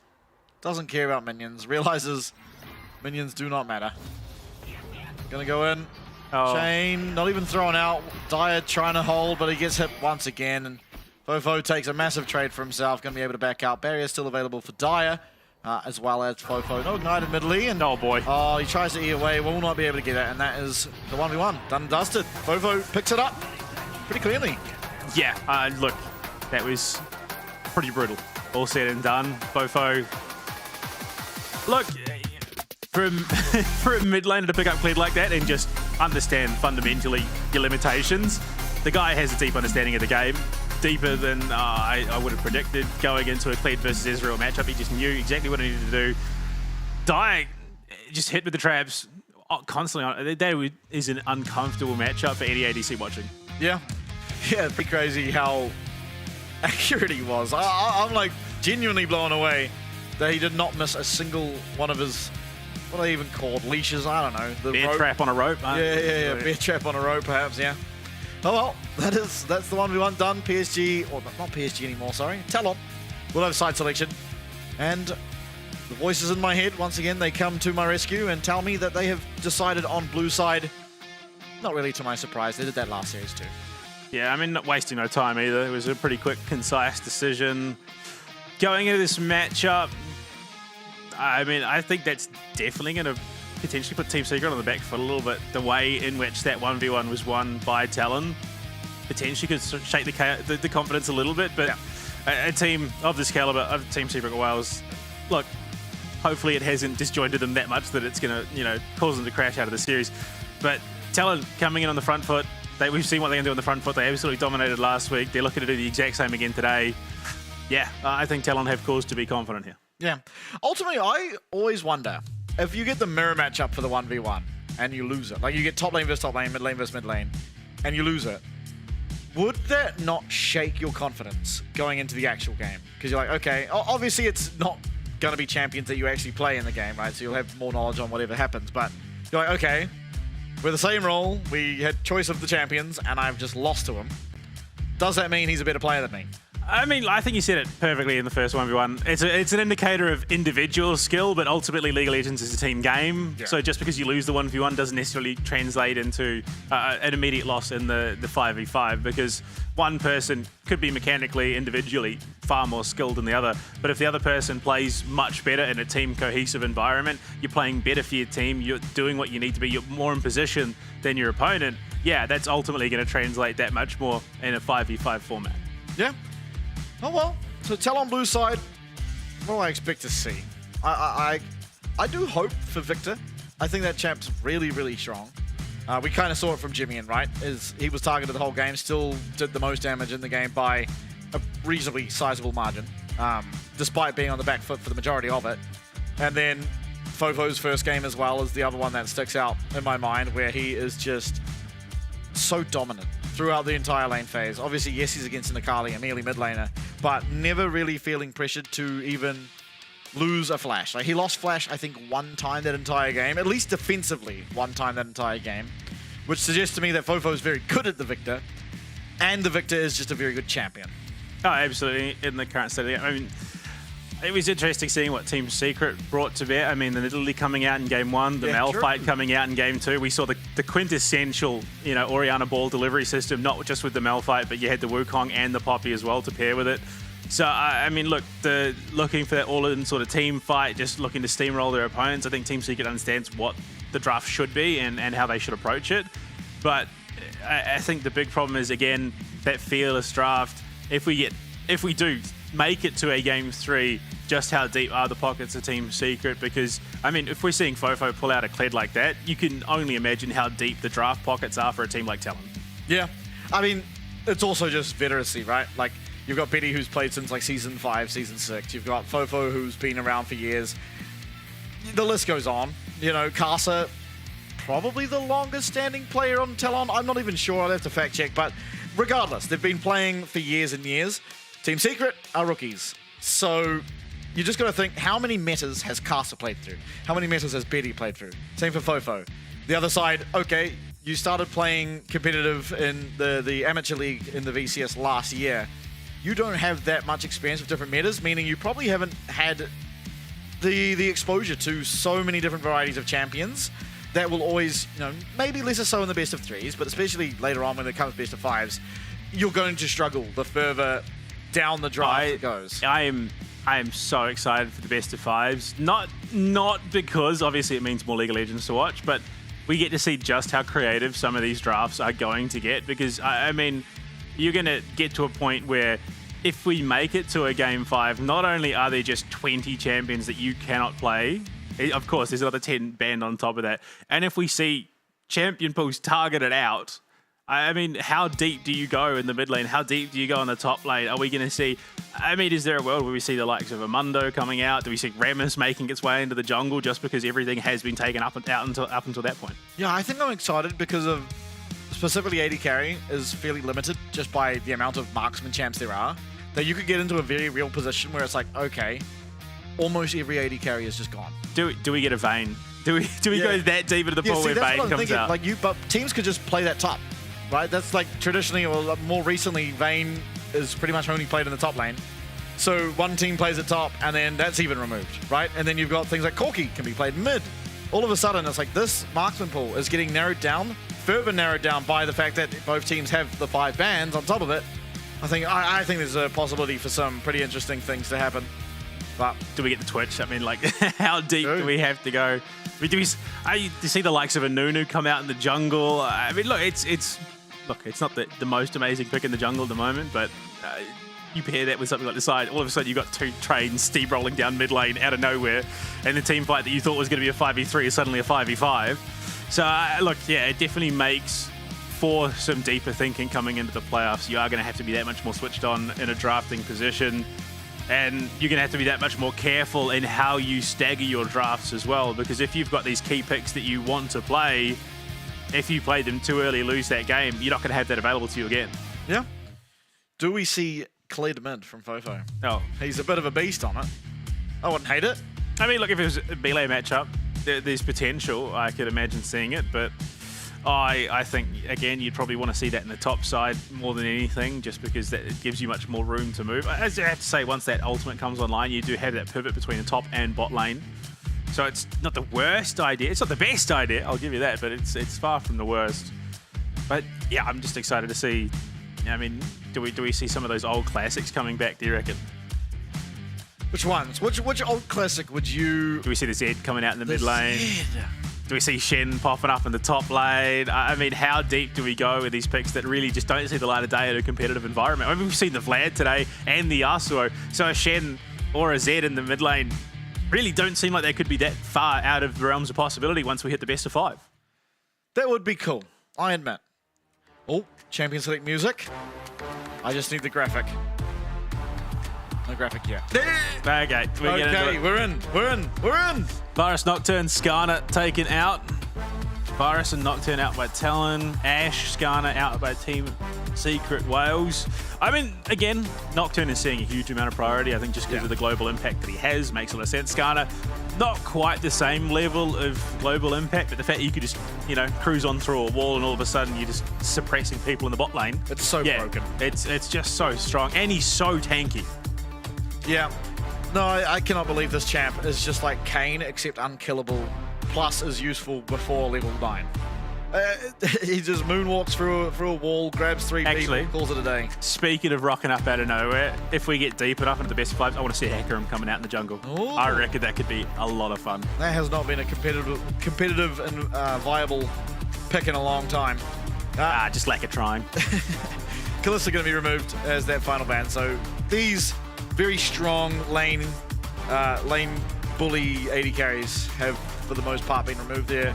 Sticks out to me that still Misfortune is available. Israel as well. I mean, if we're going to start going deep into the pocket, Cogmore, I mean, particularly I didn't see the Cogmore. Jace coming in makes a lot of sense, and the top lane has been a bit of a powerhouse, picking up that Black Cleaver, going the tank build, shredding armor while also just being that bulky frontliner.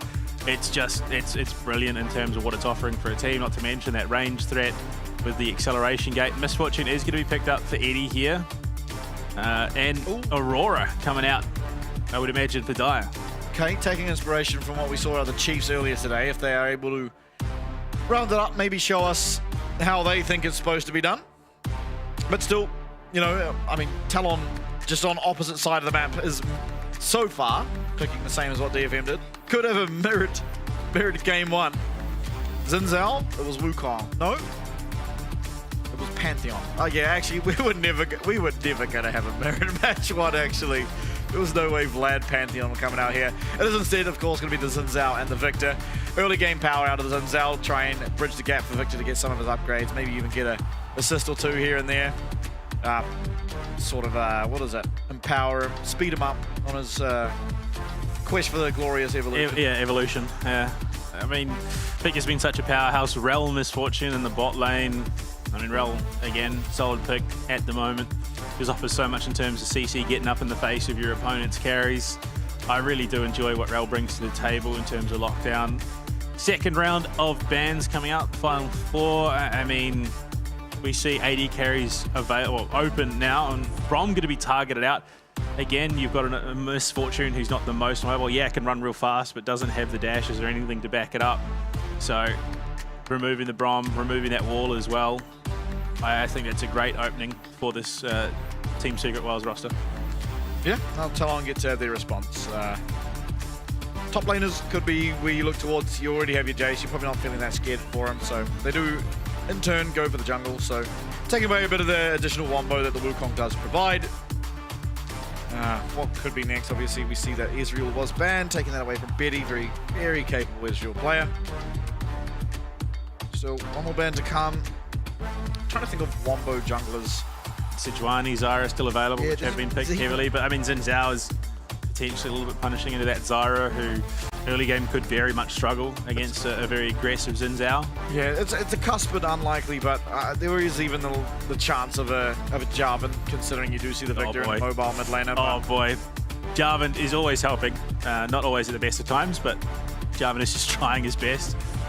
I do miss the Jarvan. It was such an interesting champ to see play, because either it was the perfect setup, you got the arena down, everyone was locked in and it was over, or you locked down the wrong person and suddenly a team couldn't get in and help. So yeah, min-maxing. We're seeing a lot of min-maxing in terms of the meta at the moment.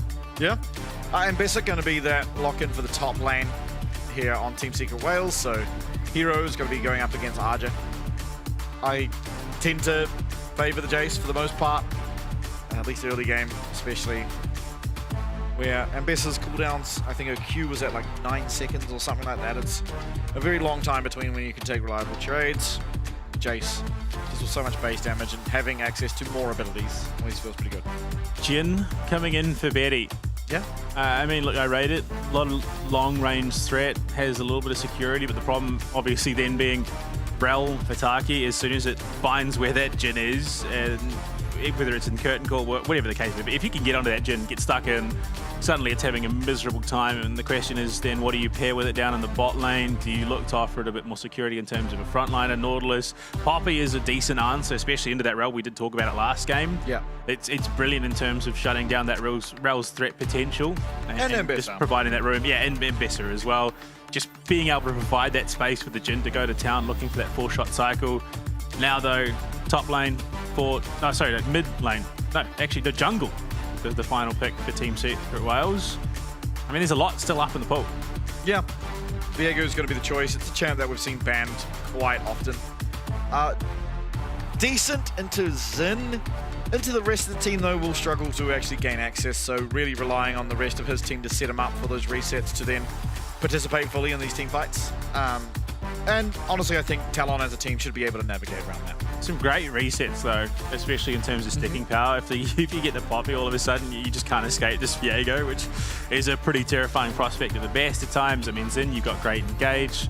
CC, Victor is all right if you can get the bubble down. Yeah, that gravity field is a bit tough to deal with, but I mean, even the Jace, you got that acceleration gate, you can close that gap a little bit quicker. I think there's a lot of very, very solid possessions for Viego, and look, on the whole, Talon have done a solid bout of drafting. So is Team Secret Wales, honestly. Yeah, I don't particularly go in favouring any draft highly. I think it is the weak point of the side of Team Secret Wales is this Viego, because I think while if you do get a reset, very powerful, it's exceedingly difficult to actually get that reset. Where, how are you getting access to these fights? It's going to have to be off Ambessa, and then even then Ambessa has to kind of find some way to get the public execution on the perfect target, right? Like landing it onto the Jhin, which maybe you wait till the curtain call comes out, or landing it onto Fofo and the Victor and hoping he doesn't have his Zhonya's yet. It's just, it can work. It's just a lot more difficult to execute than we see from Talon, where you can just sort of poke away at them with the Victor, try and land a stun from the Jhin, and then follow up with, you know, throwing the kitchen sink at this team of Team Secret Wales. So yeah, I mean, Team Secret's roster honestly doesn't feel like it quite has the beefiness in terms of frontline. You're looking likely at that tank Jace, who is a hefty frontliner at the moment. You got the Poppy as well. Jhin often does build a bit of tankiness towards the mid game, just that health rather than resistances. And then Victor, like you said, is very, very hard to stick to. So, I mean, you look at Team Secret Wales, Viego, he's not going to be investing too heavily in heft. You've got, yeah, the Rel who's going to be going that direction. Ambessa, again, wants to build more damage than, you know, those resistance, that health. And then Aurora in the mid lane, a bit of a glass cannon, honestly. So I think in an all-out fight, Talon does win off the draft. But we've seen that positioning is so key in these team fights that draft isn't always the done deal. Yeah, and choosing when to take the fights. I think importantly is a very crucial thing, right? And I think ultimately in the first series of the day, that's what we kind of saw, where one team and DFM were choosing their fights at better times than Chiefs were. And same thing can happen here. Although I expect Talon, with the level of play that we expect from these players with nameplates on, should be aware of their timers. Like, okay, we don't have flash here on Betty, or we don't have ultimate here on you know, Arja or Fofo or whoever. So we probably shouldn't look for a fight. You expect them to be able to play around that, and they're just good enough to know that. Team Secret Wales, though, again, they are a bunch of rookies. They're very hungry, and it's not that rare to see rookies truly take it to these more veteran players because they just view the game differently. Yeah, I mean, going up hammer and tongs against a team like Talon, yeah, you can come in.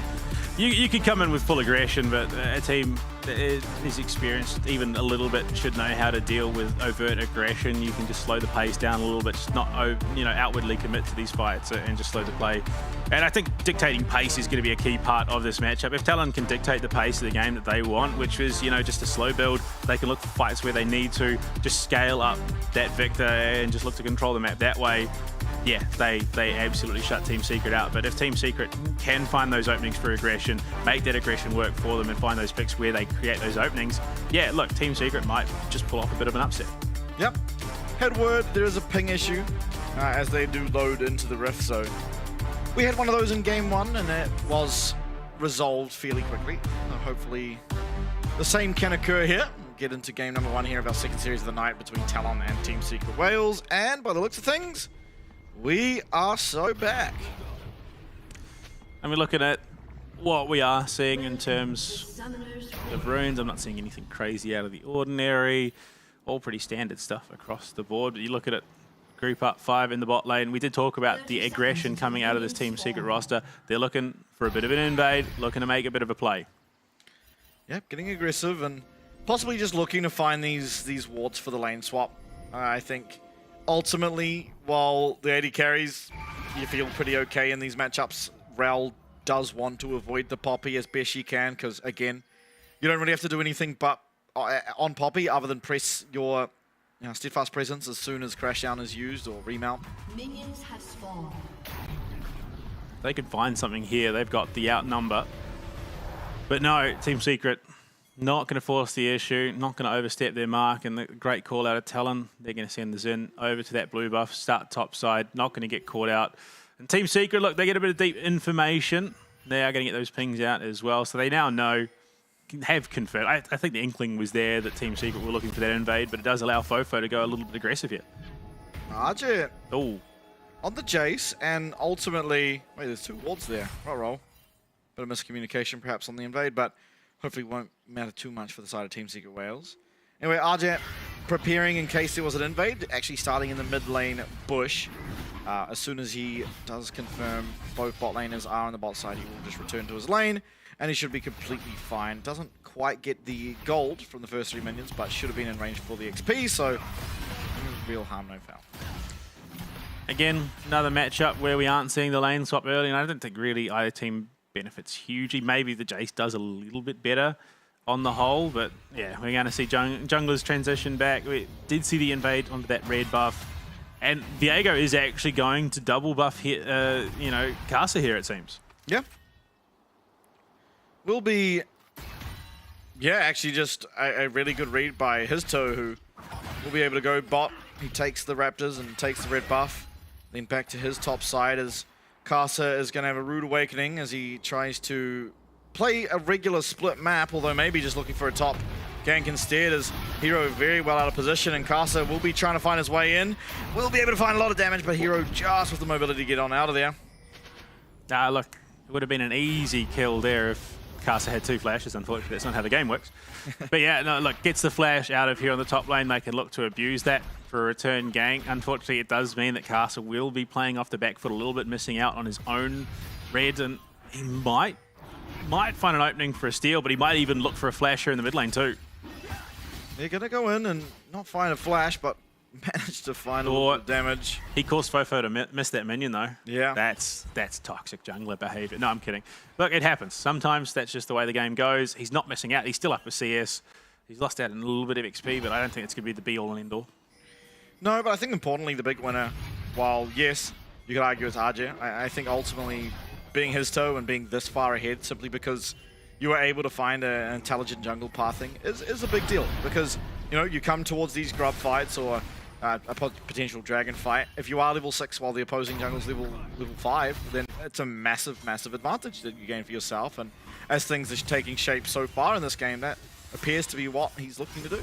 It does come at the cost of top lane though. Hero has burnt that flash early, is definitely exploitable in the next few minutes until that flash comes off cooldown. So look, I think, yeah, you take that at the end of the day. If you're Team Secret, you get that jungler ahead in the form of Histo and that Viego. Embessa, for the most part, is mobile enough that can avoid disaster. HP is getting a little bit low here, and I mean, as that Jace has that range threat. But Team Secret, they might be rookies, they might be aggressive, they might be young, but I don't think they're foolish enough to overcommit.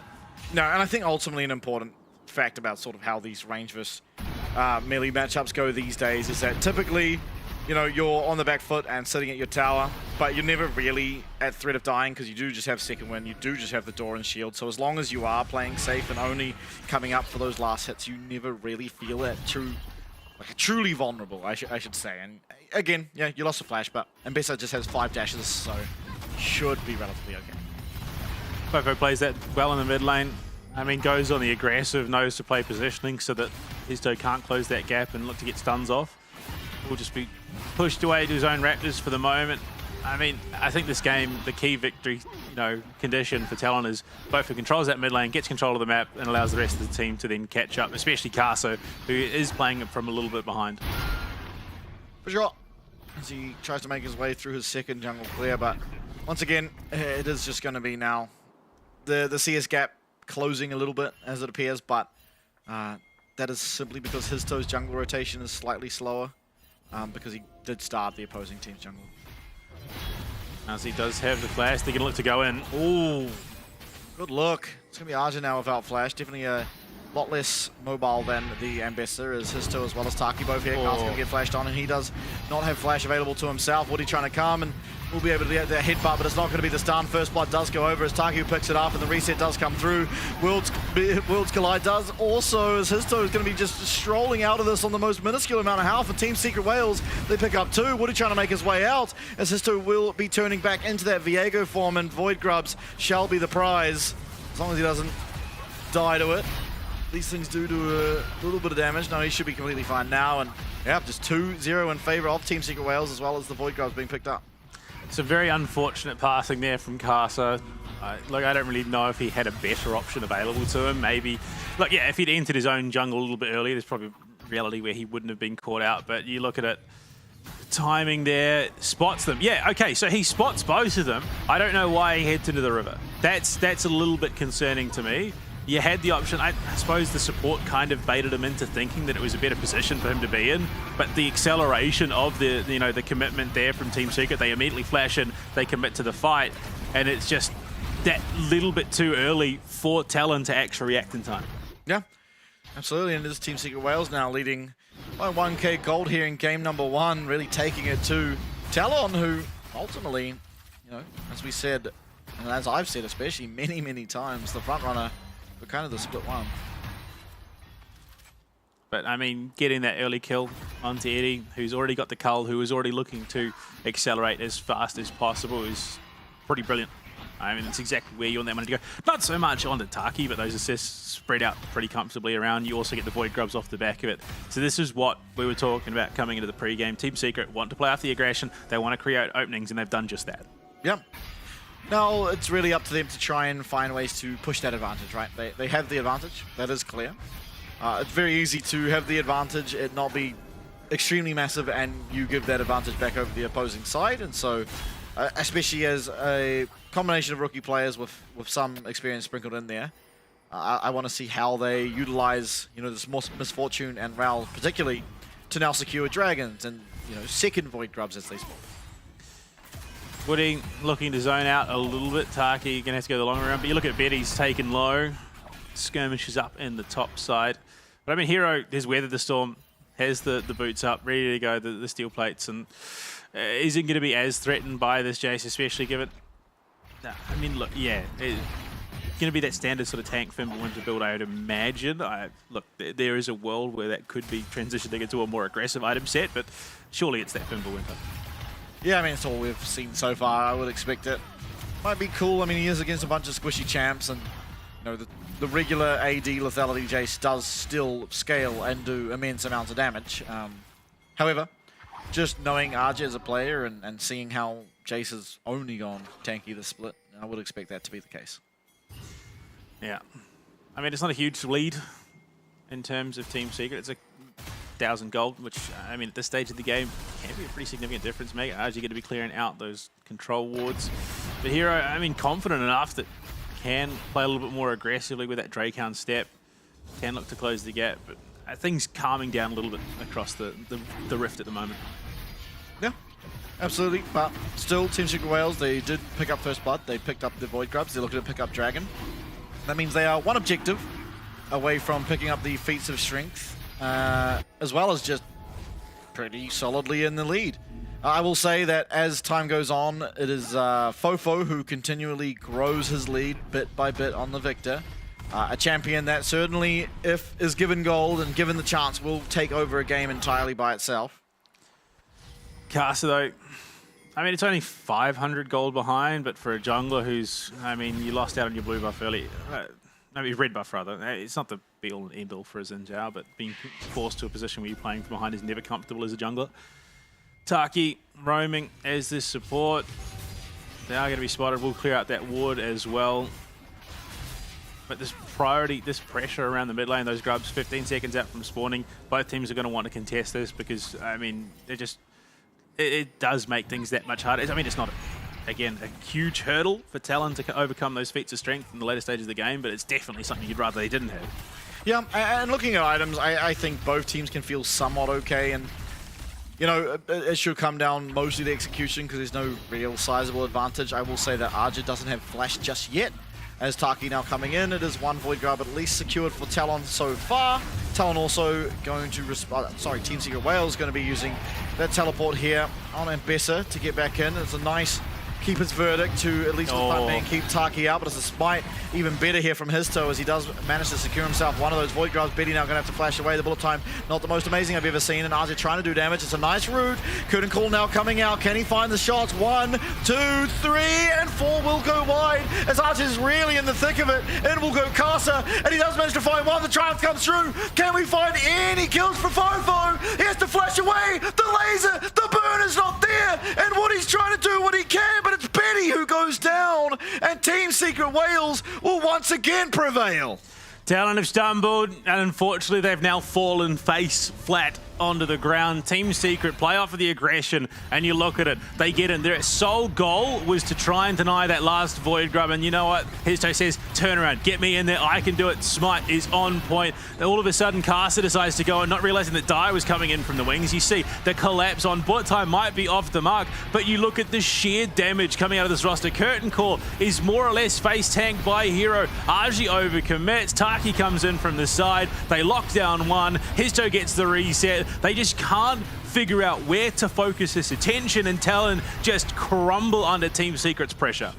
Yeah, no, important. A shutdown picked up for Fofo at the end of that, so it is gold. It is stacks towards getting that evolutions online, and ultimately there is certainly still play here that Talon can look towards, but Team Secret Wales, they're doing everything you'd want. They're playing these team fights on an edge of a knife, and coming out the benefactors.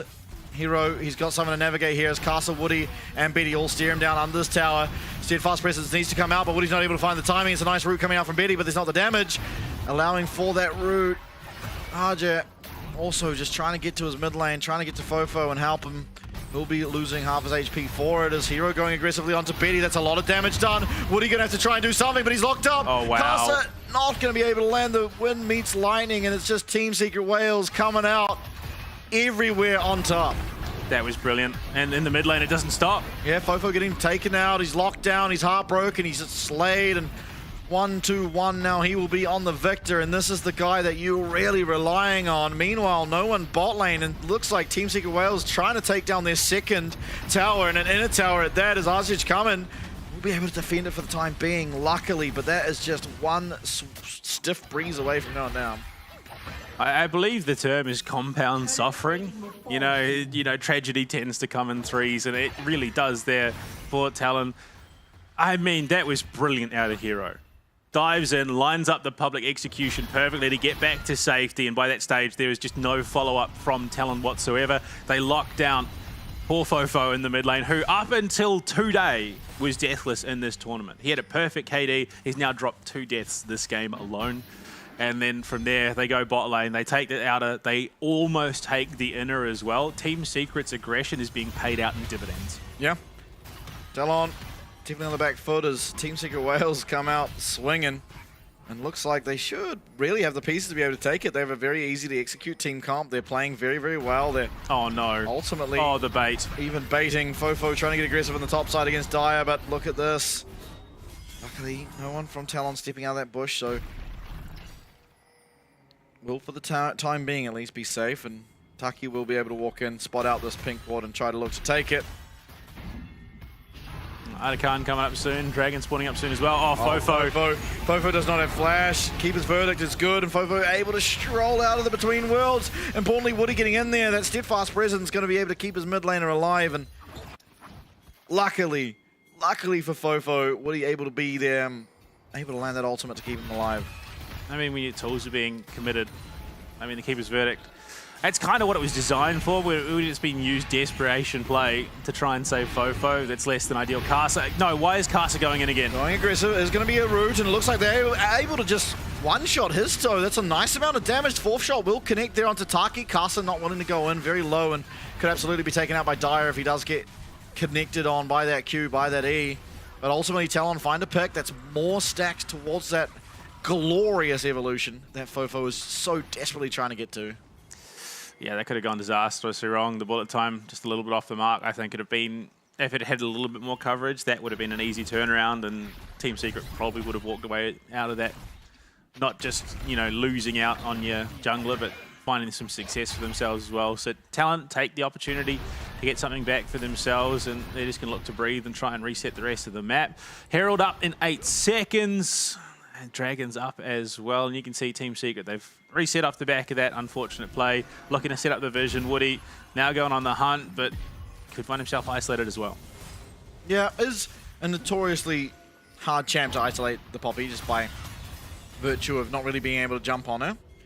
Eddie, though, will take a little bit of Woody's health away. Dragons, however, should be started up and most likely taken by Team Secret Wales without any real contest. And something that Talon has always been good at is realizing when an objective isn't theirs to contest. I think we saw, you know, in the first series that both teams are just fighting tooth and nail every single objective. And Talon realizing they don't need to, they can take this time to get themselves some much needed gold on the top side, vision down, and try and collect this tower even perhaps, is just going to be the high percentage play. Yeah, I mean, that opens up the ability to threaten this Rift Herald, and they are going to fully commit, but Hero is there, does have the public execution as well, and that's going to be enough to dissuade for the moment, especially given that you can see Team Secret looking to work their way towards this top side. They've made the call to head towards mid, in fact, and now it's about sort of opening things up. Both teams are just sort of posturing, trying to bait the other into an unfavorable position. How confident is Fofo in his ability to sidestep? Because if he does get hit by an Ambessa ult, he is almost certainly going to die. For the time being, happy to trade auto attacks there in his queue with the Ambessa, so clearly he's got faith in himself. All this posturing is opened up for Dire to shove in that bot lane. We'll get the inner tower as well. Aji's going to be there, but it's too little too late, especially with the Void Grubs. It will be an outer top lane tower for an inner bot lane, and Betty in a position where he might be collapsed on is just posturing to allow Eddie to get that damage onto the tower as they continuously threaten this mid lane. Talon going to make the call to start up the Rift Herald though. One thing Talon has always been really good at is running the map and making their opponent answer them. This game, however, the exact same thing has been happening to them. It's just been Team Secret Wales controlling what's happening, the pace of the game, where any action is going to occur, and you know, maybe now the Between Worlds does come out. It's a really good ult from Woody, and that's going to send Dire completely out of the team fight now. Ultless on the Aurora as Rift Herald will get the reset to come through. See what Talon choose to do, see what Team Secret Wales choose to do. At least for now, seems like a disengage. Gentleman's agreement. It's Christmas time here in the LCP, and we're having a day off. I mean, Taki's taking some punishment. He's just trying to recall. He's got a crab picked up by Talon, so they'll have a bit of extra free information. start to see some more of those items coming online across the board. Bar mid lane, which is dead even at the moment. It is favouring Team Secret Wales, but only by the slimmest of margins. Yeah, absolutely. Not a whole lot of action. Rift Herald, Arda even spawning in 1 minute and Dragon a minute thereafter. Could have the potential of 3 objectives all being up at the same time. Arda here on the top side here in this game. Things coming out as we see Dire up there looking to get wave priority. They can clear out that top outer as well. That would definitely open things up, and you can see Team Secret are on this top side of the river. Argy there, public execution. That's a great opportunity for Hero to step himself out, and he's drawn the attention of Casa as well, and this should be a free Rift Herald. Yeah, Rift Herald will be picked up. All it really costed was an ult. They're going to get a tower as well, so that's Rift Herald plus a tower. They can now use this Rift Herald to potentially even open up another one, and I mean, Team Secret Wales are just simply out-macroing Talon at every single step. Oh, absolutely. I mean, they are just out-rotating, out-positioning, out-fighting. Bar one, I'd argue, out-playing. Teleport going to be coming into that bot side to save the outer. Hero is going to successfully do that. Dissuades pretty successfully Argy away. And just Talon can't seem to catch a break here. Yep, no downtime. Voracious Arda now will be spawning up on the top side. We see recalls coming through from Histo. A very good opportunity here where you don't even have to do it right now, but as the Rift Herald gets closer and closer to fading away for expiring, you can try and put that down, get the Arda and try and transition that into a Baron. Definitely an option. The big problem I see for Talon, though, is if they try and commit onto Arda, that Rift Herald can be rotated bot and could result in the base being cracked wide open. So Talon have a very, very tough call on their hands to make. And you look at that goal disparity blowing wide open once again. In terms of damage, of course, the Vic is leading in terms of output, but that isn't enough to secure a lead at all. I mean, you look at it across the board, Team Secret Wales are dominating. Yeah, who cares who's done the most damage in the game when your entire team is ahead in gold and you're up a lot of objectives, pressure on the map's entirely yours. Cool, Victor's landing E on people and it's hurting, but it doesn't result in anything. Eddie's completely fine to get hit by it. He's got Bloodthirster. It takes no time at all for him to get back to full health. I mean, that lead has even slipped away from Fofo at the moment. Taki well out of position. That's the opening you're looking for. Taki's going to have to try and find the perfect time to find the crash down, and maybe he has. No, he hasn't. Fofo picks up 1 kill. He's full on HP. The Chaos Storm is down, and in will come Dire, but he's having to use that between worlds to get on out. And Betty and Casa have been one-shot. What a play from Dire. Eddie claiming the kills, but Team Secret Wales look to claim game number 1. They're in the walls. They're in the walls, Vestian. All of a sudden, Talon come in. They're like, we've got this. This is a great fight. Hold on. Is someone missing? And then all of a sudden, Dire's just in the back lines, absolutely monstering Talon, blowing the map open once again. Every time that Talon thinks they have an opportunity to do something, Team Secret sweeps in and says, not really. Good on you. You found our support. We found most of your team. Yeah, absolutely. I mean, look at how it starts. It looks good at this point in time. Yeah, the bullet time does a bit of damage to Casa, but not all that much considering he gets the ultimate out. Would he even hit someone away? Dire comes in and just one-shots. I mean, the crazy thing, if the Keeper's Verdict had been held just a second longer, they would have been able to punt Dire out. It would have been a different story entirely. Yeah. Ultimately, it wasn't. It's Team Secret Wales once again winning the team fight and winning big in terms of that gold lead. 5k up. They are able to pick up pretty much anything on the map. It's Talon, though, who are starting out this Arda, maybe a bit of desperation really being felt. That's entirely Eddie there, his toe there. You can see Team Secret looking to threaten. I mean, Eddie stepping very far up. Obviously, very, very confident. Taki there as well. So Team Secret looking to get up and involved. You've only got Arda halfway down. That gravity well, there you go, what a jump. He finds it in, the crash down lands onto many people, and it's the public execution coming through, and Talon, they're getting run over. Casa trying to find what he can, and Betty just having to run away. No Fofo means no hope. Yes, it's a double kill going over to Histo. It's the other Khan as well. Even Eddie picks up a 2 for himself, and only Betty will survive. So, in 2 fights, Talon has gotten Taki twice. In 2 fights, Team Secret has wiped the floor with Talon, taken key objectives and towers across the map, and look at it. I mean, it's similar to what the Chiefs did. You overcommit to Artican, you've lost a bunch of HP, your positioning's very, very poor. Taki spots it. Fofo and Aji grouped up, they can go for something here. Wait, there, boom, jumps in, lands it on 3. It's just too late out of Woody there to deny anything. Perfect bullet time on top. Yeah, look, you get damage. Now, Kaz is so hard focused on finishing Taki for that 1 kill that then, you know, Team Secret is able to mop up the rest. Yeah, absolutely. Now, Voracious Artican, they have Dragon. Should be spawning in the next sort of 3-4 minutes. Talon, they really backs against the wall here. I mean, just look at the gold lead. 7K in favor of that Look, Team if Secret you look team. back at like 3.5 minutes, there's a bit of blue for like a second. Nice. And then it's all Team Secret. Yeah, I mean, look at just how far ahead the AD carry is. An entire item up. 3.4k gold. Yeah, there's leads and then there's currently what is going on between Eddie and Betty right now. And Fofo, I mean, we spent so much time gassing him up. He has just been manhandled. Yeah. So now, I mean, the entire side of Team Secret Wales, they're wielding that Voracious Artican buff. They're trying to push down this top side. Admittedly, not easy to do. The Victor can kind of clear your wave, and Fofo just got chunked for a third by 2 auto attacks. Oh, Dyer's found his way in. That's the Between Worlds. Castle doing his best to peel for the rest of his team as Woody will be able to at least get one withdraw.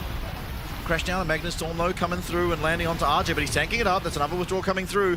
Histo will get a reset, however, he's gone forward. He's still looking for Fofo. He's still looking for the Heartbreak, but he does get stunned up, and it's another withdrawal that does come through. But the tempo advantage is the big thing. Yes, all these withdrawals come through. You dealt with the Voracious Artican, but you haven't dealt with the result of the tempo you gain from it, as Team Secret Wales now put their attention towards this Baron. I mean, look, okay. So, even off the back, that Team Secret feel confident enough to just straight walk to Baron with the players remaining. I mean, yeah, look, it was a withdrawal rather than a death, so they just run back to the base. But you had 2 champions just running towards Baron, feeling completely unthreatened by Talon, and they're going to get the Baron completely unscathed, and they're even looking to lock down the Dragon that will be coming up in a moment, and just brilliance upon brilliance. Eddie chunks out Fofo. They identify that they can go in. Great jump in from Dyer. Casa looking to clear. Woody desperately trying to clear. And they will get the keeper's verdict onto 2 after the first withdrawal, but Histo just running rampant in the middle of the team. They committed, I mean, Chaos Storm, keeper's verdict, curtain call for a handful of withdrawals. Yeah, exactly. I mean, that's just the position that Team Secret Wales have gotten themselves into, and are just looking so dominant here. And honestly, I don't really feel like there should ever be a way Talon come back here, at least in game number 1. And again, like we said this at the end of game 1 of our first series, maybe it's time for Talon to start thinking about their second game. I mean, look, in my entire time, I will say this, in my entire time playing League of Legends, back since, Season 2 is when I first started, never underestimate a team's ability to throw a lead, because it can just hit you at the worst possible times. In saying that, Team Secret have controlled this game from start to finish, and it doesn't look like they're a team that is foolish enough to throw. Yeah, absolutely is. The Dragon Soul will be appearing on our maps very shortly, as you see it now flying on into the map. And Talon kind of have a last dance here. If they are able to somehow defend this and pick it up for themselves, then yep, they've bought themselves 5 more minutes, and maybe that's going to be enough. Ultimately, the longer this dance lasts as well, the more it favors the side of Talon. So Team Secret Wales will be looking to try and find something as soon as possible. That probably comes off the back of Taki and its flash crash down, as Hitso's actually going forward. Between Worlds is also used. Arja has just almost been one shot. Casa has absolutely been one shot.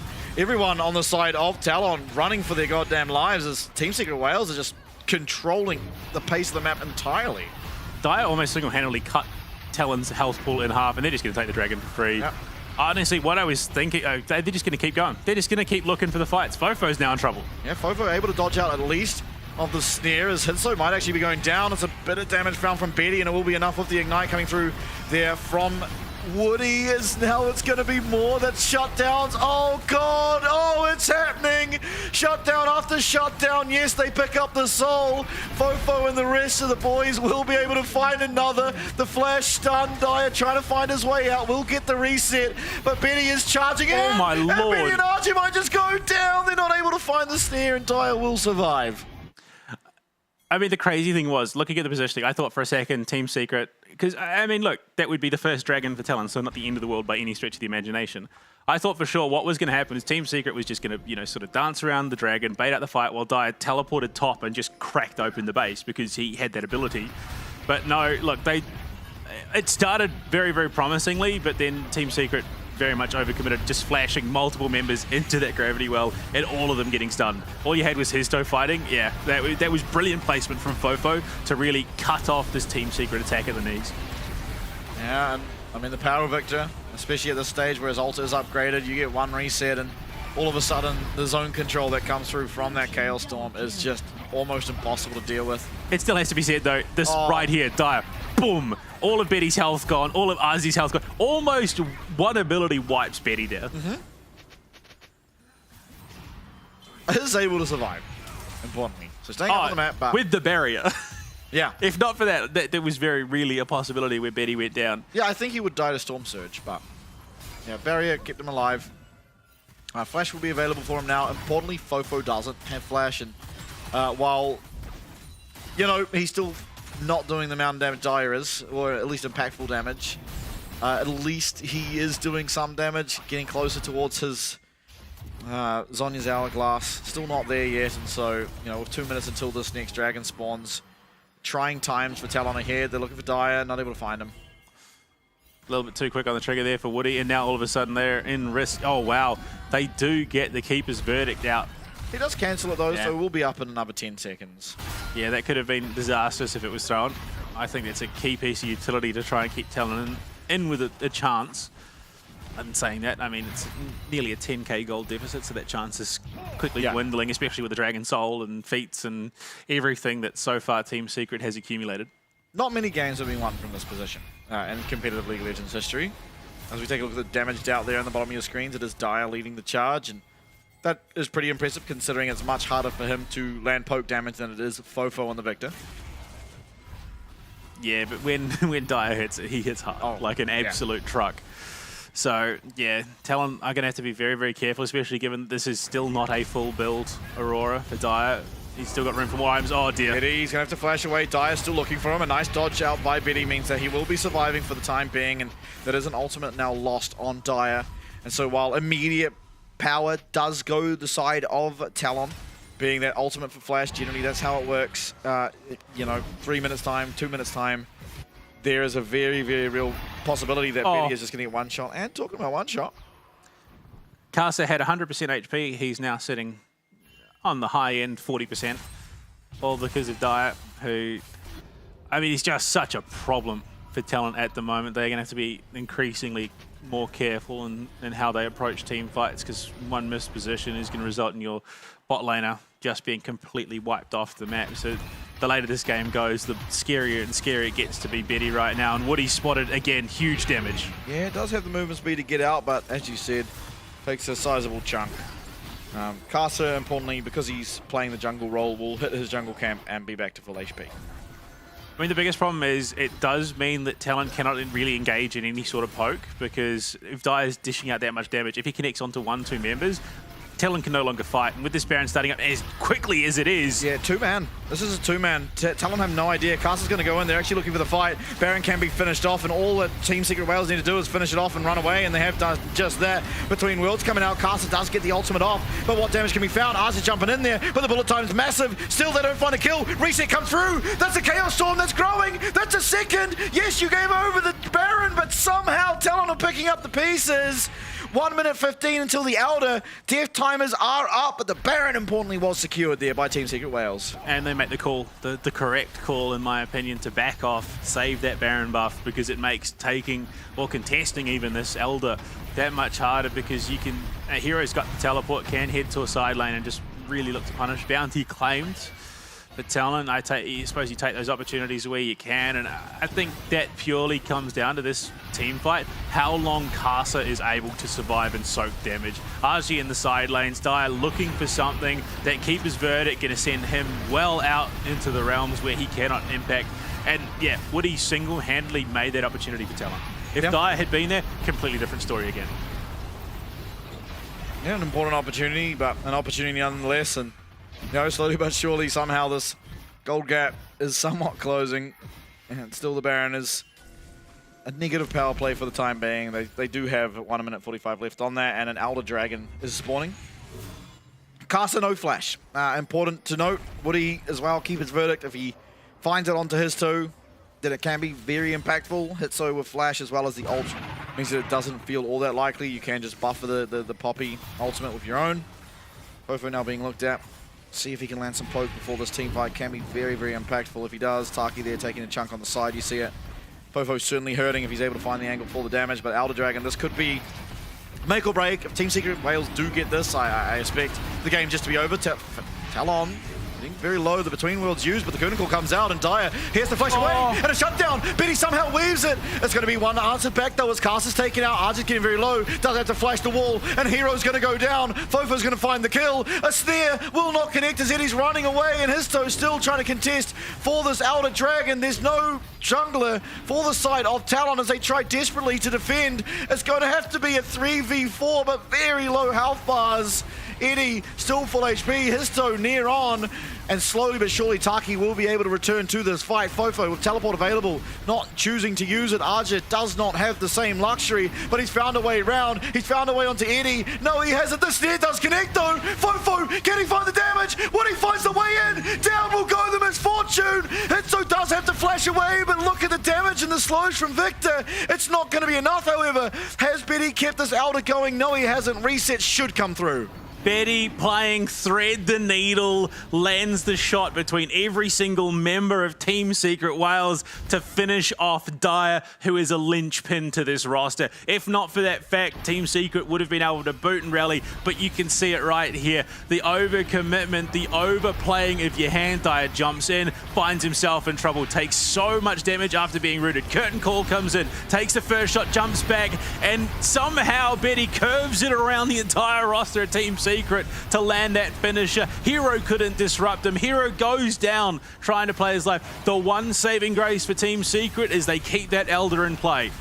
Elder now though, it is Talon that feel like they're in the comfortable position. They're the ones that can start it up. Keep eyes on Hero though. There is a ward to spot him out. It will be now pinked, and Betty has to play a lot more careful. He does have flash available, but Hero can truly be the deciding factor in this fight. We see both top laners trying to find their angle.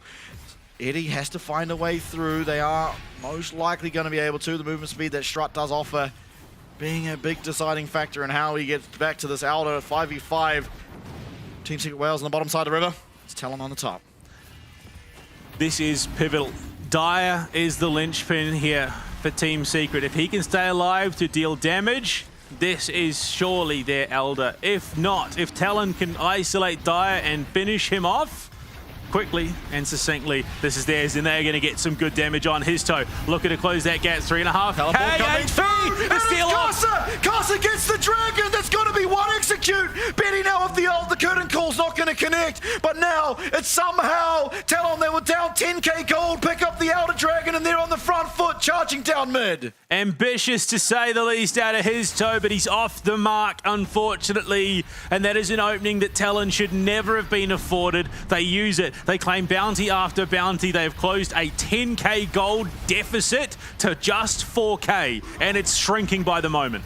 Yeah, looking for now another tower. You're seeing the damage Elder does. Eddie's going to flash away. Castle finds a way into Hero, but he is going to be charged back. Eddie's still doing sizable amounts. Keep eyes on Fofo. There's no Chaos Storm, but that's Victor. This Victor does so goddamn much damage. Taki taking in the laser will cost him his support item, will cost him bone plating. It's now GA picked up by Histo, who is spawning in 10 more seconds. And Talon, they take what they've got, they leave, and now Baron is on the cards. Mid lane cracked wide open, so those super minions are just going to be pummeling down the mid lane, which means that Team Secret's focus cannot shift for very long if they want to try and commit to this Baron fight. And you can see that Medjai's was well stacked for Dire. He's now sitting on a measly 2. Yep, and I think it has to be said, this entire gold lead is on the Viego. Histo has pretty much the entire gold lead, and the problem with that is Xin, at this stage of the game, probably could not care less about getting any more gold. You see it here, Archer's taking his jungle caps. It does not matter. Xin is full build, essentially, and it's only Viego that has any advantage whatsoever. Fofo nearing on the absolute verge of a death cap. I think once that item is completed, Talon, they truly should be favored to win. But that's the thing, Casa is no longer a jungler. He is just a vessel for the glorious evolution. He is a tool to allow Fofo to do what Fofo does best, and that is just murk teams. And you can see Team Secret is so shaken by what has occurred over the last couple of minutes. They do not even bother contesting Baron. This, if Talon are able to put the finishing touches on this game, is probably the largest gold deficit that I've seen a team come back from in a competitive League of Legends game in upwards of 8 years. That I actually cannot believe they've managed to do it. Obviously, finishing touches, Team Secret Wales still can win. Dyer can still one-shot multiple people at once if he finds the angle, which he has already multiple times this game. Look at Taki, flash available. Who is guarding him? Someone needs to make sure the positioning of this Rel, and it looks like RJ will do just that. The goal deficit is now within 1,000. That is how much of a gap has been closed, how much work has been done here by Talon, who dug their nails in to hold on to the chance at victory here. You can see there is a window. There is a possibility that if Team Secret just fully commit, they could isolate 3 members, but you can see Fofo, RG in the wings, not finding themselves in positions where they can be punished with the rest of the team, because it's what Fofo wants. He wants that commit, so he can drop the utility. Dyer, Yes, he's just gone. He's gone! The bullet time's massive though! Can Eddie, can Team Secret Wales find it? The curtain call lands once, lands twice, and Fofo is in there! So much damage as Taki tries to peel for the team! Resurrect 1, Resurrect 2, but Slaughter is on the cards, and Talon will be taking game number 1. The biggest enemy of Team Secret in this series is not Team Talon, it is hubris at the end of the day. They come in with vim, vigor, full of vinegar, ready to take it to a team like Talon. They start so incredibly strong. It was a 6-kill-to-14 game at one point in this matchup, and Team Talon hold on. They do what they have done best for the longest time. They withstand the storm, and they just wait out Team Secret. Yep. There was a lot of storms in that game. There were magnet storms that were deciding the early game. There were chaos storms that put the sealing deal at the end of it. But I just am in disbelief that Talon were down that much and managed to turn it around. Yes, we know they're a good team. Yes, we know how accomplished the organization is, the players are. But this truly looked like Team Secret Wales get in there. They are so far ahead. They get absolutely everything on the map. The Artican, the Baron, Dragon Soul. And somehow, off almost it feels like the back of one singular Jhin ult, it's all turned on its head. I did say never underestimate a team's ability to throw a lead. And look, I will be fair to Team Secret. They did not throw that. Team Talon wrenched it away from them bodily to the point where it was no longer up to Team Secret whether or not they won that game. It was Talon in the driving seat for the later portions. And Fofo, despite being battered and bruised from the early game, held fast, held to his truth, and the glorious evolution comes to bear. Yep, I think this was truly Victor from Arcane. This was Victor from Arcane before Echo shows up, because that was...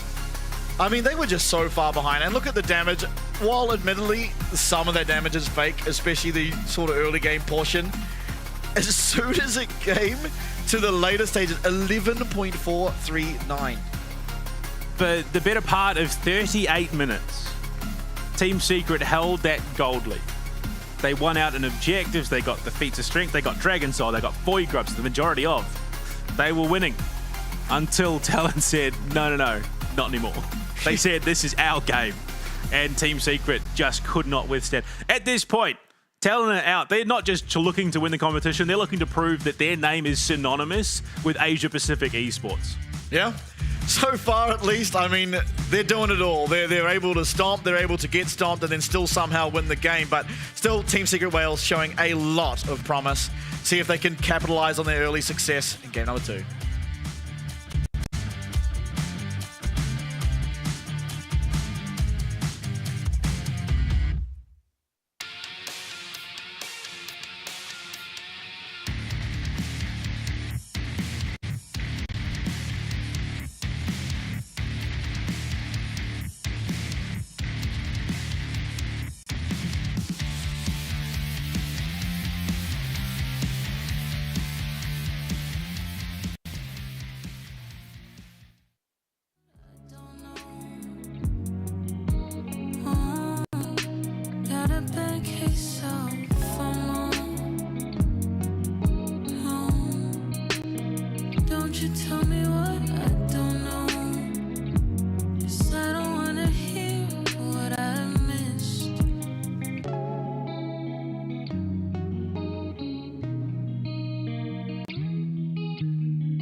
I got it.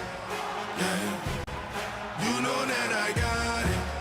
Yeah. All this game up in my pocket. Bet that you can't stop it. You know that I got it. Yeah. You know that I got it. Yeah. You know that I got it. Yeah. This game fits in your pocket. Guaranteed to watch. You know that I got it. Came through stunting with the moves you ain't never seen. Handle so dirty, jumper wet, so I keep it clean. Hand down, man down when I come through dripping. Back turn on the oop, I'ma catch him slipping. Yeah, no look, don't look. Nades in the sky, boy, no hook. Serving up a big plate, what I just cooked. Yeah, that line got 8, pride got took. Yeah. And now you on a poster. They can't even court you. I did it for the. I no look, don't look. Nades in the sky, boy, no hook. Serving up a big plate, what I just cooked. Yeah, that line got 8, pride got took. Yeah. And now you on a poster.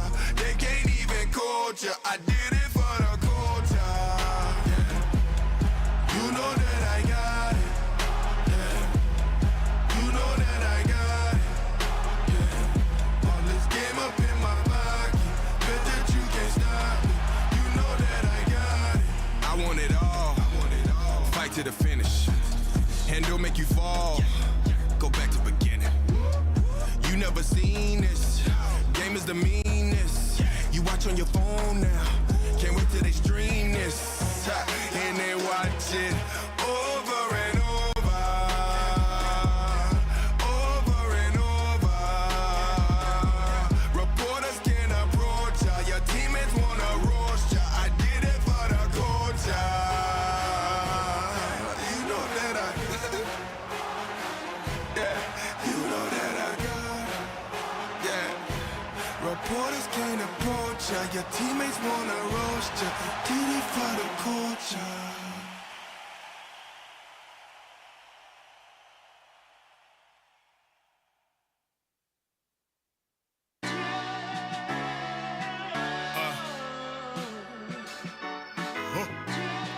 Get my husky on, yeah.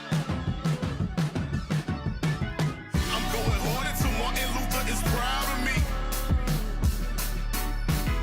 I'm going hard until Mother Harriet proud of me. I'm going hard for ancestors that's up above, the ones who fought for us when our people were shackled up. I'm going hard for our people, for the love. Black magic in my veins, black magic in my blood. The world is watching, so ain't no stopping. Push the pendulum of progress, now they clocking. Used to be sold objects, now we got options. The elders dream Barack success as they got auctioned. Some things we'll never know, our history they rarely show. Any, meeny, mighty, mo, police need on a brother's throat. Triangle traded Jimmy Crow, Rosa Parks and Selma's Road. Frederick Douglass still to go, one thing that I know I go. I'm going hard until Marcus Garvey is proud of me. I'm going hard until Sister Sojourner proud of me. I'm going hard for ancestors that's up above, the ones who fought for us when our people were shackled up. I'm going hard for our people, for the love. Black magic in my veins, black magic in my blood. Gotta apply the pressure, keep the movement moving. Oh, this where they test us, impeding the improvement. So I throw my fist up, John Carlos, I salute Black women so precious, Kamala, she proved it. From a people born in chains, feel so good to see some change. Eeny, meeny, miny, main, reparations run that change. Black Wall Street, they burned our banks, bring us equal mortgage rates. Huey Newton paved the way, what else can I say? I go hard. I'm going hard until Martin Luther is proud of me. I'm going hard until Mother Harriet proud of me.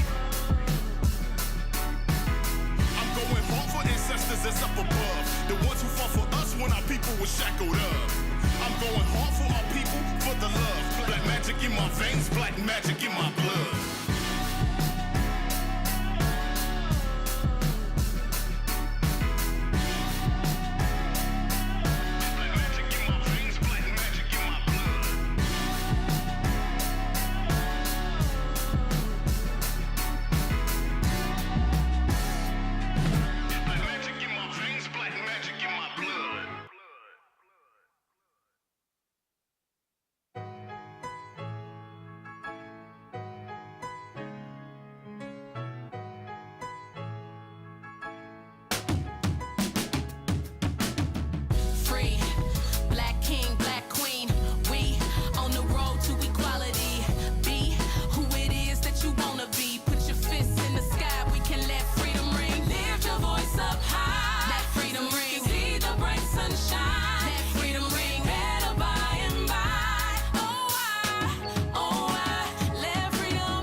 right. Getting over all the hate can cut the tensions with a knife. Love can win and change it all if only we could get it right. Changing our position, recognizing the vision that beyond all of division, our dreams will come to fruition. And if we can change it all, these walls gon' fall. We find it straight before we know it, we be standing tall. Like the tree next to the still waters running deep. Future's right in front of me, clear as day is gonna be. Better days a million ways, climbing up the mountaintop. Nothing we can't do, and know that we won't stop, won't stop.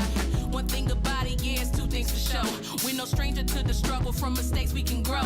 Bringing truth to power, level up is part of the game. Open up your eyes and know that things will never be the same. Hold up, free, black king, black queen. We on the road to equality. Be who it is that you wanna be. Put your fists in the sky, we can let freedom ring. Lift your voice up high, let freedom ring. See the bright sunshine, let freedom ring. Better by and by. Let freedom ring. Free from the lowest valleys to the mountains I've seen. Oh, let our rejoicing rise high as the listening skies. When it's all said and done, we shall overcome. Finish this race with one, facing the rising sun, and we shall march on till our victories won. Free, black king, black queen. We on the road to equality. Be who it is that you wanna be. Put your fists in the sky, we can let freedom ring. Lift your voice up high, let freedom ring. See the bright sunshine, let freedom ring. Better by and by. Let freedom ring.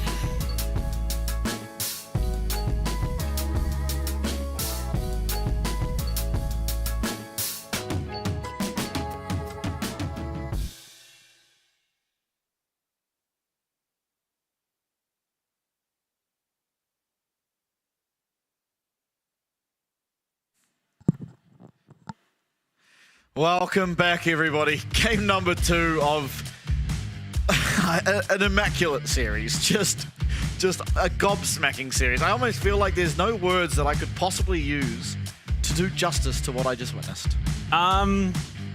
Yeah, look, it is a bit like that, in all honesty. Talon putting on a masterclass in how to just take your licks and then give as good as you got.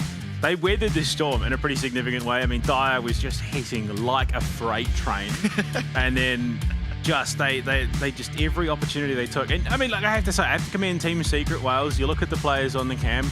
After a loss like that, you could imagine some dejected faces, some really just crushed souls. But we're seeing smiles, they're talking, they're active.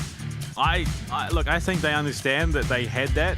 They had a window to close that game out, and they just missed it. I think they know full well that they can come into this game and do the same and actually win it this time. Yeah, I think the fact that they lost like 4 or 5 back-to-back team fights and was still a hidden gold just speaks volumes to the amount of gold they were actually ahead in that game. Those guys got a twisted bow drop and then somehow fumbled the entire thing. Yeah, disconnecting, forgetting to grab it from the chest. Clicking on that suspicious link that you're not meant to, and then, yeah, all of a sudden it's no longer in the bank. It's a rough time. That or signing the wrong group member. As it stands, as we head into the draft, no Victor for Fofa. I don't think that really phases him, but we do see Nocturne, Corki, Skarner, and Ash taken out respectively. TSW will be heading to the blue side for this one. Yeah, getting the choice of side selection. Take the blue side. Honestly, somewhat surprising to me considering how well they did on the red side. But alas, it's going to force out Talon now for that Nocturne ban.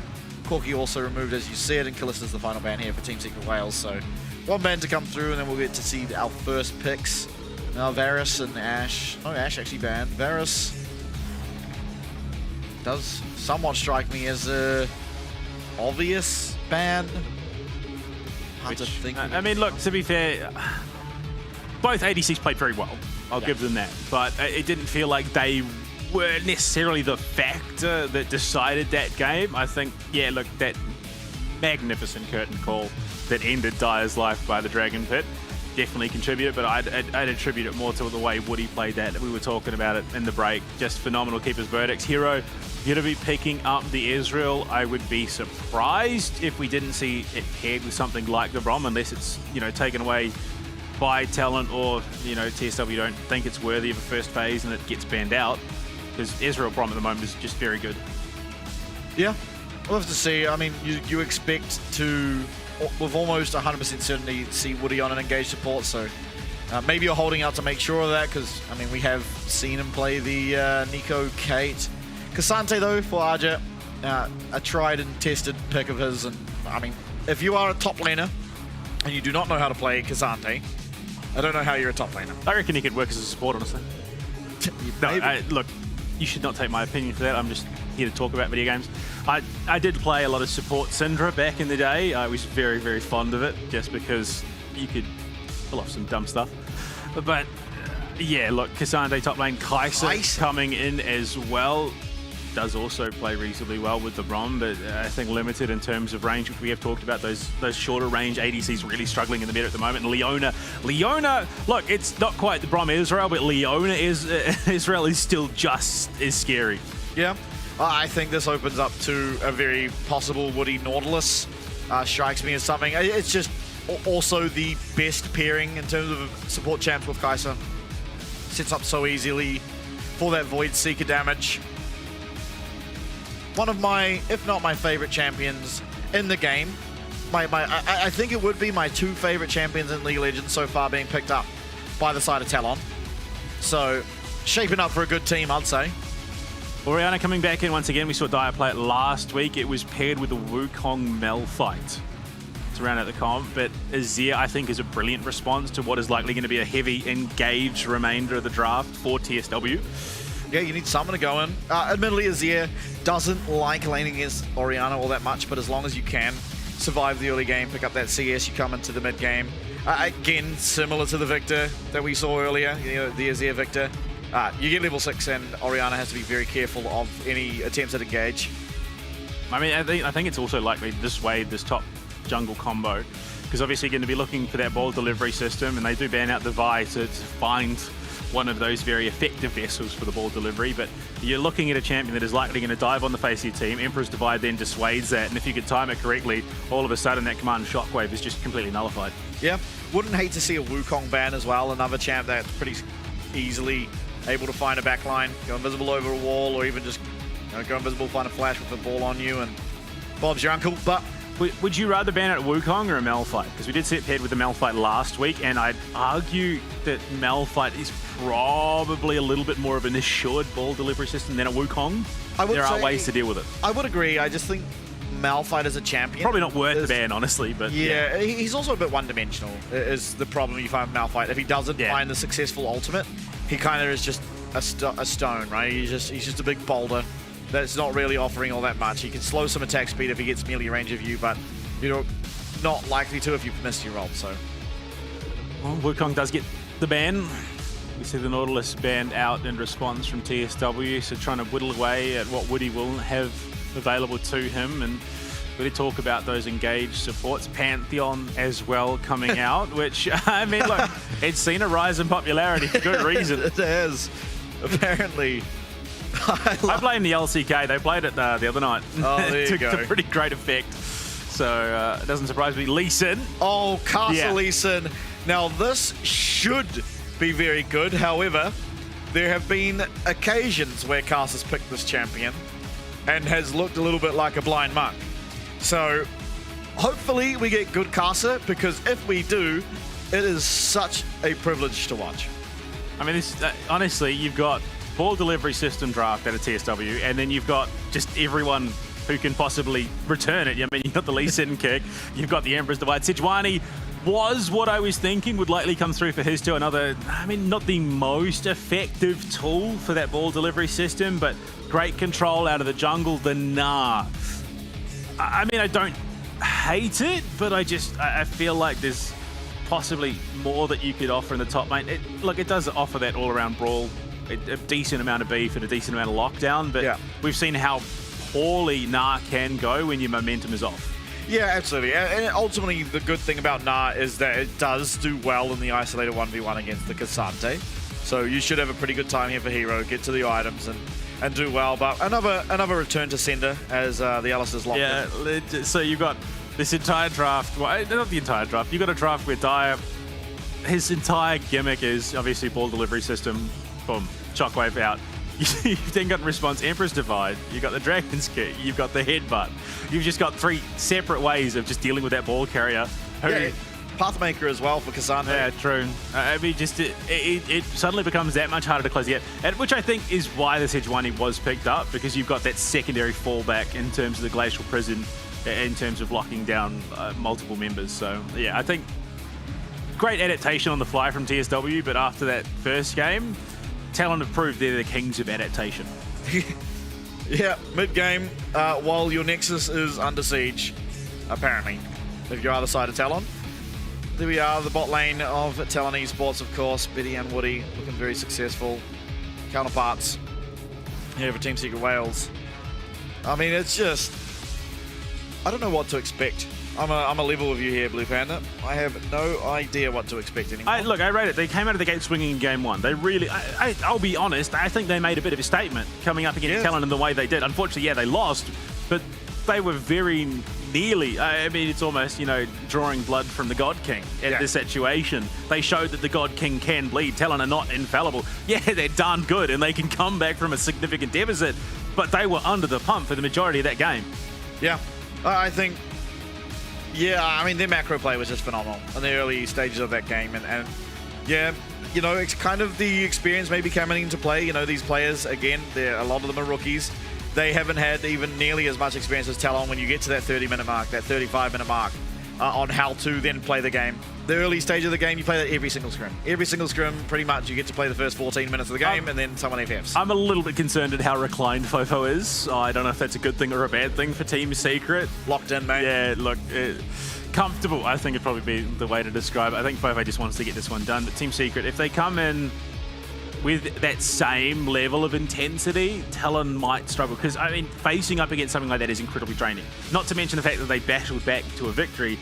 I wouldn't be surprised if Talon are a little bit tired right now, given, you know, what time it must be over there at the moment, because you'd be getting close to midnight by the end of this game, I think. Yeah. On top of that, you've had to dig deep, you've had to fight, you've had to battle up against a very tenacious Team Secret, who have just pulled out all the stops to make this a very uncomfortable series for you. So, look, yeah, I see a very real possibility that this might actually crawl all the way to a game 3. Yeah, I mean, if they're able to start the game like last and just, what is it, straighten out some of those kinks that we saw as the game progressed, then yeah, I mean, they're obviously going to be in a very commanding position. However, I would say that coming in now, while you can look at it positively if you are Team Secret Wales, yeah, we've been able to do this well early on against Talon, your confidence has to be somewhat shook, I feel. Look, the folly of youth. It may just be a case of they are those young rookies. They just, look, we lost, whatever, cool, game 2, let's go. Yeah. And they just, the younger ones, they seem to be able to brush off those defeats that much quicker and that much easier. So they're just built a little bit differently. Yeah. Well, I mean, I'm inclined to agree off how they played that early game. There were times that, like, Talon would be bottom. Okay, let's try and dive hero. And then on the top side, they get mid tower, they get top tower, they get rift heroes. It's like, I mean, they were on the precipice of cracking the base at one point because of the way that they just worked the macro. So, I mean, look, they've showed that they've got a deep understanding of the game. They've got diverse champion pools. I think we do see things potentially stretch out a little bit if we go to a game 3, but you look at the diversity of the picks that we've seen so far this series, I don't think there's an issue if it comes to a game 3 draft. I think this does come down to a stamina game more than anything. The young guns have the stamina to keep pace with Talon going into a 3rd game. Well, now we do get to find out for possibly the last time tonight, although our blue side will not be wanting it. It's Team Secret Wales versus Talon Esports. So far, 1-0 in favor of the red side and Talon Esports, and putting together a more unique draft. Kaiser we've seen once before. It was not successful. 30 seconds until minions spawn. Team Secret looking to go aggro. They are going to be spotted out by a ward.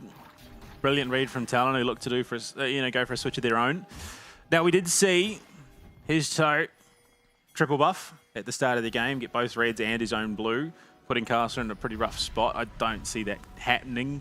Lee Sin versus Sejuani. It's possible, but very much less than likely. Yeah, absolutely. Minions have spawned. Interested to see how this one progresses. Looking at the team comps, it feels like Casa has pretty much Casa and Woody have a pretty big job to bridge the gap for both the Azir that Fofo is piloting and Betty on the Kai'Sa to get to the later stage of this game to where they can come into their own. Whereas, Israel and Orianna should feel pretty good from the get-go. So Talon initiate the lane swap. Obviously, they figure it's more important for your Kai'Sa in the hands of Betty to have a favourable lane. Hero's just going to wander on down and start, haranguing Fofo. Just wants to be a bit of a menace in the mid lane, give Dire a bit of breathing room. Even in a lane that was already not the roughest anyway for an Orianna, but as he's going to be forced back under tower.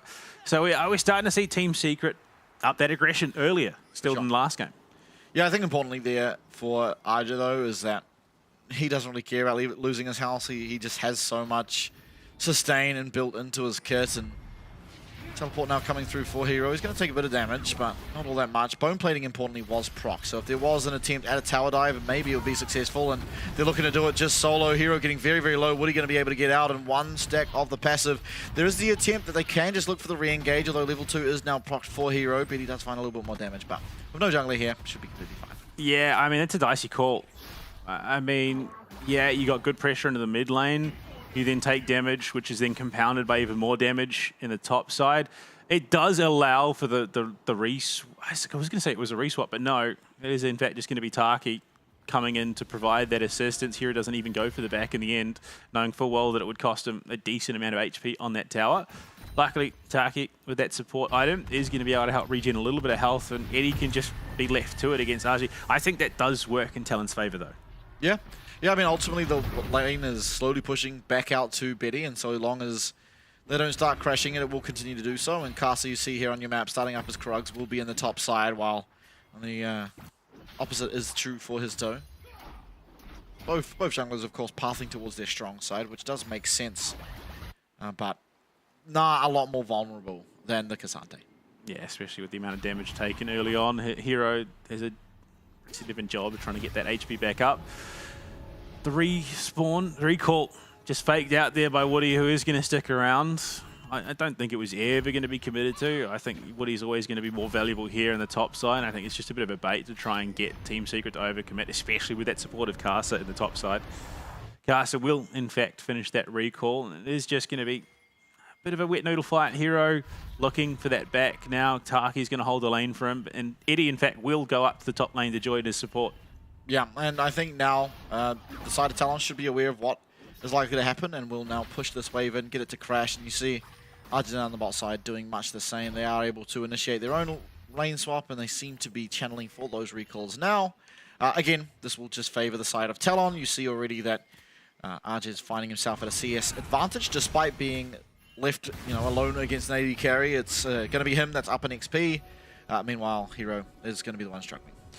Or, I mean, look, this could be an opening. Fofo did just get the level up, so got a bit of mana back in pocket. I think the HP threshold there for Dire means that it is possible. The Ari, the triple threat in the mid lane. Casa's spotted. Dire is looking to bait this out for his side, I think. Yeah, they want to make something. I don't think they accounted for Woody, though.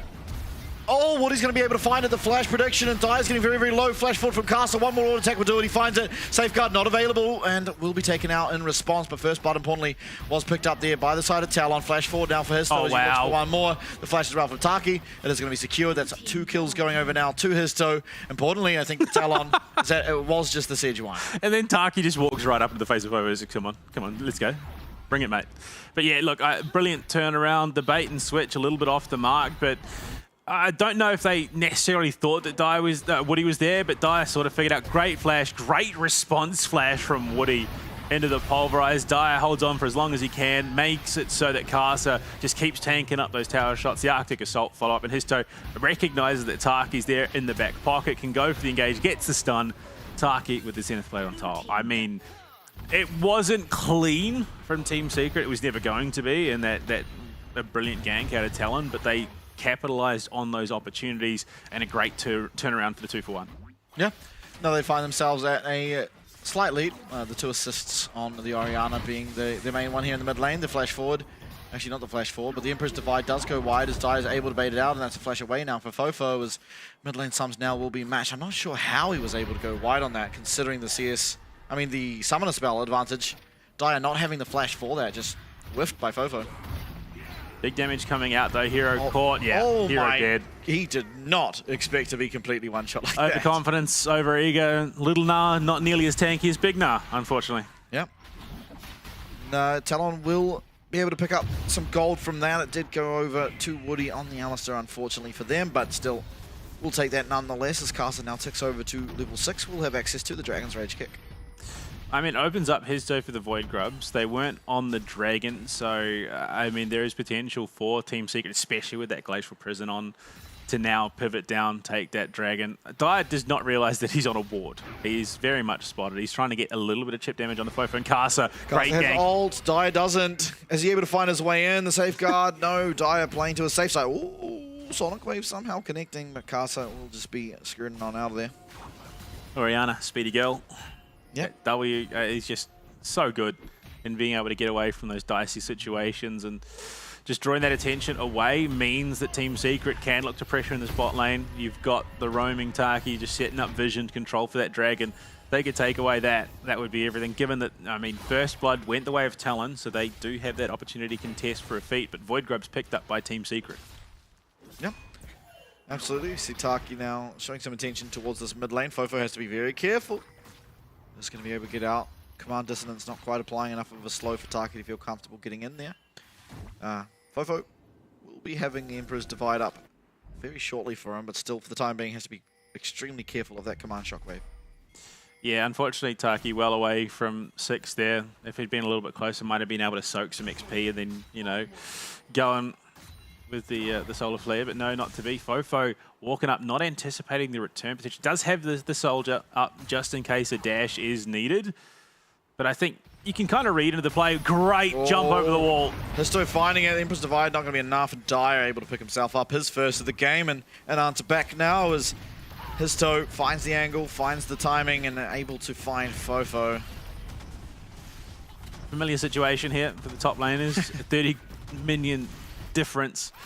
And RG finding that opportunity, finding that lead. For some reason, both times it's been the melee champion that's actually had the more favorable laning phase.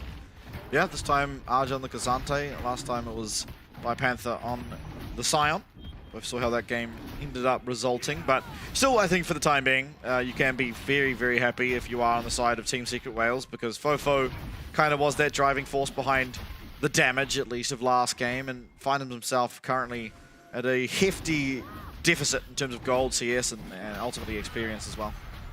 Yeah, look, Fofo spent the early game in game 1 just getting pummeled. He's now in a similar situation. He's with 2 Emperor's Divide, and you got to wonder. I mean, look, Fofo's a phenomenal player, but how much does something like that weigh on a player like him? Yeah. Is that potentially something that could tilt him out of the game? Do you reckon? You'd expect that, probably not, but I'm of the opinion that it's always going to have somewhat in the back of his mind, right? It's probably not that detrimental. You're like, I've lost the game because I've missed these 2. I mean, after last game, if missing 2 Emperor's Divide is the straw that breaks the camel's back, I'd be very surprised considering how far behind they truly were last game. Yeah, it's one of those things that it's not just the 2 Emperor's Divide, it's when they start stacking up. You miss the 3rd one, you miss the 4th one. Like, what am I doing wrong? Because, I mean, by rights, he had that last one definitely felt like a panic. Yeah. You know, just sort of like, oh, maybe I can get out, but really he was dead by the time it connected anyway. But you can see right now, Team Secret Wales positioning, they want that second lot of Void Grubs. No one has gone for this Dragon. Woody levels 5, he's not going to be able to survive, and no. it's actually the ult that doesn't connect onto him, and Fofo, all he's going to do is soak up a stun and take 50 damage and call it a day. Woody extremely, extremely happy with the fact that went extremely wide. Command Shockwave is online. They are anticipating someone yeah, in the back but line. Emperor's Divide, it's going to be matched. The flash is going to be used in exchange for that Emperor's Divide, and in exchange, once again, that will favor Team Secret Wales for the time being, but as the clock goes down, we'll start to get better and better for Talon. Fofo takes a sizable amount of damage from the Command Shockwave, but ultimately will not be going down, and Arja joining his team means it's a 4v5, but what will that matter as Arja's getting very, very low, and somehow Kasa finds his way in, and importantly finds his way straight onto Dyer. What a disaster! Down goes the flash, and a double kill for Fofo. He was so far behind, Kasa gets stunned, and Woody is gonna have to ignite and fade away. Ult actually to get himself out. Oh my god, that was almost the biggest disaster of all time, but somehow it's salvaged. Meanwhile though, on the side lanes, we do have Hero just wailing away at this tower. Eventually, teleport can come through for Fofo to defend it, but still has to get himself back to be able to do so. I'd like to point out Fofo is 0-3 for Empress Divides now. Who? Yeah. That one was flash, though. Yeah, look, he's still missed off the mark. And Kasa, great insect there. Just in behind, hits onto Dyer, right into the thick of things. I have to say, though, Taki, that was a bold call from Kasa to follow up on the Sonic Wave. That's one of those, my mind's telling me no. But the solo queue in me is telling me, do it. Just do it. Commit. Do the bit.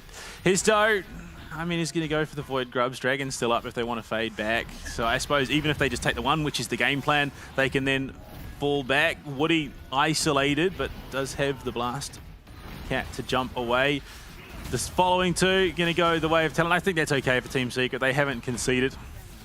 Well, from here, might look for a re-engage. Solar Flare's out, but just a bit off the mark. Yeah, won't quite connect properly onto Woody, and he's able to get himself out. He didn't have ult there too, so if it had truly connected, almost certainly would have had ourselves a dead cow, and you know what they say? You can try until the cow comes home.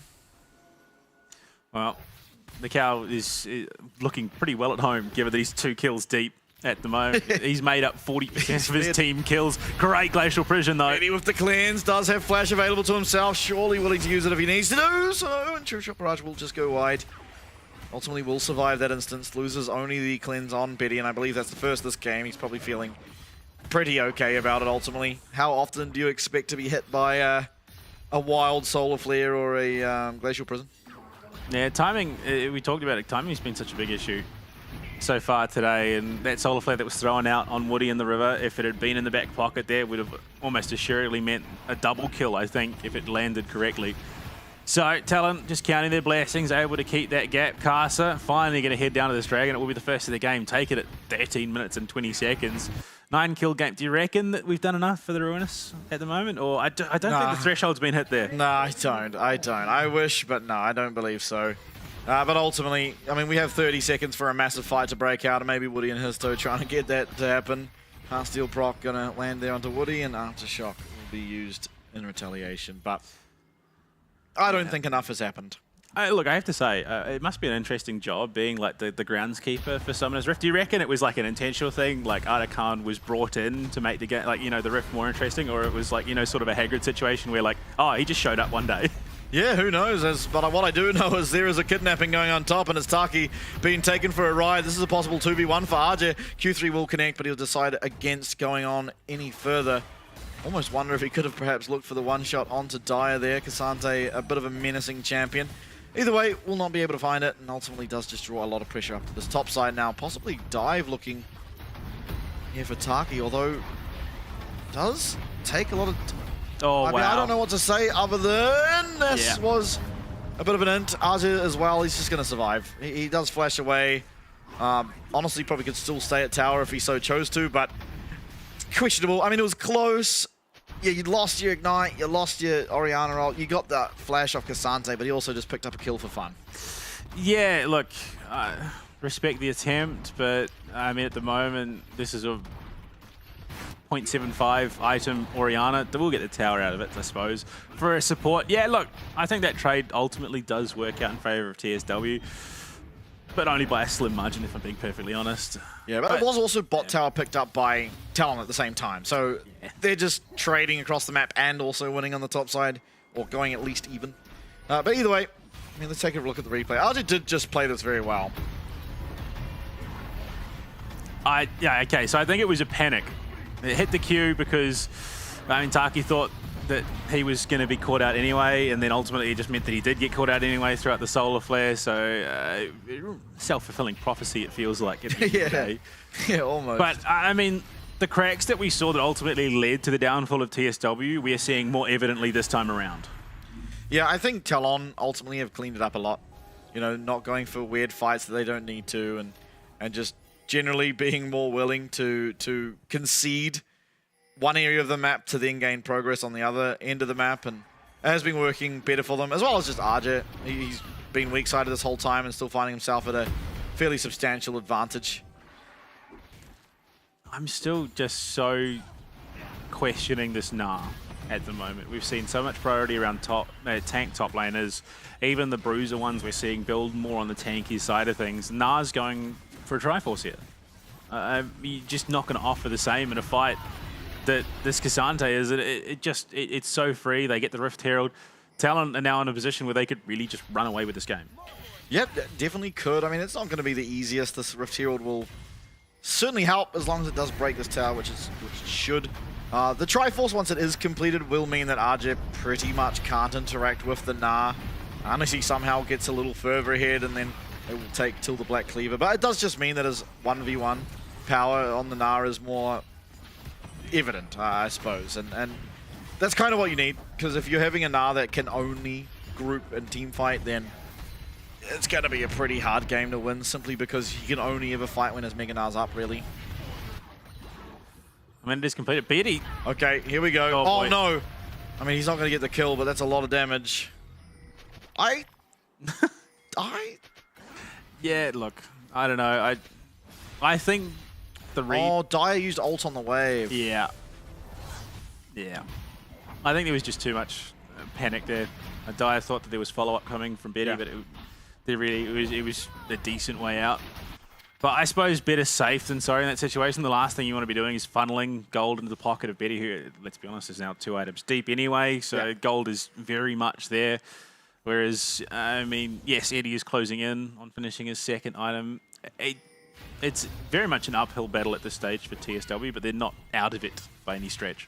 For sure. I think ultimately what they need to try and do is get the Mirror Man upgrade onto Israel. At that point, he will be stronger than the Kaiser, and then all it really relies on is trying to find some way to land a nice command shockwave. And that doesn't have to be a ball system. You know, you can have it well placed where no one can really enter, just have some zone control.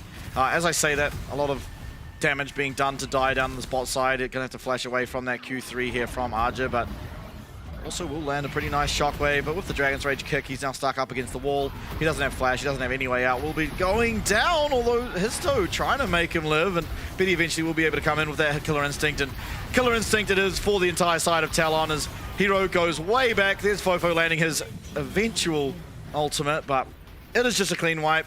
Not a whole lot that it felt like Team Secret Wales could do off the overextension from Dyer there, and they all collapsed to try and help him, but he was a bit of a loss. Hero's Mega Nah ended as he made contact with the first member of the Talon team. So horrific timing there for TSW. Not for any lack of choice. It wasn't theirs at the end of the day. Talon were the ones that initiated. They were the one that forced the issue. And Talon very much in the driver's seat. They're up a good 4K at the moment. They've got towers galore. And you can see, just Dyer too deep. Thought he was secure in the fact that Taki was there, but Woody had already wrapped around through that bot side jungle.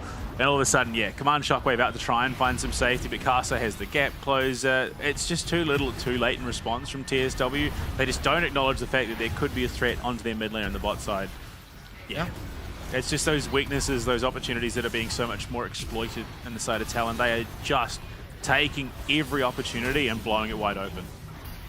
Yeah, Eddie, doing his best on the back end there, but I don't believe he got the recall in, so he didn't have the item upgrade.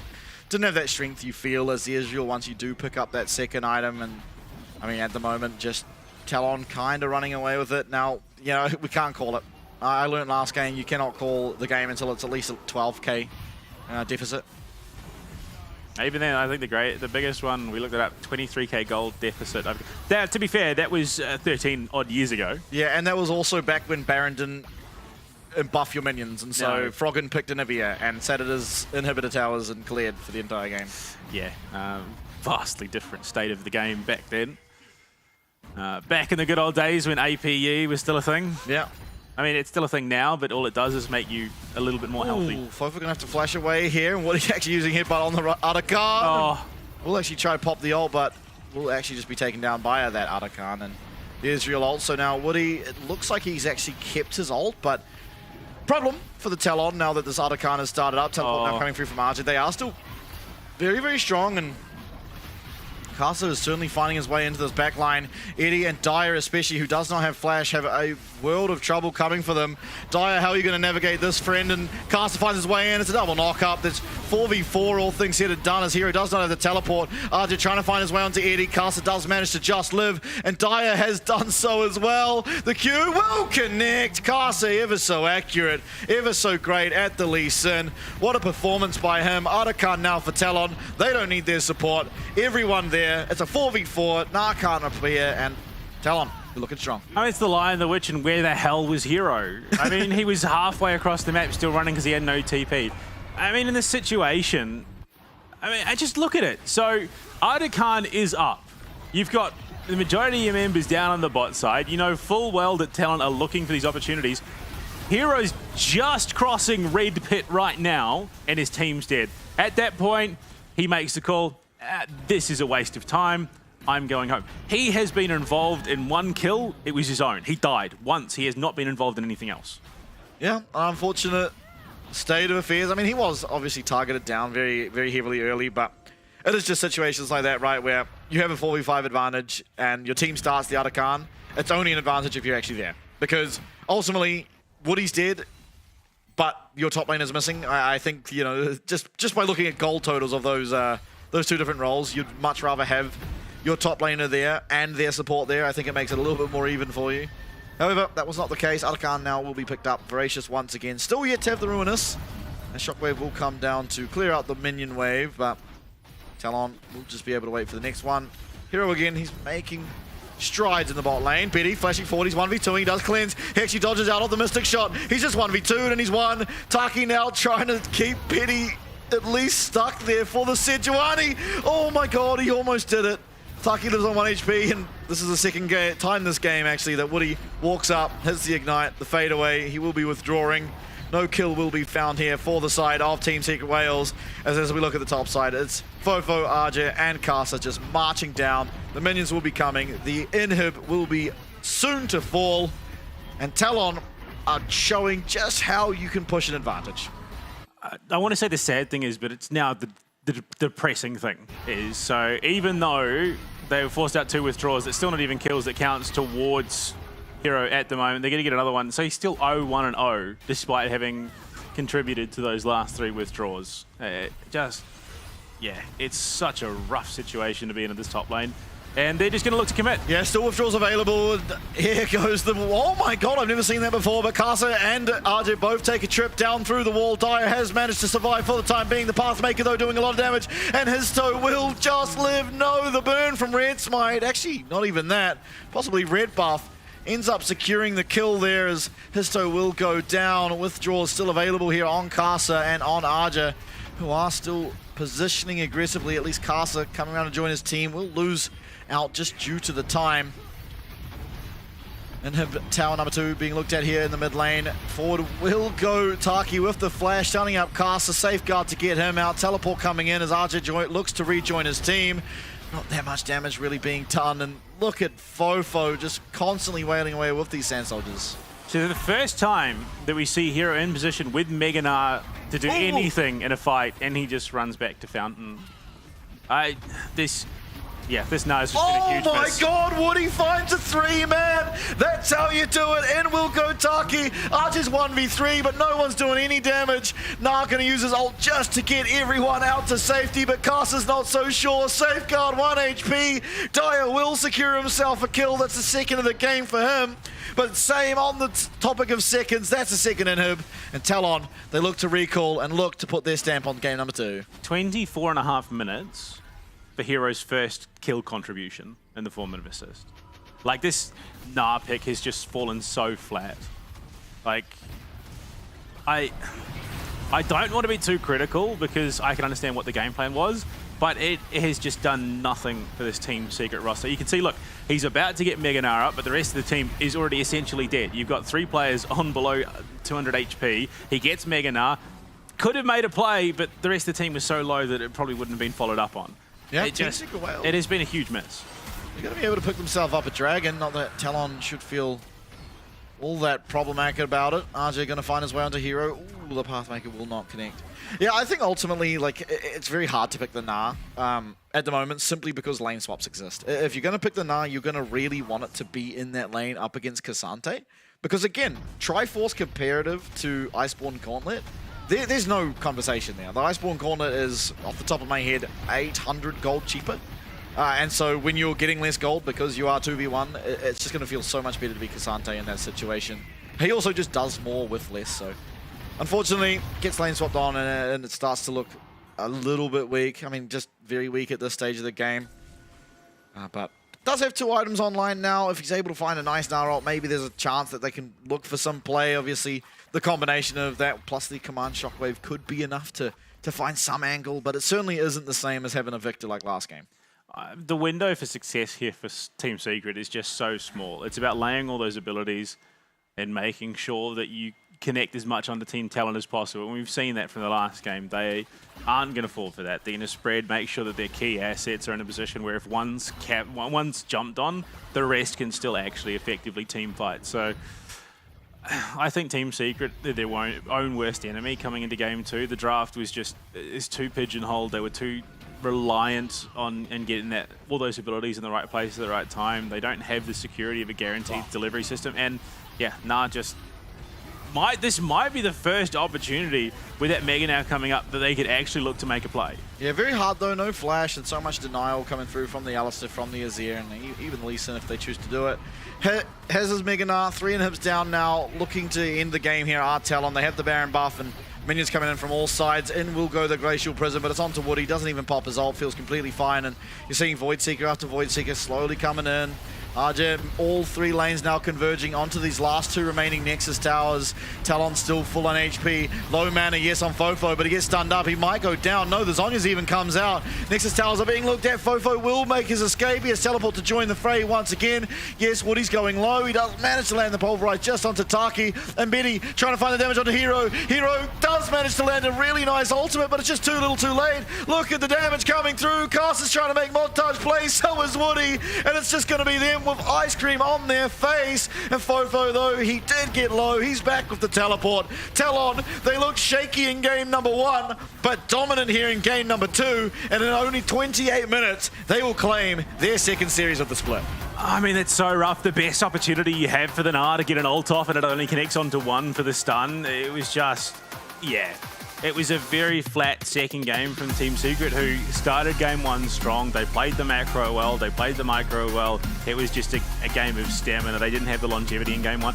Game 2, they tried to replicate their success from game 1, but were just too keen, too over-eager, and they made some of the same mistakes the Chiefs did. They overcommitted to Idacon, they got caught out in poor positions, and as soon as the dominoes started falling, they started falling hard.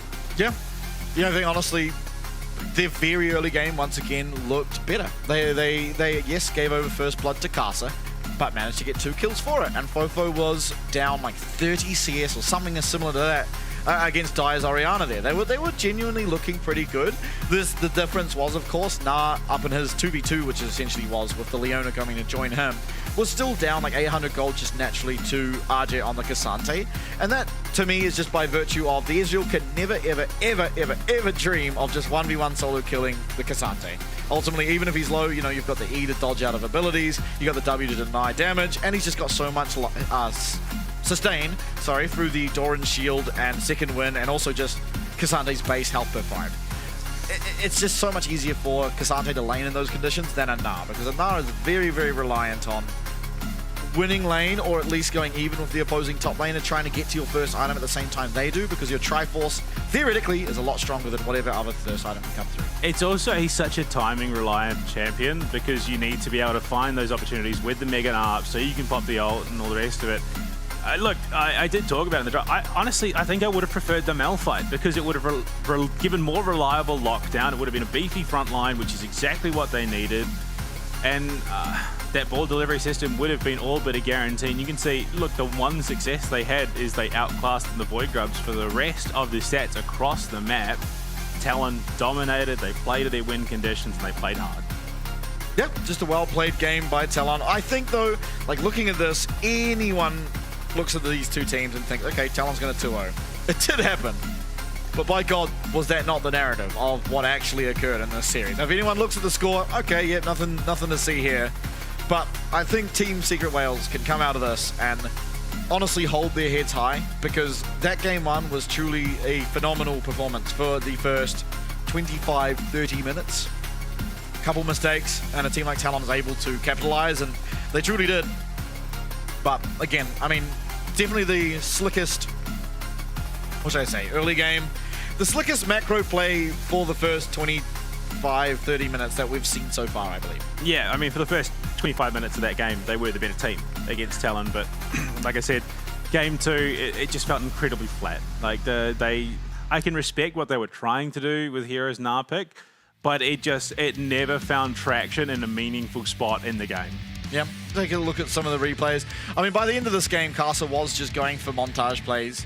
It was kind of like one of those moments in your solo queue games when you're so far ahead, you know you're going to win, and so you just land your Q and you're going in no matter what. There's one of Woody's fadeaways with the Ignite. Yeah, A couple of those. Pops the Unbreakable Will to tank that last tower shot.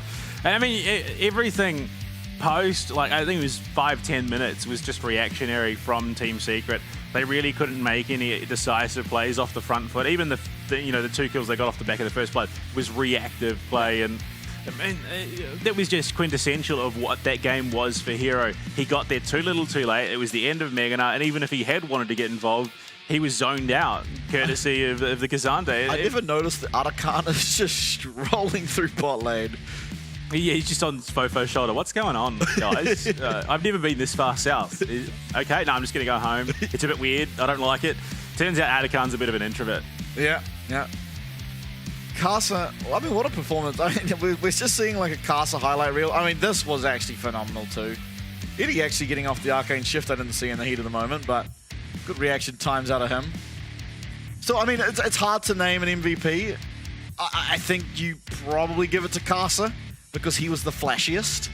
But Woody's up there as well. I think for the series, you give it to Woody. It was just so instrumental in that Talon comeback in game one and then just controlling the momentum and the pacing of game two. He really was just a standout for me.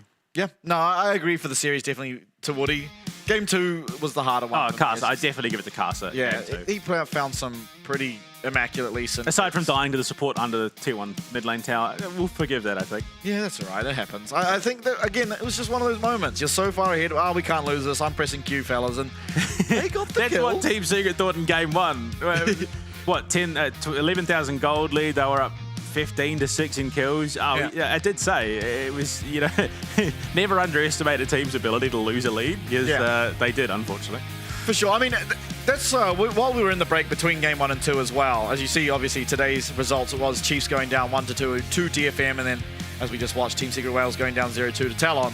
When we were in the break, we were actually researching, or you were actually researching what the largest gold deficit that was ever come back from. And obviously it came out with the CLG EU M5 from back in Season 2. But more recently, and it's barely more recently, but the biggest one we found, and there could be more, tweet at us if you do find more, but it was like 2016. Yeah, was the only one we found. A lot floating around 10k. There was 115. So there's a very real possibility it's a top 10 comeback. Yeah, I imagine it would.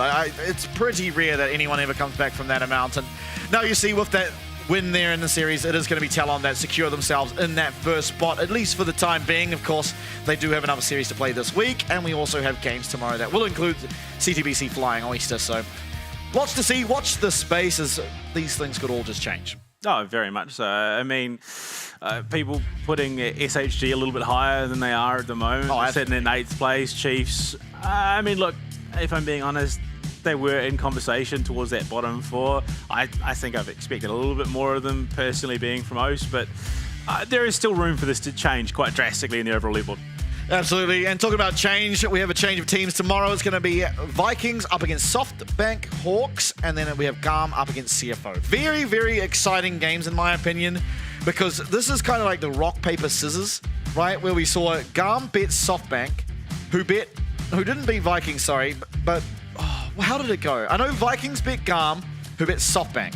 Give me a sec. I can tell you in a second. So No, it was Vikings bet GARM who bet SoftBank, and now it'll be interesting to see because we get to see SoftBank versus Vikings. So CFO beat Vikings, Yes. but it was a 2-1. Vikings came in with a bit of an upset. GARM 2-1'd SHG. So they're not doing it flawlessly.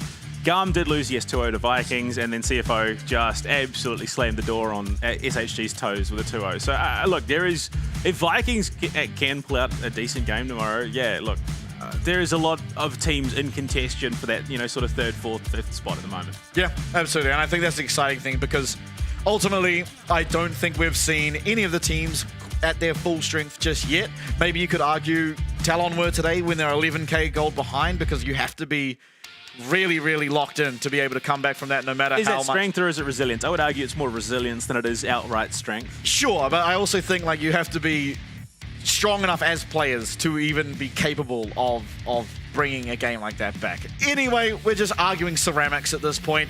Of course, thank you very much for joining us today. It's been another fantastic day of the LCP. When we are here tomorrow, we'll see our other 4 teams. You saw it on your screen. I hope to see you all tomorrow. Thank you very, very much.